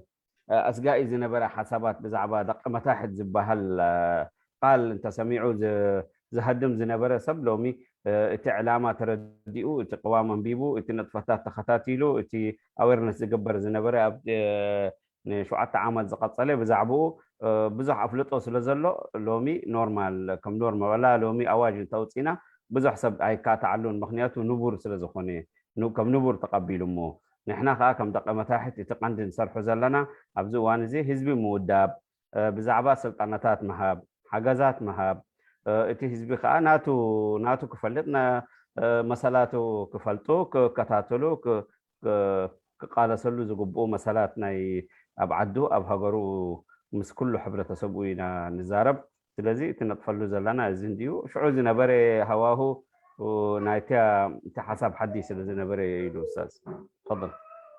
شكرا لك. في أستاذ في سؤال منقول من الماسنجر من الأستاذ أبو صالح العسكري بيقول هل الخلاف الذي حدث داخل الحركة أثر على نشاطها؟ وما هي أسباب الخلاف إذا كان عملها ونشاطها الدفاع عن مصالح المجتمع؟ تفضل أبو بكر. سؤال لك ماسنجر تحت الماسنجر من الأستاذ أبو صالح العسكري. أيوة أبو صالح تباهل سب تحتيتا أما ماسنجر مقنعته زي فنوزي على فيسبوك بقطة تايم محلال بسلزلو كما سنجر كفيسبوك زحت زلو إتي أمانجو أم محبر إتي محبر تقامة تحت زقات أمو فليليات نيرو بزح تقامة تقات إمو أمانجو مالتي أمانجو تي محبر انتايو تي شجر انتايو نيرو تي فليلاي زي فترة انتايو بزعبو انت ملسيه بكنا طبو يبل قال له استاذ. ايوه السؤال من اللايف مش من الماسنجر معلش. ايوه من اللايف. ايوه تفضل حامد سلمان. ايوه طبعا الخلاف اي جهد بشري يشتركوا فيه شخصين واكثر يحصل فيه خلاف، شيء طبيعي ده يعني. بس طبيعه الخلاف، نوع الخلاف، حدود الخلاف هنا تختلف يعني. ف يعني إذا حصلت أي خلافات داخل أي مجموعة، الرابطة ما معصومة يعني، هي منظمة الناس يشتغلوا فيها بشر، هم يختلفوا، رؤيتهم للأشياء تختلف. ونحن بس تركيزنا هو في انه هل فكره المخفضات ماشيه لقدام ولا متراجعه لورا، سواء كان الموجود فيها هو يعني فلان ولا علان ما يهم، المهم انه فكره المخفضات تتغلغل في المجتمع مع بزوغ كل يوم، يعني بتدخل في الناس يفهموها يستوعبوها وكده. المنظمه نفسها كمنظمه يعني حصلت فيها خلافات، لو حصلت فيها كبيره يعني مثلا، فده شيء طبيعي، هو شيء غير ايجابي وغير مرغوب، لكن في الاخير هو جهد بشري بيحصل فيه خلاف، احنا مش منزهين يعني. الان انا بسمع ناس كتار يعني يقولوا يا اخي انتم منظمه مجتمع مدني كيف تختلفوا؟ يعني الخلاف مصرح به بس رخصه يعني للاحزاب السياسيه، انتم ما عندكم رخصه بتاع خلاف، كيف تختلفوا يعني؟ فشيء يعني ما مقبول تماما. يعني الخلاف بيحصل في اي مجموعه بشريه تشتغل مع بعض، بيحصل فيها خلاف. فانا بشوف انه ده شيء طبيعي. هو صحيح هو يعني اضر بالروح المعنويه لابناء المخفضات، لمجتمع المخفضات، ما في شك في الحته دي. يعني المفروض الناس تتجنب الخلاف بقدر الامكان، وفي حاله انه يحصل خلاف الناس يعني يعني زي ما يقولوا يعني تتشبث بالصمت، يعني تسكت. يعني انا بدل المنظمه يعني اللي انا عضو فيها تتضرر، انا بسكت ابعد في بيتي يعني. خلاص، هو ده المبدا المفروض يكون موجود يعني. لكن احنا كمان كمجتمع الناس عارفه يعني عندنا مجتمع شرقي نحن في الاخير، يعني ما عندنا الحته بتاعت التمسك بالنظم النظام الاساسي، الدستور بتاع المنظمه ده، التقيد به لسه نحن ما تمرنا عليه بشكل جيد. يعني مثلا واحد يطرح رؤيه مثلا، الرؤيه حقه دي هو مؤمن بها ايمان كامل انه هي صحيحه، يعني حتى المفروض يكون انه هو يطرحها في المكان المناسب في الوضع المناسب، وينتظر رد الناس عليها. قبلوها الناس وافقوا عليها يمشي بها، ما قبلوها خلاص يسكت. نحن الثقافه دي ما عندنا لها. انت عندك حاجه تقدمها لقدام وتقول دي حقي هي. انا بشوف انه نعمل كده. ناس يقولوا لك يا اخي الحته دي نحن ما دايرين، ما تنفع معنا، ما يصوتوا لها. مثلا اذا حصل تصويت يعني ما صوتوا، معناها انت تقول لهم يا فكرتي دي يا احرق البيت. يعني هي دي مشكلتنا يعني كمجتمع. يعني انا الحين ما قاعد اشخص مشكله حقيقيه بالمستوى ده في الرابطه، لكن هي دي ثقافتنا نحن كمجتمع. يعني تدريجيا ممكن نتخلص منها بالتدريب، بالتاهيل المستمر. الناس وقت يدخلوا مؤتمر المفروض يتدربوا على الاسس دي اصلا، يعني كاساس. يعني يتدربوا على ان هم يقبلوا الاخر، يقبلوا الراي الاخر. فطرحت راي حتى انت لو مؤمن به ايمان كامل ما اتقبل، خلاص انت عضو في المنظمه غصب عنك تسكت وتصبر. يعني المره الجايه تغير اذا قدرت. يعني صبر للحته دي نحن ما عندنا. منشا المشاكل في التنظيمات السياسيه الاريتريه هو ده حسب فهمي يعني. وهو الرابطه كمان ما مستثنى، يعني ما مستثنى من الحته دي يعني. والخلاف اضر بالرابطه، لكن ما يعني حدوده هو في حدود الضرر المعنوي بالذات لابناء المنخفضات كمجتمع. يعني شكرا لك ارجو ان انا اكون وضحت للاخ اسماعيل. شكرا لك. حسنا بلاي كترجو ما مخنياتو تي حسابو دقاقم سلازنا بري تي حساب انتايو بلالو تي زخونو كلتي وي سلسة سبات ود سبات بحنسب بيسرحو زخونو سب بحنسب بيسرح نبوريو ام منقوم زخونو فليليات نايري تون ناي حسابن كله اللو نبوريو مخنياتو نحنا بتحقينا نختل بتازل لنا ممرحيتات حقتن رس عن قطن بوينا نخيد مخنياتو قوام اللو قوامي زمر حنا أبتا قوام زقاتم حسابات قالهم يهوخو أي قبلون قالهم بتا قوامينا نخيد تقوام خا يجددنا نتي فلليات ناتنا بتقوامنا كنفتحوا زقبا يبلالو مخنياتو تي نبوريو فلليات كله تي فلليات أقاتيمو بزح هقافات أي فترة جن تي مورالوي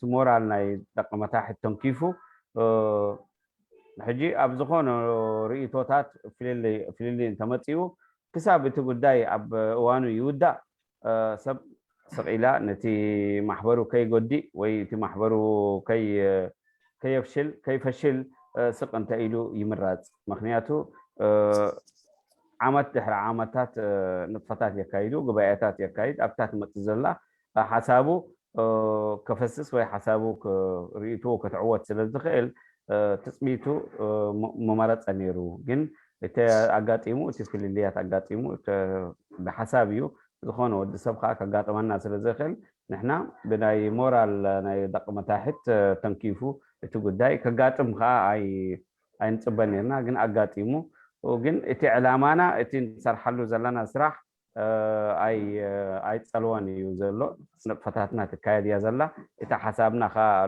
نورماليو كقاطمنا زقاطمي كمتا ناي حبرة سبنا مالتيو جينا نحنا من قدي معبالنا من قدي سلطناتاتنا زلنا مستي جزء مس معبالي مس سلطناتات مستمكرو كنسبرو سلازخونا كم حزبنا أقاتيمنا إلو تفضل.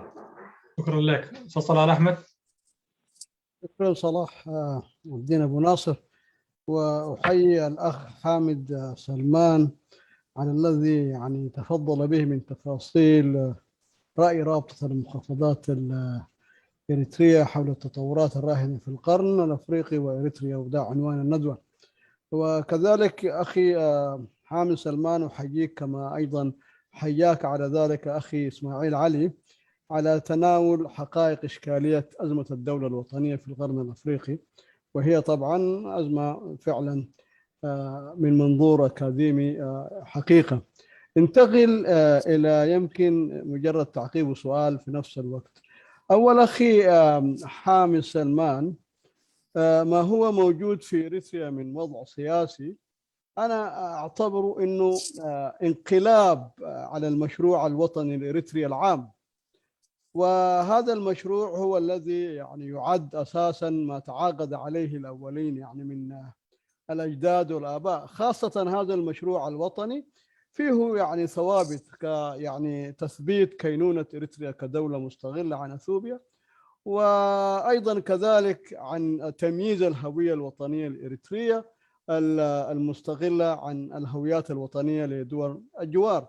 فأنا أعتقد يعني هذا المشروع أيضا أكد على التنوع المجتمعي والثقافي والديني، وأيضا أعطى مرجعية الأرض في حد ذاتها كثوابت من الثوابت، لأن الأرض مرتبطة أيضا بالهويات المجتمعية. وهذا الانقلاب هو الذي شكل أنه هناك تكون مقاومة إريترية سياسية ومتعددة حتى يعني من ناحية الوجود. فأنا يعني أعيب على مسألة رابطة المنخفضات بالذات. قضية الأرض هي الآن قضية تتبناها معظم التنظيمات الإريترية القوى السياسية، وخاصة هذه التنظيمات داخل المعارضة أو المقاومة الإريترية. أنا لو أقول لك إنه في بعض التنظيمات كل أبناء هم من المنخفضات جغرافيا، أنا لأنه عاوز يبتعد عن الهوية التضاريسية، لكن كوجود ذاته مرتبط بالأرض هم من هذه الأرض اللي سميت بالمنخفضات يعني. فبالتالي يعني هم رافعين كل المطالب الوطنية بما فيها هذه الإقصاء والهيمنة الثقافية والتهجير الممنهج والتوطين القسري. نحن بنحارب كل الأمور دي يعني.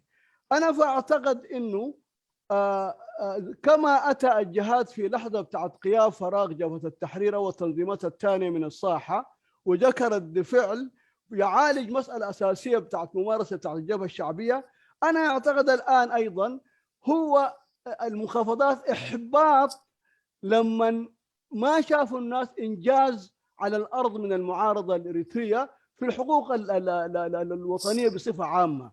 فبالتالي الأخ حامد سلمان هل يعتقد الإخوة الموجودين في التنظيمات الإريترية وبالذات معظم التنظيمات الإريترية أبناء من أبناء المنخفضات، هل تعتقد أنه هم يتجاهلوا هذه الحقوق أو هل تعتقد أنه هم ما قدر هذه المطالبة بتاعت الحقوق؟ السؤال الأخير أخي حمزة، يعني حقوقكم تطلبوها من مين؟ ما نحن كلنا قاعدين نحارب نظام دكتاتوري إقصائي أو فوق هيمنة، يعني ما هو احنا تغيير هذا النظام ده حيحل لا حيخلي المنخفضات عندها حقوق بروحها، ولا العفر في دنكالي حيكون عنده حقوق بروحه يعني. وللمسألة اللي قاعدين نشوفها، كل ما قامت رابطة أو كل ما قام صوت بتاع قومية فيأتي بيت الشعر الذي يقول النار تأكل بعضها إذ لم تجد ما تأكله، بمجرد ما ترتفع صوت بتاع قومية محددة تنشق وتضرب بعدها، لأنه العدو الوهم اللي كان موجود ذاك يكون ما موجود بيناتهم، فبالتالي يخش في علاجات معالجات خاطئة. في نفس الوقت زي المنخفضات الآن، يعني هو دخول في معالجات هذه عالة على المجتمع بتاع المنخفضات بحد ذاته، هذا يمزق المجتمع. انتم قلتوا لم الشمل، الوثيقة لم الشمل، لكن ما ظهر الآن هو بالعكس هو تمزق هذا النسيج بتاع المنخفضات. وشكرا. شكرا لك أستاذ أبو بكر. إتا مجمر يا نتي ذهب كنا مبرهي ذهب كنا استمروا يغني النايلو كالي إتي زلوا كناتات أبعدنا زلوا كناتات أبي رترا زلوا كناتات تفاطير زلوا دحرنا سنت أبتأ ناي حزب رترا بروجكت زباهل سلامن رهوان حنت هجر نرنا في كل حزبات طرنف كتفتر زقبا نيرو إتي أبوتاتنا أب حقوتاتنا تسمع معلو زنبرو لولاونة هجرنا نات هجر كتخون إريترا زجنت كل حزبا بزجنت ناي إريترا ناي كحبن ببهلو كحبن يقالس نيرو إتي أقاطي مزلو حجيجن إتي أنصار زخول علاماتنا حزب إريترا تقال سلون 3 عامات يكون وي 5 عامات أنصاريو أقاطي مزلو بعدنا سلازي إتي حسيا ناب كل حزب إريترا وريدو سلازلو إتي في التحقة نحنا بحنسب كل سب بحنسب سريحو نتي أبعدنا زلو سرعات كن أليو إنت أبعدنا سرعات زلو أنت تأليو إتي في التح نخلو في التح كركب سلازخونة سلمنتا إذا متاحت ناتكم العيلكم أبزوان زي مخنياتو إتي أب سمانياتات زقاطمة قفعتات كاب حزبه وجنبار زقاطمة وبقلا كبابيتات أب متاحت كم ريزلت ناتو ناي جهاد زبهال تفطيرو ناي جهاد قا مستجزيو قا حجي توديو مالتيو تي مبقسيو ناي قفعتات سلازي نبري حجي قا دق متاحت زقاطم زلو أب متاحت زقاطم زلو شقرات وي هسا كابو تمركيسو وتيو سلازلو اتزحشي اماراتي نقول كلهم بارتيتات كلن حزبي كل سريحون إذا سرعات انت تأليو اتي زلو بدلات كله كإلا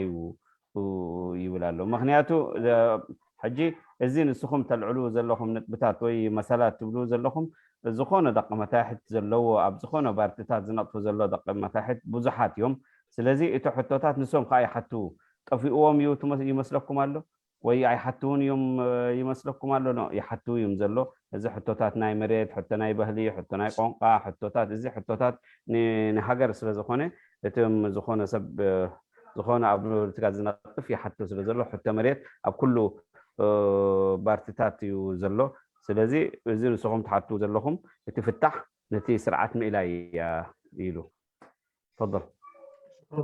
أستاذ حامد سلمان. ايوه شكرا للاخ الاستاذ صلاح علي احمد. انا اتفق معاك انه الجبهه ممارسات نظام الجبهه الشعبيه هو انقلاب على المشروع على المشروع الوطني، يعني على المشروع الوطني الاريتري يعني. اتفق معك في الحته دي، هو انقلاب، ولكن الانقلاب هذا يجب ان يقاوم يعني. طيب الرابطه يعني تساهم في هذه المقاومات، تدلي بدلوها في هذه المقاومه. ما في شيء يمنع الرابطه من الحته دي يعني. وجود تنظيمات سياسيه تشارك او تشاطر الرابطه نفس الفهم في مواضيع الارض، ومن ابناء نفس المجتمع، من ابناء مجتمع المخفضات موجودين في احزاب سياسيه ويطالبوا بنفس المطالب. ده شيء تقدره الرابطه، جدا تقدره يعني، موجود كان قبل تاسيسه وحيظل موجود معاها يعني. وبالتالي هو جهد متراكم يعني. التنظيم السياسي اذا هو يطرح نفسه كتنظيم سياسي يخجل من انه هو يطالب بحاجه محدده، لانه دي تخصم من رصيده السياسي. ابناء المنخفضات يعرفوا حقوقهم، يدافعوا عنها في اي مكان، في اي ميدان، في اي منبر، لكن في حسابات سياسيه. في تنظيم سياسي يعرف حق المعرفه انه الارض هذه قاعد تسلب، انه المجتمع هذا قاعد تتم ابادته بشكل صامت يعني، او يتم طرده يعني، او بالاعتقالات. في ناس اختفوا عندهم 30 40 سنه يعني، حتى ديل مكان قبرهم ما معروف يعني. طيب التنظيمات السياسيه تعرف الاشياء هذه يعني، لكن للحسابات السياسيه ما تقدر بشكل واضح مثلا تتكلم عنها يعني، لانه دي حتخصم من رصيدها الوطني. بالتالي الرابطه هي المفروض تحسب كسند للتنظيمات دي يعني، مش تحسب خصم عليها يعني. ما خصم على التنظيمات، هي بالعكس سند. اللي ينقص من التنظيمات السياسيه تكمل الرابطه، واللي ينقص من الرابطه ما تقدر تعمله الرابطه، تكمل التنظيمات السياسيه، وفي الاخير الكل رابح يعني. فما المساله مش كرسي يعني عشان يقول قاعدين فيه ناس فلان خلاص مع السلامه، قاعد فيه فلان ما تقعد فيه يعني. مش كده المساله يعني. المساله هي طرح رؤيه سياسيه، رؤيه لحل مشاكل المجتمع، تطرح بشكل مدني، تطرح بشكل سياسي، اخر ممكن يختار انه يطرحها بشكل اخر. بالتالي الخيار متاح للناس كلها يعني. مشروع المنخفضات طويل، مش ردة فعل يعني، مش ردة فعل. انت حاولت تقارنه بمشروع تنظيم التنظيمات الاسلاميه يعني، ما زيه. ده يعني ذاك مشروع اصلا اجتمعت فيه الطريقه اللي اتشكل بها ذات اصلا، والتاثيرات اللي كانت موجوده تختلف تماما. حتى السياق التاريخي اللي طلعت فيه رابطه ابناء المنخفضات يختلف عن غيره، لانه هنا رابطه ابناء المنخفضات درست الموضوع، جلسوا له ناس يعني الموضوع ملمين به بشكل كامل بكل تفاصيله يعني، وساهروا فيه وتعبوا فيه ونادوا فيه ناس وقعدوا له وناقشوه جلسات، وبعدين طلعوا به يعني. ما طلعوا به من مجلس بتاعت سوق يعني زي ما حصل في بداية الثمانينات ولا نهاية الثمانينات. عموما مشروع المنخفضات مشروع مدروس هو يعني، وهو ما مطروح كرد فعل على شيء، على اي شيء يعني. هو مطروح كحل لمشكله موجوده في اريتريا، مشكله بنيويه في شكل الدوله الاريتريه. الرابطه طارحه الحل ده، وفي نفس الوقت تعمل على انه اصحاب المصلحه المعنيين هم اللي يدافعوا عن الحقوق، سواء كانوا في تنظيمات سياسيه او كانوا ناس عاديين في السوق يعني. شكرا، انا تقريبا كملت يعني. شكرا لك استاذ بكر. يبل له نحن بتا نسخه زبصخه حسابات انا سماع يمساخه مخنياتو اتي زغاطيمو زلو علوايو ابتناي مشروع ناي حزب اريترا سلامن رهوان هاجر مهنات زتحسبه علوا كخايدلو يزلو. ስለዚህ እቲ ዘጋጥም ዘሎ ንሕና ንሰማማዕ ኣሎ ከምታ ንስኻ ዝበልካያ ኢሉ ግን ብሓደ ወገንካ ማሕበር ደቂ መታሕት እቲ ርእቶ ናቱ ወላ ብባርትታት ሕጂ ኣብ ባርቲ ናይ ፖለቲካ ዝነጥፍ ሰብ ኣነፂሩ ኣብ ሓንቲ ንእሽተ ጉዳይ ወይ ዓቢ ጉዳይ ፈልዩ ክዛረብ ስለዘይኽእል ወላ እቲ ሽግር እንተኣጋጢማ ከዓ ብጉልባብ ናይ ፖለቲካ ስለዘይሰግራ ወይ ኣነፂሩ ክገልፃ ስለዘይኽእል ንሕና ከም ማሕበር ኣብ ፖለቲካ ኣይንነጥፍን ኢና ግን እቲ ዝርእዩ ዘለና ብዓድና ዝካየድ ዘሎ ንገልፁ ኣግሂድና ኢና ንገልፁ ምክንያቱ ኩሉ ሰብ ክፈልጦ ኣለዎ መሰላቱ ክጣበቕ ኣለዎ መሰላቱ ክፈልጥ ኣለዎ ኣብ ዓዱ ኣብ ኸበሩ ማለት እዩ ነዚ ጉዳይ እዚ ነተን ኣብ ፓርቲታት ዝነጥፋ ዘላ ይፈልጡ እዮም ንሕና ከዓ ከም ማሕበራዊ ናይ ህዝቢ ንድግፉ ኢና ንዛረበሉ ኢና ንገልፁ ኢና ምክንያቱ ንዓሆም ከዓ ንሕና እቲ ንዓሆም ሓጋዝ እዩ ንሕና ንገብሩ ዘለና ነጥፈታት ንዓሆም ከዓ ሓጋዝ እዩ ምክንያቱ ኩሉ ህዝቢ ትጥርንፍ ሃገር ኢና ንምነ ኩሉ ሰብ መሰላቱ ዝረኽበላ ኣብ ነፍሲ ወከፉ ዝኾነ ኤርትራዊ ኣብ ዝሓተሎ ሕቶ መልሲ ናይ መሰሉ ክዕቀበሉ መሰሉ ክሕልወሉ ዝግብኡ እዩ ሃገር ኢና ንምነ መበር ካልኣይ እቲ ንሕና ንገብሩ ዘለና ካብታ ናይ ንጥፈታት ናይቶም ፓርቲታት ዝገብሩ ዘሎ ዝጎድል ኣይኮነን ንዓሆም ሓጋዝ እዩ ንዓሆም ኣብ መወዳእታ ንዓና ኩላትና ከርብሓና እዩ ንሕና ንዛረበሉ ዘለና መሰላት ናይ ዘጋጠመ ነገራት ኣብ ዓድና ስለ ዝረኣና መስሪትናዮ ተዛሪብናሎ እዚ ማሕበር ከዓ ኣብ ጎደና ወይ ኣብ እንዳሻሂ ዝተመስረተ ኣይኮነን ብመፅናዕቲ ዝተኻየደ ብክኢላታት ዝተፀንዐ መፅናዕቲ ስለ ዘሎ እንታይ እዩ እቲ ፍታሕ ከዓ ተባሂሉ ፍታሕ ንደረጃ ሃገር ፍታሕ ዘመፅእ ሓሳባት ኣቕሪብና ስለ ዘለና ኣብ መፅሓፍቲ ሰፊሩ ስለ ዘሎ ኣየስግእን እዩ ዝኾነ ሰብ ኣብ ዓዱ ሓሳቡ ክፈስስ መሰሉ ስለ ዝኾነ መሳልና እዩ ኣቕሪብናዮ ዘለና ይብል ኣሎ ኡስታዝ ተፈضل شكرا لك استاذ خير ياسين واخيرا يا جماعه ما في تمييز ايجابي تفضلي معلش تقول بيننا انسان نديها فرصه. السلام عليكم. عليكم السلام ورحمه الله. اولا يعني تحياتي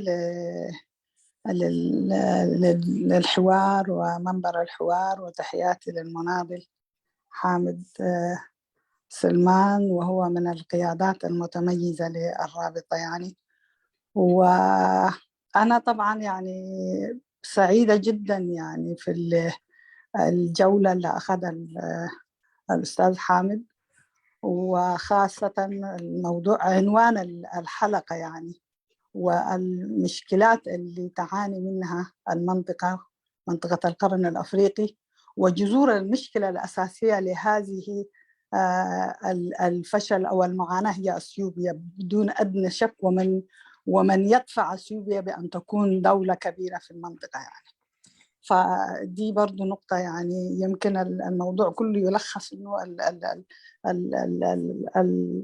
أساس المشكلة هي أثيوبيا في أزمة منطقة القرن الأفريقي يعني. فدي بعدين كان عندي شوية ملاحظات يعني. أولاً بشكر كل الأخوة اللي تداخلوا والأسئلة فعلاً أسرت يعني لتوضيح الرابطة وأهدافها والمبدأ اللي تنطلق منه هذه الرابطة يعني. وبرضو يعني حتى تساؤلات الناس والكلام اللي حصل أثناء نشأته كان وفيما بعد لأنه هو موضوع لب الصراع على إريتريا يعني أو الاختلال اللي حاصل في إريتريا وبالتالي يعني ده برضو يعني كانت خطوة جدا ممتازة ومفيدة من الرابطة يعني في هذه الأمسية.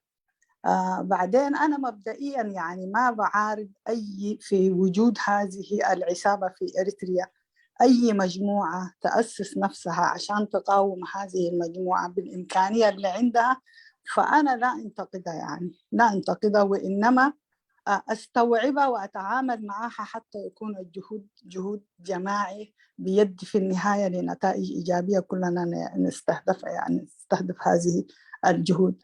فدي نقطة أساسية. بعدين كان أنا عندي ملاحظات يعني في بعض مصطلحات كانت تنزل، مثلا الأستاذ قرماي من ضمن الأسئلة إنه إذا أعطاكم النظام يعني وقال لكم كل مطالبكم، طبعا المطالب أو المطالب هي بشكل مباشر مش مطالب للنظام، وإنما هي تحديد المشكلة وعملية استئناف مقاومتها يعني، وإسقاط العصابة، وليس هو تصائل للنظام إنه عشان يعطينا. وإن أعطى المسألة دي ما معناتها الصراع انتهى في إريتريا، لأن المشكلة الأساسية المنخفضات حاليا في الصراع الإريترياني يعني. اللي قال بالاختلال الحاصل لأن المكونات بتاع المجتمع الإريتري وهو الأغلبية مجتمع مقصي يعني، وبالتالي الصراع هذا هو جوهر الصراع يعني. إذا اختفت المسألة بتاع المنخفضات وتحلت معناتها إريتريا ما عندها مشكلة تانية كشعب وكقوة وطنية يعني. فاعتقد برضو ده أحيانا بيدي يعني فهم سطحي، وكأنه المشكلة مشكلة بتاعت مجموعة معينة وكذا. لا، المجتمع المنخفضات هو أغلبية المجتمع الإريتري يعني اليوم. وده طبعا حاليا انتشرت عملية الظلم موجود، ولكن من يحاول أن يقلل مشكلة المعاناة بتاع أبناء المنخفضات معناتها هو نظام يعني ناس في صفوف النظام يعني أنا بعتبرهم. يعني الإنسان الشجاعة هي أن نقف مع الضرر والظلم الموجود وفضح النظام بكل ارتكاب الجرائم يعني، مش عملية تحسس. إذا الواحد طالب بحقوقه أنا أتحسس منه واعتبره إنه هو يتهم التجرينيا. أنا من زمان وضحت إنه الجماهير الأريترية بكل دياناتها ما في حد يدينه، ولكن النخب حتحاسب، والكلام ده هو كلام بتاع نخب يعني. فما دائما يعني الناس أحيانا تتلاعب بألفاظ وكده يعني. جماهير الأريترية إن كانت في كبسة وإن كانت في المنخفضات هي جماهير ما مسؤولة من جرائم النخب ومواقف النخب التاريخية، هتحاسب عليها. دي حقائق ثابتة. شكرا. شكرا لك أستاذ أبو بكر سايق. باختصار.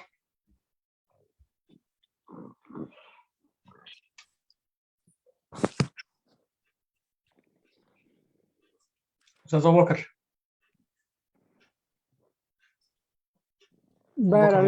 نازل ما طلع أظن الشبكة ممكن. طيب أستاذ قرمي لو تابعته. أستاذ قرمي.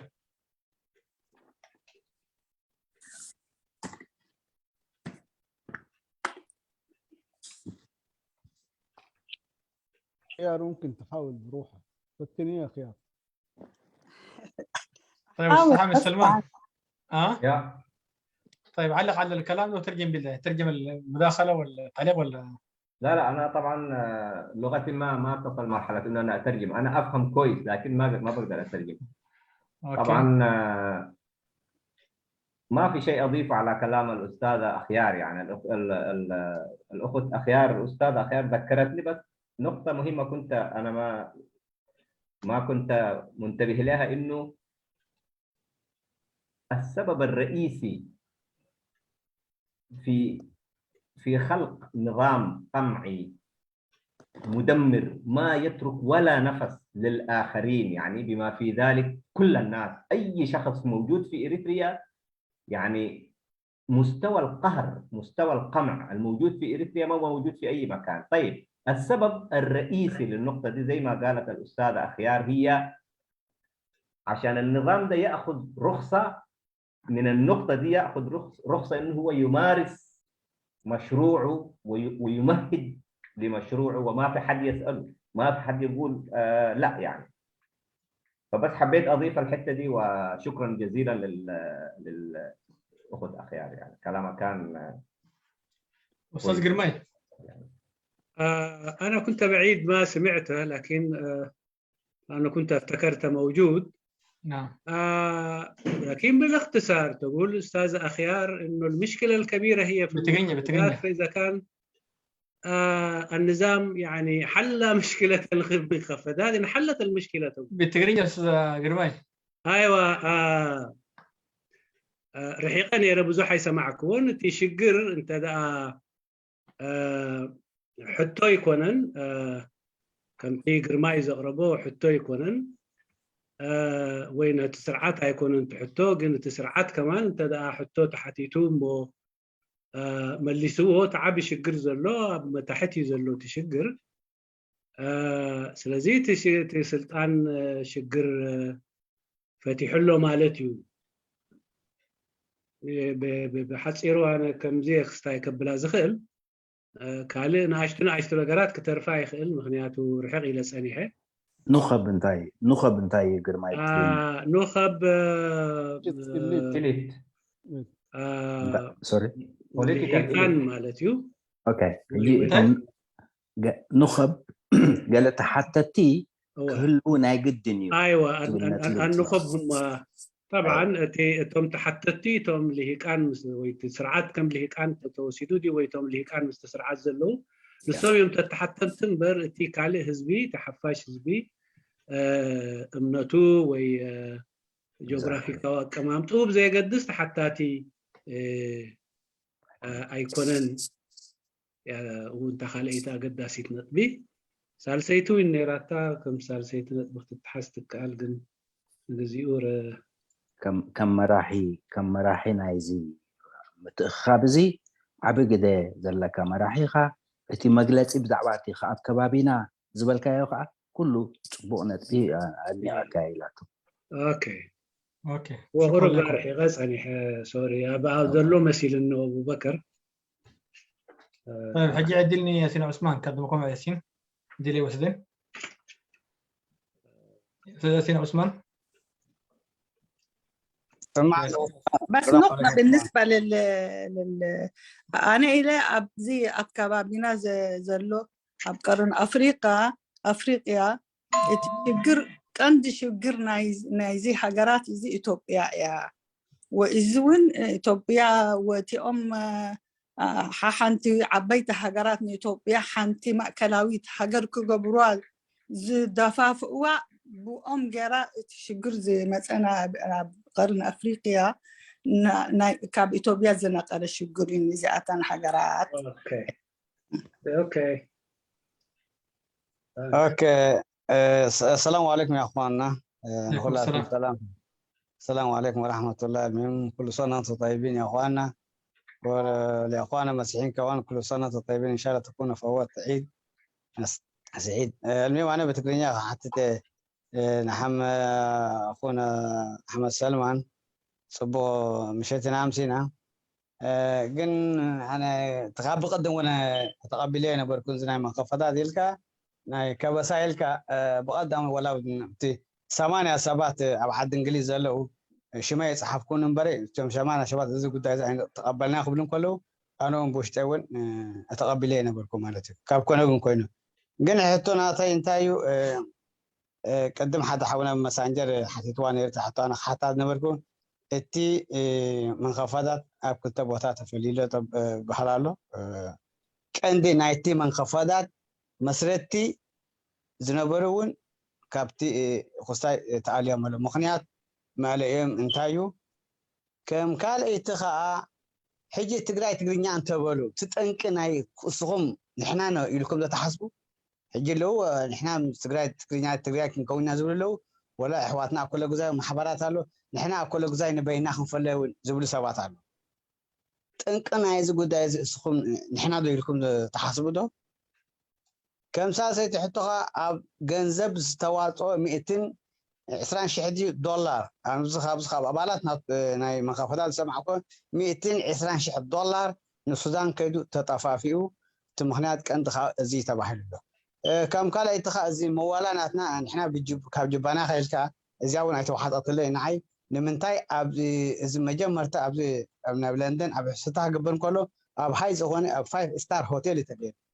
من البات مينيمم مصدرفتون مصدرارو مصقله مليون تحركنس كاب 10,000 باوند لعلك خونا كلنا كاب تحت خونا كلنا ولا حدا سبون أبالنا تكون زلكم جنزب دواس عيرخون إحنا أبزي بعد إنجليز زخون إحنا زخون ودبات محبر عند حدا خيرو أبا أبرال هاوس تبهلا أبان دحركنا حمش تقرشيد 10 شواتنا بعدنا تناتهولنا نشوفه مالس تهولهم بزحكون جين التي ناتكم موالات بن حقاب أبالات ناتنازل حقاب أبالات ناتكم أنا استودوا سبات من عيرخون جنزب أواتشوم كسب كنز السدود قلت ناتم مولاون نحن خارج بنا على زاون قرب تتابع حالنا صبوي نزق دازين ثلاث زين صمو قبلك كتمل سلي بتحتنا حاتت قنت خصاي صبوي نير مالته كم خمريت كان اليوم كابا 5 سبعات اب ميدياتات وصيو كسب صرفن زلفاتات ونيرو صرفهم نيرهم زلفاتات نيرو بلايف وصي كاون خصاني كنده شاب اسماء سبب تقيسكا مالته دحريو حجه انت منقصقاس ابي قصي زالو بزح غلط ابيتا سرحلو انت منقصقاس ناتكم سي اب حنت رئي لخونا اب سويدن زالو يخون اب عاد انجليز زالو يخون اب زخونه ناي منخفتات كم حدا بوتان دحركه ناي منخفتات رايهم بيو تريو زالوهم مثلا نصو اتا ناي منخفتات ناتكم ونط رايهم تريوم زالوهم مال صقم دحر ناي منخ نفس وقف اب اترا مريت زي تمن تعلو اب حماسين اسمران دحركه بمولو اب دقس $10 امغزيهم مالو كاب عاد خلسان كاب على الكود عايش كبابيل كاب عاد سوق ديل كاب بمولو زيزي ودت 30 جزء معلش جزء نازين كتملس له بتاعتنا حتى مالك ثانك يو شكرا لك استاذ قيتو تفضل كنا كن بحنسب اليوم 3 حتات مرحبا قال اي جزء يقرا حد صار رايك حاطط حنتي اي ترد ان كوين تسمعني انا ابتسعنا 4 ابكرن بشم أسلام كأسرون كلو أبصرجياتات نايلندن سلامة وسلف قبر نيره زي أبلعلي دك منخفضات ديو دك أسلام ديو زورد جبنات كأ درت يبلون أنا سما مع إمسخة أنا أتي إجرام أبلع الحزبنا زورد في الليات هلو دايما تقولوا تفاوت يعني انت زي كوينو زي تهارمه ارتراوي قالو اي بلني كم زخنسو اتم مققال تحجزك هزقبؤو كمان صاركا غيرو زرئي نجر انا في الجبهه كنا نقول الرابطه الاسلاميه لو ما كان اسمها كانت ديمقراطيك اورجانيزيشن لكن اسمها نقال يوم زي مرداء فتيرو الله نبل نيرنا حجي خا شعبية وإساس كفلن كله يحردنا لو إلي تفدي نسهم يحردنا لو تقول لهم نوسنا تراي زحرتكم زلوا لأنه كل كمان يلك أيو جلا يبلي لهم تتفاوت أولا ذاته أي تتنكفن إلي نبلو إذا كستاناي خير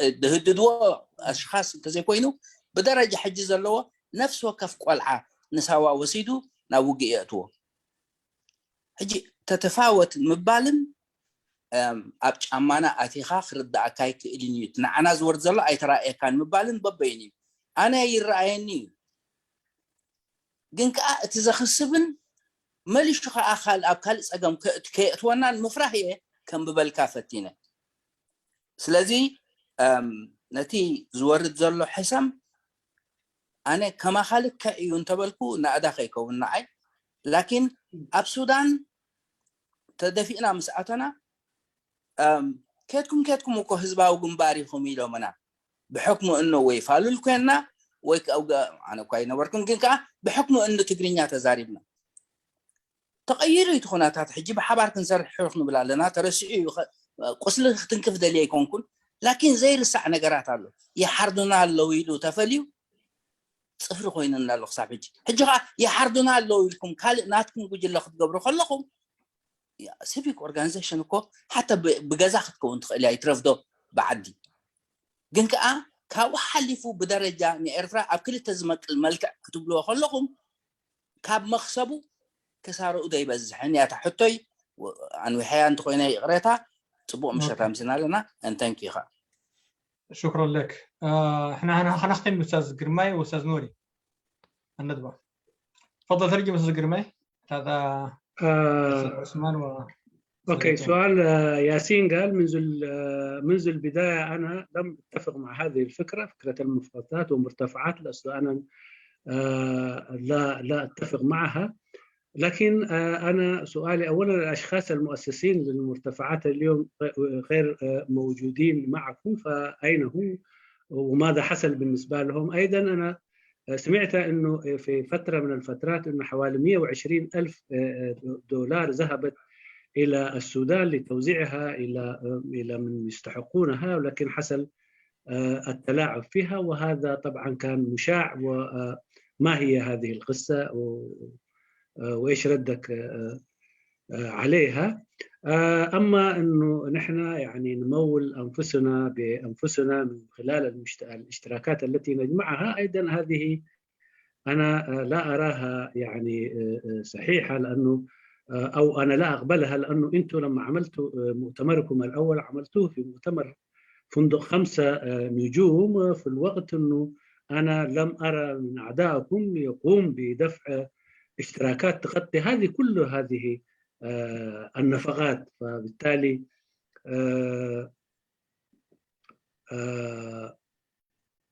هذه ايضا ايش ردك عليها؟ هل الاشتراكات كانت تغطي كل هذه النفقات؟ ايضا انتم يعني تتحدثوا عن الاراضي في المنخفضات التي نزعت او نهبت او اخذت من اهل المنخفضات، لكن حتى اهل المرتفعات عندهم نفس المشاكل، اراضيهم نزعت ونهبت منهم واعطيت لاصحاب المال، بغض النظر من اين اتجاه من اريتريا هم هذا اصحاب المال. ولكن فبالتالي مشكله الاراضي ليس هي محصوره في مكان واحد او في مجموعه او في مجموعات اريتريه معينه، بل الكل متضرر منها.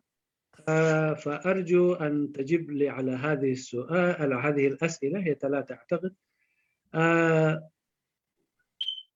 بالنسبه لجويتوب انا اعتقد لم تفهمني. والسبب بتاعت تقراي تقريني. ايوه ايضا اذا كان الناس اليوم قاعدين بيطالبوا بمطالب الاتحاد بتقراي تقريني، او كمان انه يطالبوا بحقوق او انفصاليه باقاليمهم، هل لا تروا هذا كان يعني عمل محفز او عمل مشجع الخطوه الذي اتخذتموها لهذه الاشياء؟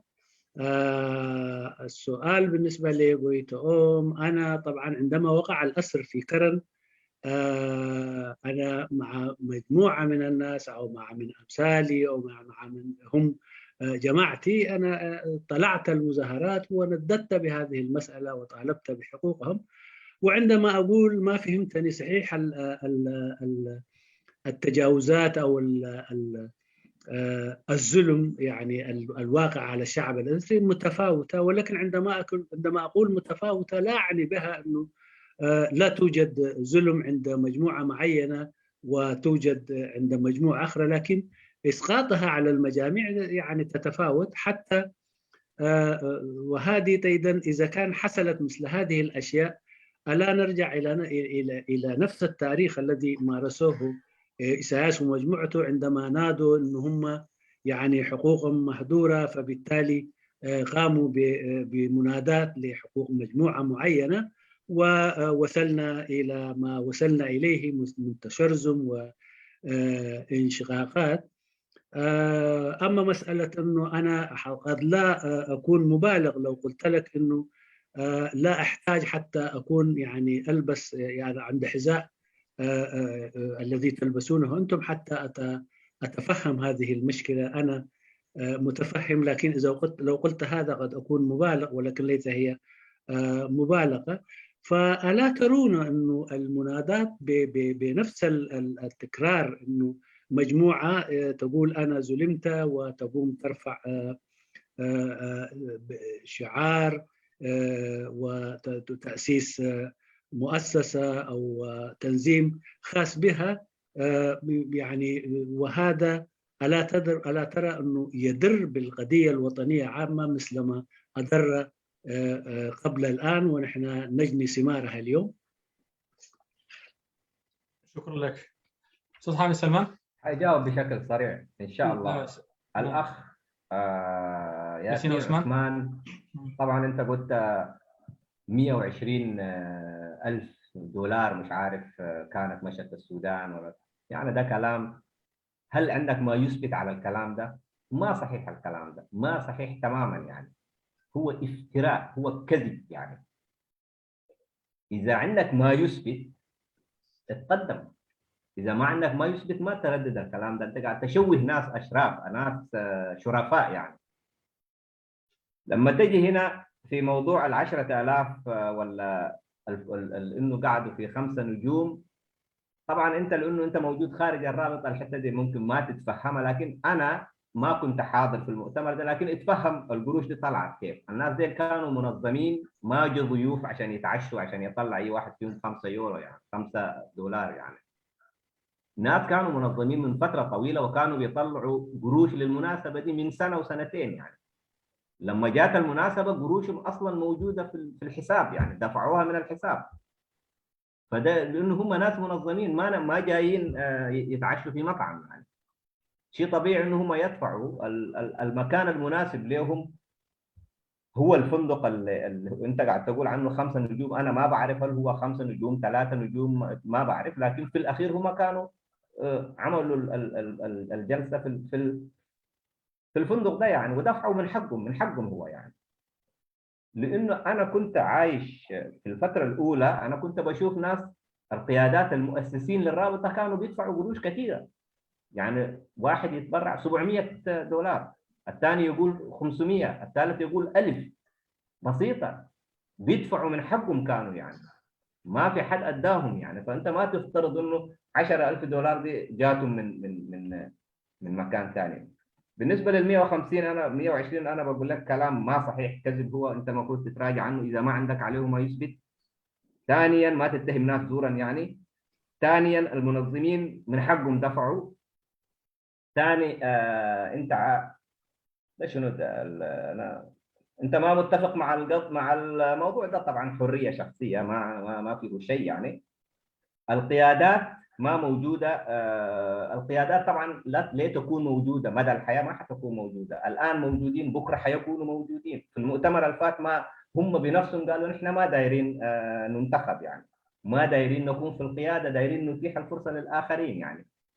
أوكي، المؤتمر الجاي ممكن يجوا، فما في شيء ثابت يعني. يمشوا ويجوا عادي يعني. هم في بيتهم يعني، يمشوا اليوم يترشحوا، بكرة ال3 سنوات الجايات دي مثلا يلقوا نفسهم ما حيشتغلوا، ما جاهزين لاسباب كثيره يعني، مريضين، عيانين، مشغولين، مسافرين، يقولوا انا ما داري اترشح الفتره دي يعني، لكن ممكن يرجعوا ثاني يعني. طيب انت قاعد تقول ما رقم 5 صراحه ما سمعته، لكن رقم 6 اللي هو تجراي تجرينيا يعني. تجراي تجرينيا والمنخفضات جابوا شنو في بعض يعني. المنخفضات قاعدين يقولوا نحن في اطار الدوله الاريتريه في حدودها السياديه دايرين حقوقنا. تجراي تجرينيا قاعدين يقولوا نحن نقتطع ارض من ناس اخرين ونجيبها هنا ونكون دوله. ما في القضيتين، ما في مقارنه بينهم يعني. ثانيا ليه انت تفترض انه نحن اذا في مجموعه طالبت بحقوقها ليه يكون ده خصم على الاخرين؟ ليه الاخرين ما يجوا ويقولوا يا اخي نحن معاكم، والله حقكم ده تشيلوه نحن ماشيين معاكم؟ ليه ما يكون كده المبدا يعني؟ ليه المبدا يكون انا لما اقول حقي الاخر يقول ده قاعد يقول حقه عشان كده انا ما معه، وده مهدد للوحده الوطنيه؟ ده مبدا خطا هو من الاساس يعني. رقم 5 صراحه السؤال فلت مني، ما قدرت اكتبه كويس، وانا بشوف انه هو قريب من الاسئله الثانيه يعني، فما ما اظن يحتاج انه نرجع له يعني. بالنسبه للاخ بيتؤم، اذا انا يعني اسأت فهمك فانا بعتذر لك، لانه انا شخصيا ما بعرفك، لكن انا حكمت من خلال كلامك. يعني ثاني برضو نرجع لنفس الكلام، انه لما رابطة ابناء المحافظات تكون تطالب بحقوق، او مثلا قرية صغيرة في اي مكان قالت يا اخي نحن قريتنا دي دايرين فيها بس حقوقنا، ما دايرين ناس ثانيين يجوا يقلعوا مننا ارضنا، صح؟ ما دايرين زول يقول لنا يا اخي الارض ده حقي هي وانت امشوا منا. يعني الموقف شنو هسه؟ ديل بيهددوا وحده وطنيه، ديل هم المفروض يكونوا السبب للوحده الوطنيه، الناس كلها المفروض تحيط بهم وتحميهم. يعني ده المبدا القيمي الاخلاقي اللي نحن مفتقدينه. يعني نحن ماخذين الموضوع بالمقلوب. اذا انا طالبت بحقي انت بتحس انه ده تهديد لك، ليه؟ المفروض ما يكون كده الموضوع. لما الرابطه تطالب بارساء مبادئ حكم تضمن حقوق الجميع، المفروض ده يكون سبب من اسباب توحد الناس حول الفكره دي. يعني يتجمعوا كلهم ويقولوا الفكره دي فعلا تنفعنا كلنا. اي واحد يقدر يعيش في ارضه سعيد مرتاح كريم عزيز. يعني ده هو الفهم المفروض يكون موجود. يعني شكرا جزيلا. شكرا استاذ قرمي. قدامنا ملسين انا حو ياسين زي بزعبا زمس 220 شي حزب الكان زخونه يكون صدقيه بالكان تستباهله حسوتن سلمن كم مخان حليفو تريشو حق الناس زي بلي سلازي تبت زي بالكاب زعبو مزراب سبوق ايكونن بزعبا بحمشت كوخب هوتيل ويحمشت ستار هوتيل استدبري ጉባኤ ዝበልካ ልክ ዓነቱ ጉባኤ ነበርኩን ግን ነዚ ጉባኤ ዝክገብሩ ካብ ነዊሕ ግዜ ኣትሒዞም ንሕና ስኻ ስለ ኣብ ውሽጡ ስለ ዘለኻ ስለዚ ትፈልጦ ስለ ዝኾነ እምበር ካብ ነዊሕ እዋናት ሒዞም ይዳለውሉን ንዕኡ ዝኸውን ገንዘብን ንዕኡ ዝሽፍን ገንዘብን እናዋፅኡ ፀኒሖም ከዓ በቲ ንዕኦም ነቲ ሒዞሞ ዘለው ጉዳይ ክብሪ ብዝህቦን ንዕኡ ብዘማዕርግን ኣገባብ ክገብርዎ ስለ ዝደለዩ ካብ ነዊሕ ግዜ ኣትሒዞም ማለት ብዙሕ ገንዘብ እናዋፅኡ ፀኒሖም ዝገበርዎ እምበር ምፅኢሎም ንሓደ ለይቲ ኣብኡ ተደሪሮም ክኸዱ ዝገበርዎ ስታይ ኣይኮነን። ስለዚ ካብ ጅብኦም ዘዋፅዎ ካብ ነዊሕ እዋን ከዓ ዝተዳለውሉ እዩ። ብዛዕባ እቶም መሪሕነት ዝበልካ ልክዕ እቶም መሪሕነት ትማሊ ዝነበሩ ሎሚ የለውን።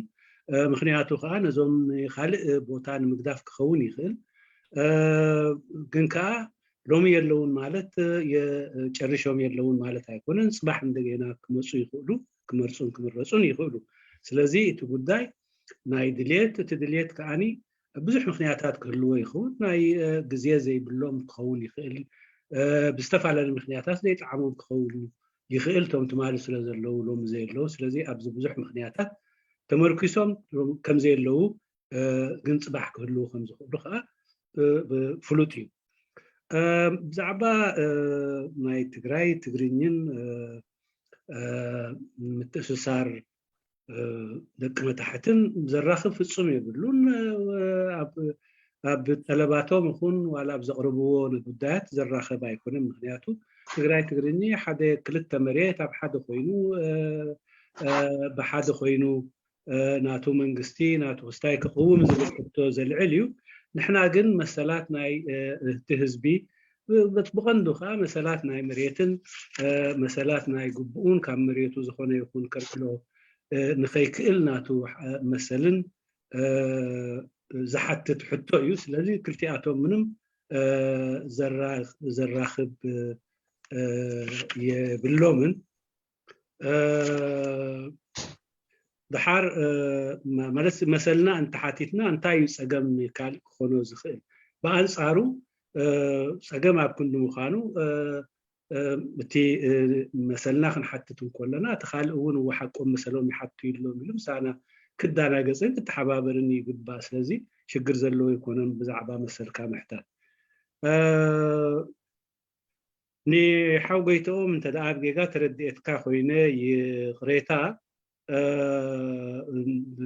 ብጌጋ ተረዲኦ ክኸውን ይኽእል። ግን ብዛዕባ እቲ ትማል በበይኖም ሓቲቶም እሞ ከዓ እዚ ከዓ ሽግር ነዚ ሎሚ ንነብሮ ዘለና ናይ ሓድነት ሽግር ኮይኑ እትብሎ ኣነ ይንኣሱ ይዕበትዩ ዝኾነ ይኹን ህዝቢ ኣብ ኤርትራ ናተይ መሰል ሽግር ወሪዱኒ ወፅዓ ወሪዱኒ እንተይሉ ናተይ ዝበለ ብኣንፃሩ ንሓድነት ዳ ኣይደልድል እምበር ንሓድነት ፀገም ክኸውን እዩ ዝብል እምነት የብልናን ብኡ መሰረት ከዓ ዝኾነ ይኹን ኣብ ኤርትራ ዘለዎ ወፅዓ ብዛዕባ ወፅዑ ክሓትትን ተወፂዐ ኣለኹ ኢሉ ከዓ ብዛዕባ ወፅዑ እንተሓተተ ሽግር ንሓድነት ሃገር ሽግር ንምርግጋእ ሃገር ክኸውን እዩ ዝብል እምነት የብለይ።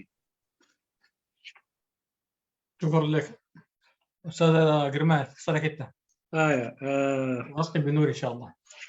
بالمناسبة بس أنا المؤتمر كنت حاضره بتاع الرابطة في ستوكهولم. إحنا كنا موجودين في مزرعة في منزل عادي جدا فيه برندة كبيرة. لا أستاذ خيار الكلام عن سمينار في لندن ما عن التأسيس. لا المؤتمر التأسيسي قاعد يتكلم في لندن قاعد في لندن كان سمينار في متروبول هوتيل كان الاجتماع افتكرت المؤتمر. اوكي تفضل استاذ قرماي. انا بمجمرتا انا حدا قال حقتات صبوق يو انا يحالفو يو يفلطوني بلن كبر حاونا حامد سلمان حدا بزعباتي مناي ازي حطوتات ازي قريبنايو بن مسانا زدناقص وين حطوتنا افلطو زهب اي يخون زبالو ልክዕዩ ኣብ ውሽጢ እቲ ዓብይ መደባት ክኸውን ይኽእል እምበር ብዙሓት ውድባት ብሓደ ካብቲ ኣነ ዘለኽዎ ውድብ ንገዛእ ርእሱ መሬት ኣብ ኤርትራ ዝኾነ እትኹን መሬት ብሕግን ብፍትሕን ናብ ዋናታቱ ክምለስ ኢሉ ካብ ዘቐመጠ ውድብ ኢና ንዑ ከዓ ይዛረበሉን ይሰርሓሉን ማለት እዩ። ስለዚ እቲ ምድንጋጽ ዘይኮነ ንገዛእ ርእሱ እዚ ሕቶ እዚ ሕቶና ኮይኑ ከም ሕቶና ከዓ ኣብ ጉዳይ መሬት ኣብ ትሕቲ ጉዳይ መሬት ዝብል ብዓቢ ዘቐመጠ ብዙሓት ውድባት ወይን ከምኡ ክህልዋ ኢለ ይኣምን እየ። ካልእ እቲ ሓድሽ ሓሳብ ስለ ዝኾነ ሓድሽ ሓሳብ ከዓ ኩሉ ግዜ ሙናፍቅ እዩ ወይ ሄረሲ እዩ ይበሃል እዩ። ግን ኣነ ታሪክና ኩሉ ተሓሒዝና እንተኣንቢብናዮ እዚ እውን ንታሪክ ንምጥቃስ ዝኣክል እዩ። እዚ ሓሳብ እዚ ሓድሽ ሓሳብ ኮይኑ ኣይረኽቦን እንተደኣ ንታሪክና ምልስ ኢልና ንድሕሪት ኣንቢብናዮ ንገዛእ ርእሱ ምስ መቐፀልታ ናይቲ ሓሳብ ናይ እስላማዊ ምትእስሳር ምዕራባዊ ቀላ ካብኡ ብዙሕ ኣይፍለን ኣይሪኦን ኣነ ኣብ ኩሉ ክስታያቱ። ስለዚ ሓድሽ ኣይኮነን ሓሳብ ፀገም ነይሩ ብካልእ መልክዕ ነይሩ ብካልእ መልክዕ ስለ ዝመፀ ከዓ ሕጂ እውን ብካልእ መልክዕ ክዝከር ተኻኢሉ ማለት እዩ። ስለዚ ንገዛእ ርእሱ ማለት እስላማዊ ምትእስሳር ናይ ምዕራባዊ ቀላ ካብቲ ኣደ ኢለ ዝፅዋዕ ኣነ ኣደ ከዓ የመስለኒ ሳያ ካብቲ ሞስሊም ሌግ ንገዛእ ርእሱ ጉዳይ ናይ ህዝብና ብዚ ናይ መታሕት ጉዳይ ኣብ ናይ ከተማ ጥራሕ ኣተኪርኩም ከምኡ እውን ምስ ጥልያን ጥራሕ ትረኽብዎን ታሽሙ ኣብኡታት ጥራሕ ኣተኪርኩም ካብ ዝብል እዩ ታሽሙ ኣቢሉ ስለዚ ረሲዕኩምና ነቲ ሕቶታትና ካብ ዝብል እዩ ተበጊሱ። ስለዚ ሓድሽ ኣይኮነን እቲ ክስታይ ማለት እዩ ምስ ታሪክና ተሓሒዝና እንተዳሪእናዮ ኣብ ገለገለ ሸነኻቱ ክፍለ ይኽእል።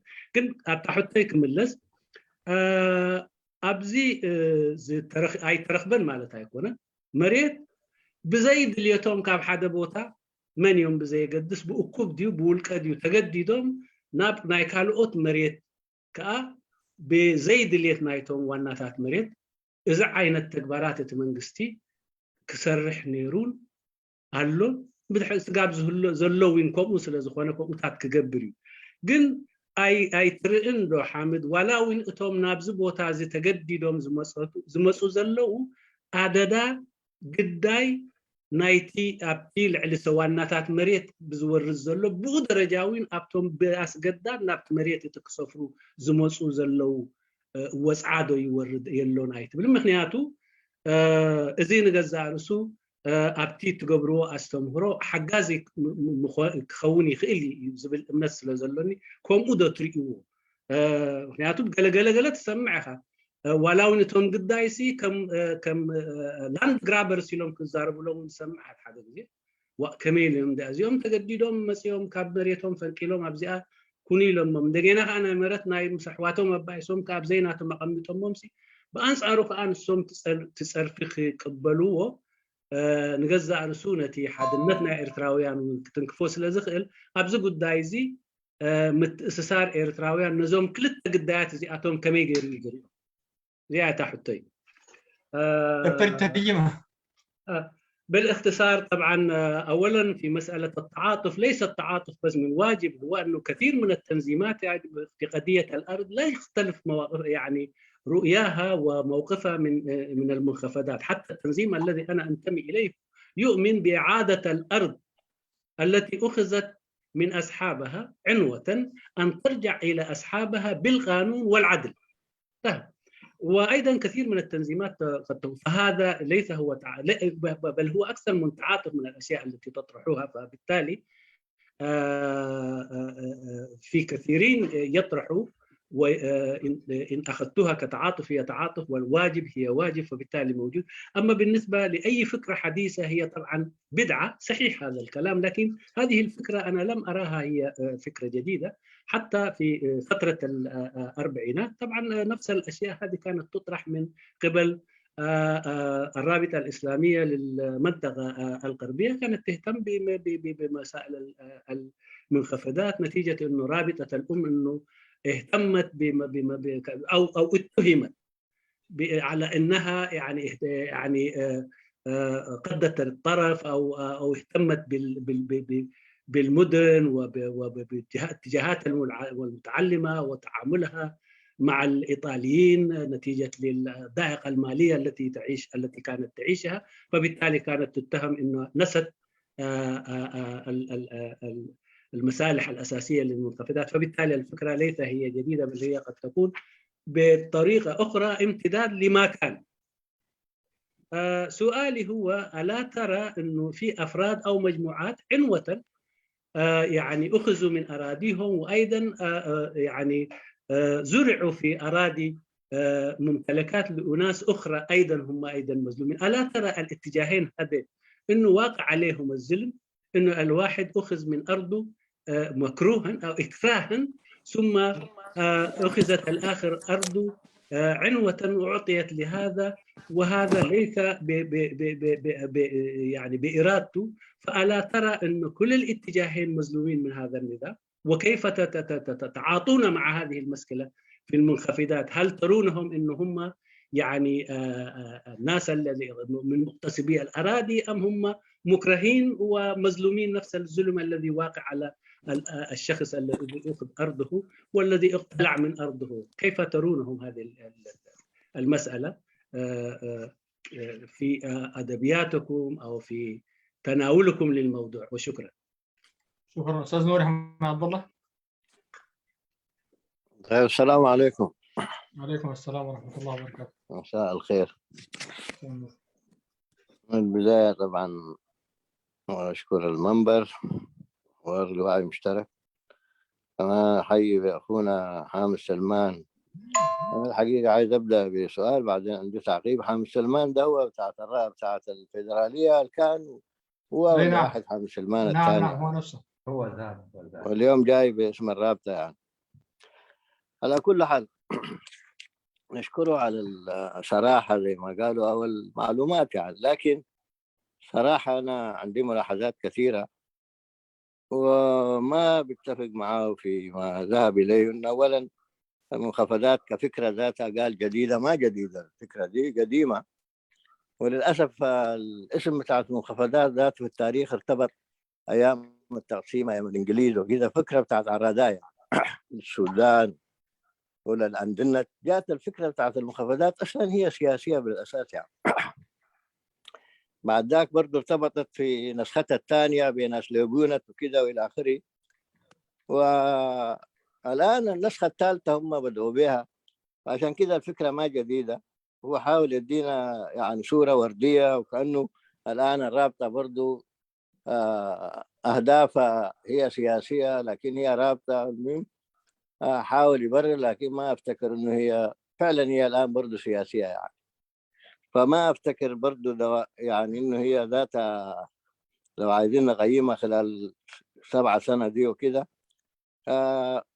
حاول يخفف من الخلافات اللي حصلت في داخلها. بالعكس يمكن ده طلعوا منها كل المجاميع يعني. انه في البدايه طلعوا منها ناس عافه ده اللي موجود في قطر، بعد شويه طلعوا منها ناس ابو فيصل، بعد شويه الان انشقت على بعضها. فما افتكر انه في يعني هي ذاتها فكره هي صحيحه ولقت قبول، والكلام اللي قاله ده انا ما بتفق معه وما صحيح وينافي الواقع يعني. حقه الواحد يبقى امين. الشيء الثاني انا شايفه هو يعني يتكلم في معلومات ما صحيحه يعني. ناس يجيبوهم من الساحل وناس يجيبوهم من ايه وسكنوهم في قاطر، ما الساحه دي برضه نحن قاعدين فيها يعني. هو في عوامل ثانيه طارده في البلد اوكي يعني، وما في زول ذاته انتزعوا منه ارض، لكن في عوامل تجنيد بتاعت بنات، في تعليم، في شنو، في اسباب ثانيه خلت الناس ذاتها ما ترجع. واذا في حاجه نحن فعلا نتهم بها الحكومه، هي ما رجعت الناس اللي اسلم من اجل النضال لجأوا سنه 67 اللاجئين موجودين في السودان وغيره يعني.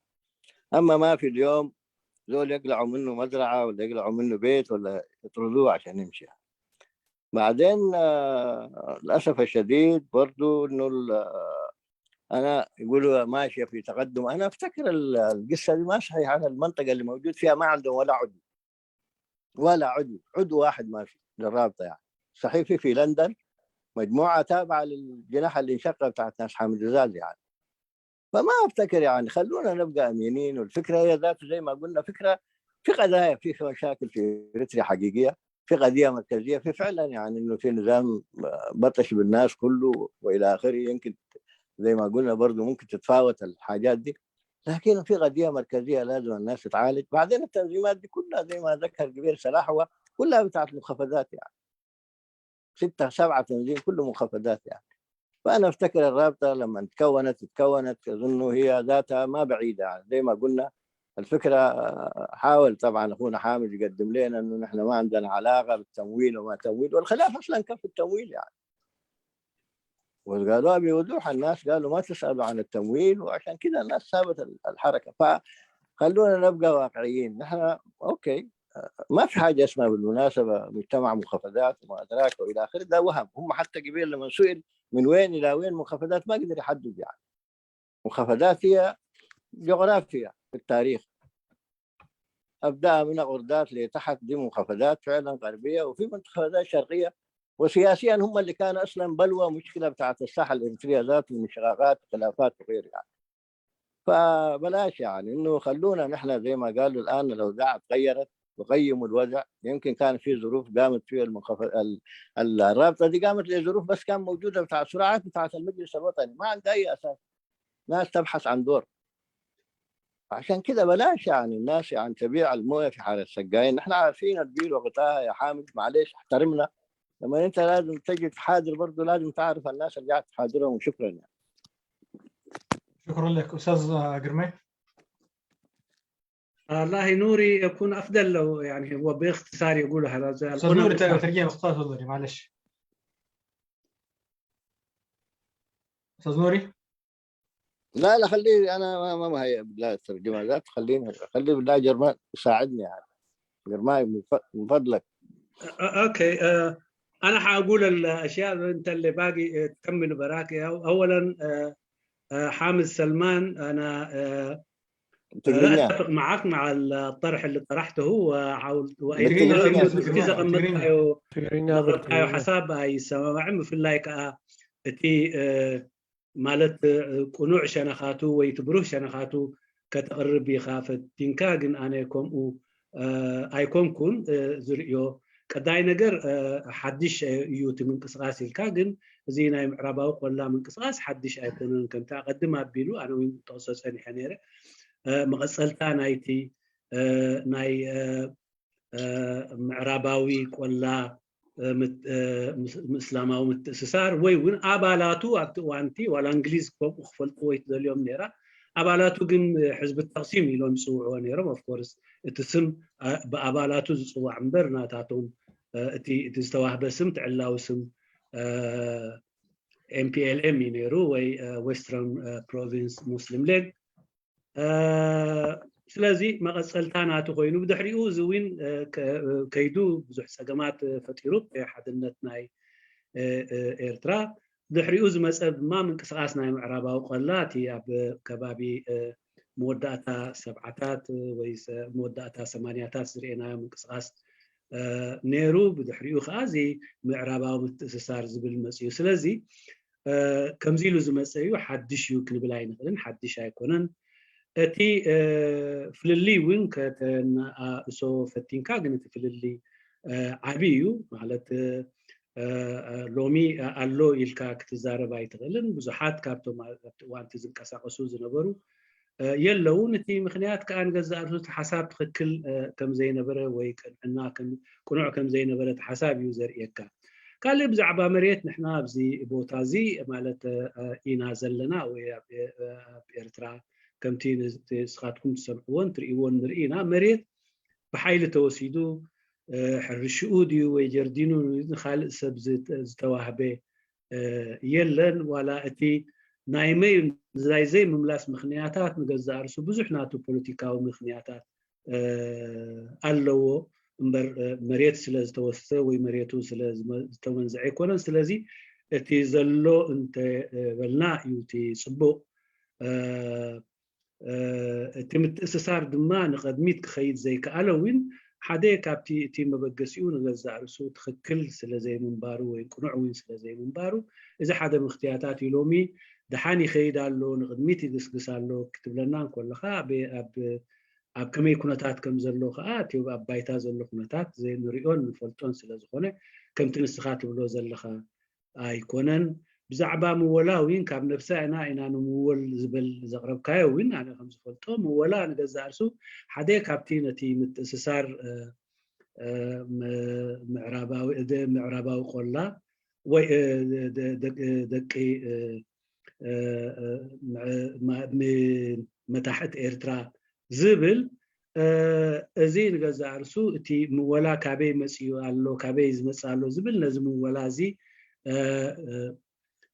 ብሩህ ዘይምግባር ወይ ቁልዕነት ናይቲ ምወላ ዘይምርግጋፅ ንገዛእ ርእሱ ሓደ ካብቲ ምፍልላይ ዘስዓበ ምክንያት እዩ እንተቲ ካበይ ናበይ ዝብል ሕቶ እውን እንተኾነ እውን ነዚ እውን ክምለስ ኣይተኸኣለን መን እዩ መታሕት ኣየናይ ቦታ እዩ መታሕት ንዝብል ስለዚ እቲ ጉዳይ ብጠቕላልኡ ካብ ብሩህን ካብ ቁኑዕን ነገር ስለዘይተበገሰ እዩ ኣብዚ ክወድቆ ኣብዚ በፂሕዎ ዘሎ ኩነታት ክበፅሕ ክኢሉ ኣተኲርካ ዝዝረበሉ ብዛዕባ መሬት እንተኮይኑ ግን ሎሚ እቲ ስርዓት ወይ ካብ ሓደ ናቱ ጀርዲን ድዩ ናቱ ሕርሻ ድዩ መንዚዑ ንኻልእ ሰብ ወይ ንኻልእ ጉጅለታት ከዓ ዝሃበ እውን እዚ እውን ኣይተራእየን ስለዚ እቲ ነገር ከከም ዘለዎን ከከምቲ ዝኾኖን እንተደኣ ቀሚጥናዮ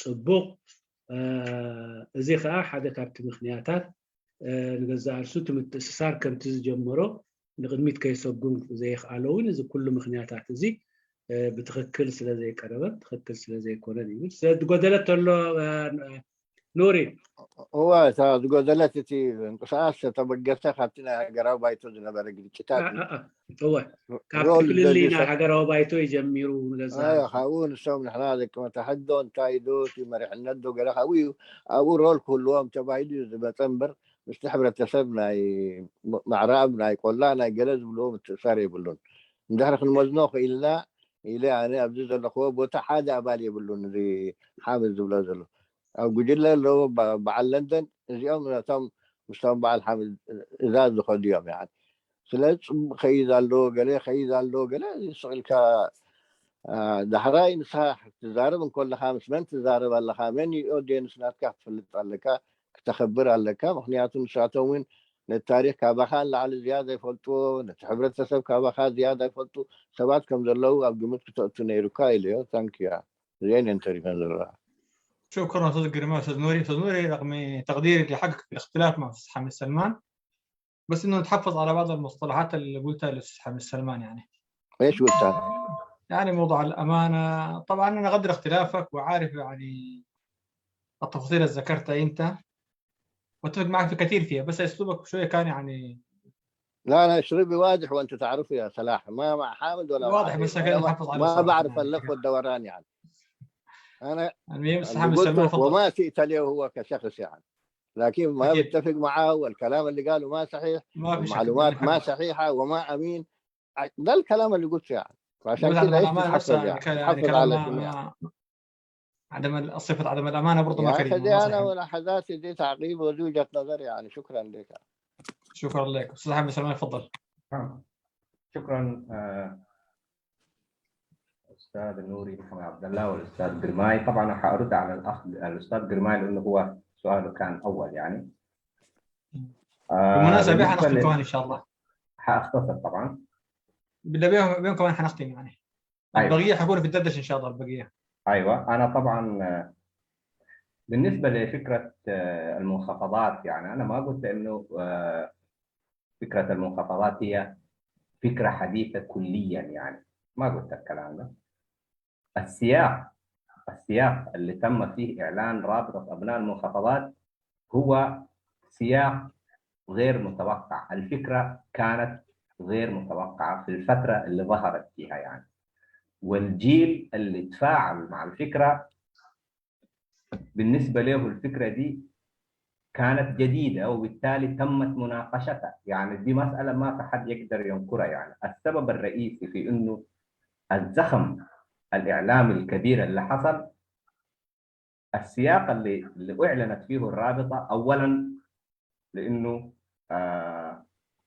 الناس ما بيرجعوا ل 20 30 سنة كانت الفكرة دي موجودة ولا لا يعني. الآن الناس بيتعاملوا مع الفكرة الموجودة قدامهم الآن المعلنة قدامهم يعني. ما اختلفنا إنه فكرة المنخفضات كانت موجودة،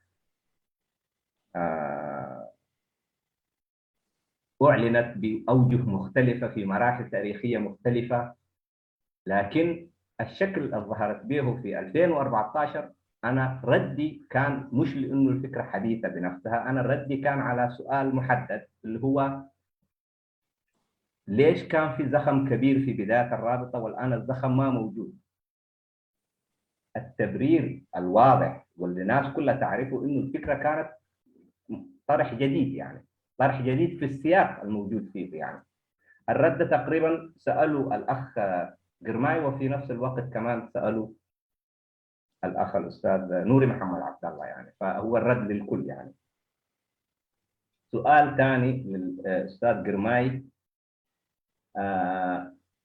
إنه إذا الحكومة أخذت مجموعة سكانية من مكان معين ونقلتهم قسرا في مكان آخر، فهم هم ضحايا ولا هم يعني متواطئين يعني؟ هم في الأساس ضحايا، هم في الأساس ضحايا. نحن هنا بنشوف الآثار اللي بتترتب على الحتة دي. الحكومة لو نقلت 1000 شخص من قرية في الإقليم الجنوبي ونزلتهم مثلا في منطقة في القاش أو في بركة يعني، هم بيعانوا كأشخاص. تم نقلهم من موطنهم وتم إنزالهم في الأرض الجديدة هذه اللي ما يعرفوها كثير يعني. ممكن تأكلهم بعوضة وتجيهم ملاريا ويموتوا منهم 3 4 أشخاص يعني. هم ضحايا في الأخير. لكن النتائج اللي تترتب على المسألة دي بعد 30 سنة 40 سنة أبنائهم حيقولوا دي أرضنا لأنه اتولدوا فيها وحيدافعوا عنها. أصحابها موجودين في معسكرات اللاجئين في السودان. الخلل هنا مش إنه يعني ما في زول قال مثلا هم الناس اللي قاعدين ينتقلوا بشكل في شكل برنامج منظم، ما في حد قال إنه هم متعاونين ومجرمين. لا، هم في الأساس ضحايا، لكن النتيجة إنه في مجموعة ستحرم من أرضها بشكل كلي بشكل كامل، وهم هنا ممكن يعانوا في الفتره الاولى، لكن حيطوروا نفسهم، وده حصل. ده حصل، عملوا دكاكين، اشتروا، عملوا بيوت. في الفتره الاولى تعبوا في الموسم الاول، لكن بعدين استقروا يعني وبنوا، وممكن يدافعوا عن الارض دي في المستقبل يعني. ده خطر. ارجو انه الاستاذ جرماي يتفهم النقطه دي بالحقيقه الموجوده فيها دي يعني. طيب طيب الاخ الاستاذ نوري محمد عبد الله طبعا انكر انه الناس ما قاعد تاخذ منهم اراضيهم وكذا. ده السؤال، ده الحته دي يردوا عليه الضحايا. انا ما بقدر ارد عليه، ما اقدر اقول له شيء يعني.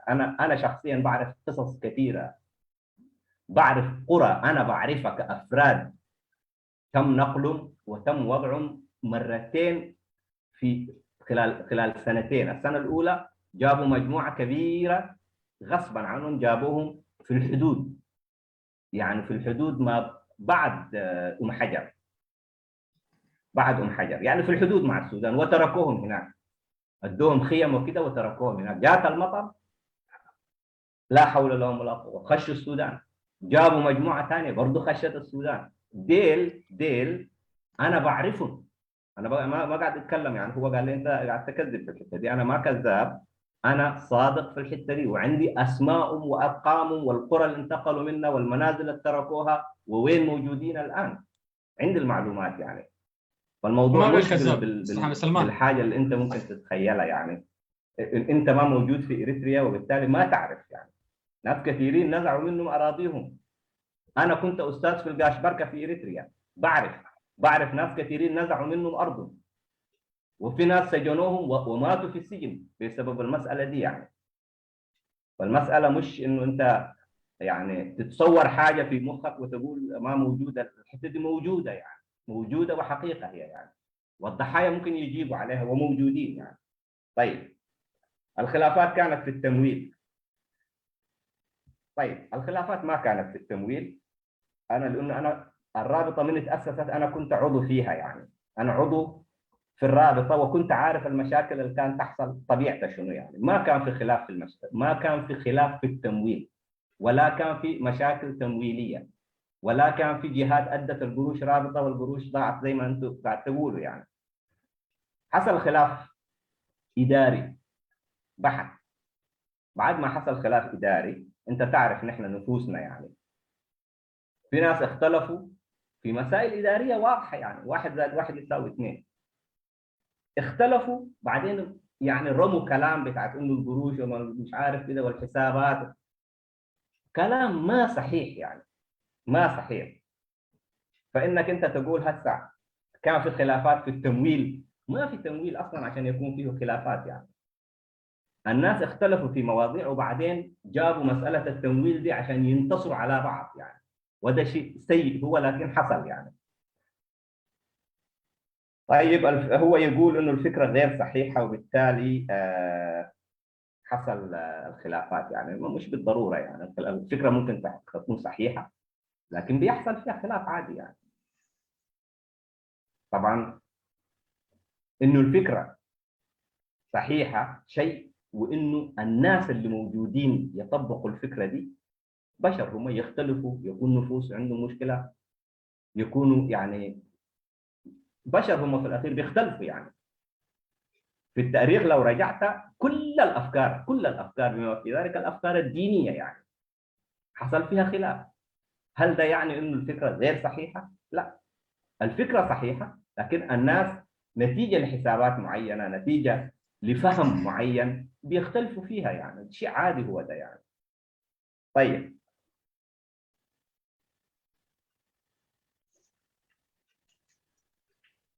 والله انا تقريبا ده الكلام اللي فهمته. اذا في شيء ايوه، موضوع انه هجراو بايتو المجلس الوطني، هو قال استاذ نوري قال انه الرابطه تاسست عشان يعني لمواضيع شخصيه يعني، عشان كان في خلاف في المجلس الوطني وكذا. انا ما بعرف يعني الكلام ده تصور، هو خيال هو يعني ما صحيح، لكن ما صحيح، لانه الناس اللي اسسوا الرابطه في جزء منهم ما عندهم علاقة بالمجلس الوطني ولا يعرفوه ولا يهتموا به يعني. كانوا جزء من الفكرة، كانوا جزء من المشروع. فعلاقتهم شنو بالمجلس؟ انت الحين تربطهم بالمجلس يعني.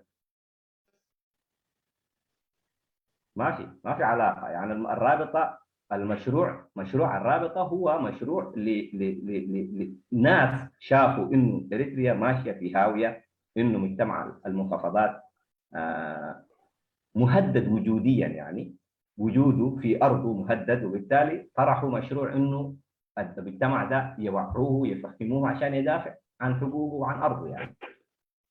بالنسبه للحته الاخيره اللي هي انت قلت انت قاعد تتكلم مع منو ما فاهم وكده، ده الاسلوب ده انا برفضه تماما، لانه نحن متساوون في الفهم، متساوون في الحقوق. انا عندي الحق انه اقول الكلام اللي بشوفه صحيح، انت عندك الحق بنفس القدر، فما تاخذ نفسك فوق وتقول مع منو قاعد تتكلم انت. انا ارفض الكلام ده تماما وما اقبله يعني، لانه هو نوع من الاستعلاء هو يعني. شكرا لك. تقريبا استاذ انا قرمي. استاذ قرمي.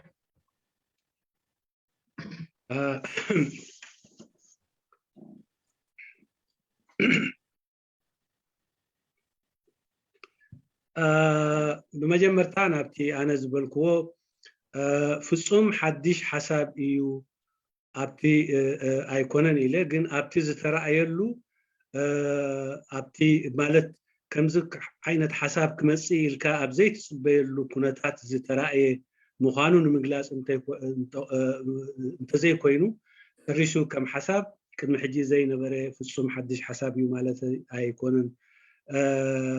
ግን ኣብ ዘይተፀበናዮን ትፅቢት ኣብ ዘይተገበረሉ እዋን ብገለገለ በቲ ዝተረኣየ ምክንያታት ምምፃኡ ከም ሓሳብን ሓያል ድጋፍ ናይ ሰዓብቲ ምጥራዩን እዚ ንክልቲኡ ኣተሓሒዘ ፈፂሙ ማለት ሓድሽ እዩ ዘበለኒ ነዚ እንተዘይኮይኑ ከም ሓሳብ ሓድሽ እዩ ማለት ኣይኮነን። እቲ ብዛዕባ እቲ ዘቕረብካዮ ሕቶ ተቐማጦ ሓደ ቦታ ብሓይሊ ማለት ተገዲዶም ናብቲ ቦታ እንተደኣ መፅኦም ግዳይ ድዮም ወይስ ንሶም እውን ናይቲ ዘስፍሮም ዘሎ ናይቲ ቦታ ተሓባበርቲ እዮም ንዝብል እዚኣቶም ፍፁም ንዓና ግዳይ እዮም ወግዳይ እዮም። ግን ኣብ ነዊሕ እዋን ክንሪኦም ከለና እቲ ናይ ነዊሕ ውፅኢት ሽግር ክመፅእ ከም ዝኽእል ናይዞም ግዳያት እዚኣቶም ንምርኣይ እዩ። ምክንያቱ ካብ ሎሚ ንድሕሪ 30 ዓመት ንዝመፅእ ግን ደቆም ደቂ ኣብቲ ቦታት መፅኦም ገለ ካብኣቶም ሕማም ኣጋጢሞም ገለ ፀገማት ኣጋጢሞም ስታይ ክኾኑ ክእሉ እዮም። እቲ ዝተረፈ ግን ክህሉ እዩ ክፋረ እዩ እቲ ቦታ። ስለዚ ድሕሪ እቲ ዝወስዶ ዘሎ መሬት ድማ እቶም ዋናታቱ ኣብዚ እዋን እቲ ኣብ ስደት ዝርከቡን ኣብ ንሃገሮም ክምለሱ ዘይከኣሉ ናታቶም መሬት እዩ። ስለዚ እቲ ናይ ነዊሕ ውፅኢቱ እዞም ውሉዳት እዚኣቶም እዚ መሬት እዚ ናህና ኢሎም ንመሬቶም እውን ክከላኸሉ እዮም። ስለዚ እቲ ናይ ነዊሕ ውፅኢት ናይዚ ሰፈራ ኢና ንርኢ ዘለና እምበር እዞም ሎሚ ናብቲ ቦታ እቲ ኣምፅኦም ዘስፍርዎም ዘለው ማዕረቶም መሬቶም ዝውሰዶም ግዳይ ምዃኖም ኢና ንርኢ። እዚ ብናይ ክልቲኡ ሸነኻት ነቲ ኑሪ ዝሓተቶ እውን ናብቲ ዝተወስደ መሬት የሎን ገለ ዝብል ምስኡ ኣጠቃሊለ ዝምልሶ ዘለኹ መልሲ ኢሉ እወ ኣነ ትዝብሎ ዘለኹ ብልክዕ ንስኻ ኣይ ርኤኻን ትኸውን ግን ሰባት እቶም መሬቶም ዝተወስዶምን እቶም ፀገም ዘጓነፎምን ነዚ ጉዳይ እዚ ክፈልጥዎ ይኽእሉ እዮም። ኣነ ኣብ ዝፈልጦ እዋን ድቓ 1000 ዝኾኑ ሰባት ካብ ዞባ ደቡብ ናብዚ ቦታ እዚ እንተደኣ መፅኦም ገለ ካብኣቶም ብሂወት ዘይክህልው ይኽእሉ ተገዲዶም ስለ ዝመፁ እውን ደስ ኣይብሎምን ይኸውን። ግን ድሕሪ 30 ዓመት ክመፅእ ዝኽእል ናይ መሬት ሕቶ ከልዕል ስለ ዝኽእል እዚ ኣብ ግምት ክኣቱ ኣለዎ። ገበናኛታት ግን ኣይኮኑን። ግን ኣብቲ ቦታቲ በቲ መፅኦሞ ዘሎ እዋን ተሸጊሮም ናይቲ ቦታቲ ሰብ ንብረት ክኾኑ ይኽእሉ እዮም።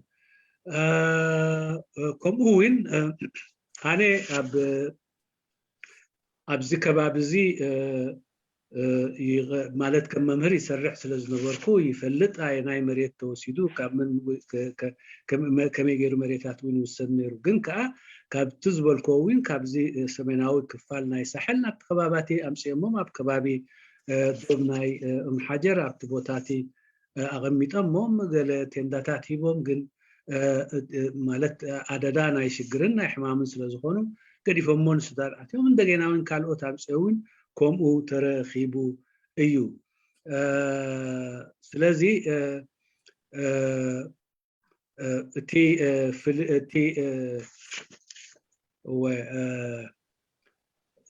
እቲ ጉዳይ ናይ ፍልሊ ከዓ ብልክዕ ኣይኮነን ናይ ገንዘብ ፍልሊ ኣይኮነን ግን ሰባት ኣብ ምምሕዳራዊ ጉዳያትን ኣብ ካልእ ነገራትን ምስተፈላለዩ እቲ ናይ ገንዘብ ከም ምክንያትን ከም ናይ መፀላለሚ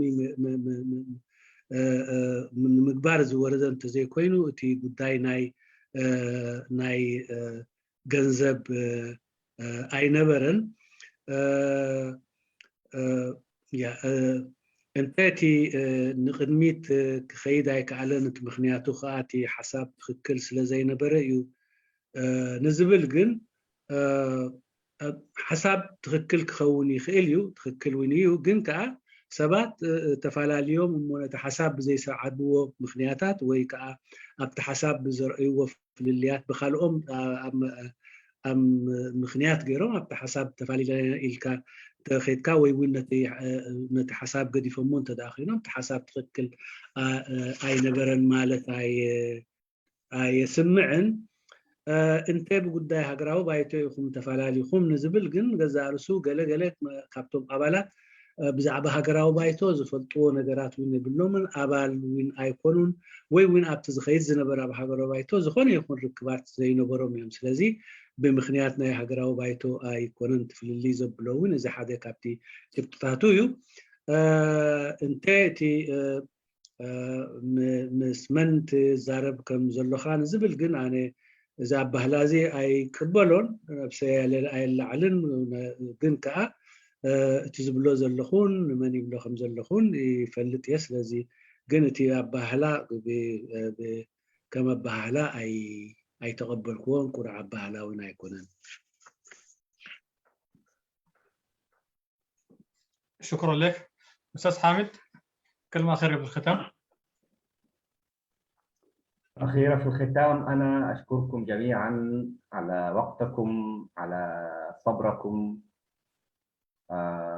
أشكر كل الحضور اللي حضروا وما قدروا مثلا يستمروا فترة طويلة لظروفهم وأشكر بشكل خاص الإخوة والأخوات اللي استمروا وصبروا معانا عشان يستمعوا ونستفيد من بعض يعني إذا أنا عندي أي خطأ مقصود أو غير مقصود بالتأكيد يعني فأنا أرجو أن الناس تسامحني وإذا كنت موفق فهذا فضل من ربي وأشكركم شكرا جزيلا وبشكل خاص الإخوة المشرفين والإداريين في منبر حوار لوعي مشترك وشكرا جزيلا لكم.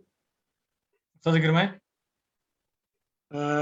بمجمريا يقني الليل كلهم تساتفتين وتم قصلو زي كالو مسانا مجمرتا مسانا زنبروين ناي قصلو زي كالو مخنيات مالت أب قمت يأتوه بزح مخنياتات كلهم يخل فلوي مسقانا يكان وتم زقصلون كم ونا محاضرتي ناي زقزان أبك قرار باي كاباين زترخبي جيجا قديمي قرثاي حتى تدعون عوت نيري أبتو زغرب كوخا أني فتاري يمسكن بزترفه نخلعكم مسقاناي يبصحكم.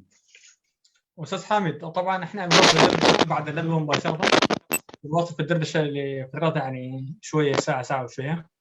إذا حبيت تتواصل معنا مرحب بك أنت وجميع الأخوة. فالدار مفتوحة إن شاء الله. نعم أنا حأكون إذا لقيت الوقت مناسب حأستمع بس حأقفل الكاميرا وحأستمع يعني. تمام شكرا لك أشكرك باسمي واسم زميل الأستاذ قرماي والأستاذ أمين جابر والأستاذ أبو بكر وإن شاء الله نلتقيكم مرة ثانية إن شاء الله تعالى. شكرا جزيلا لك. شكرا لك. مرحبا. لا نوقف البث.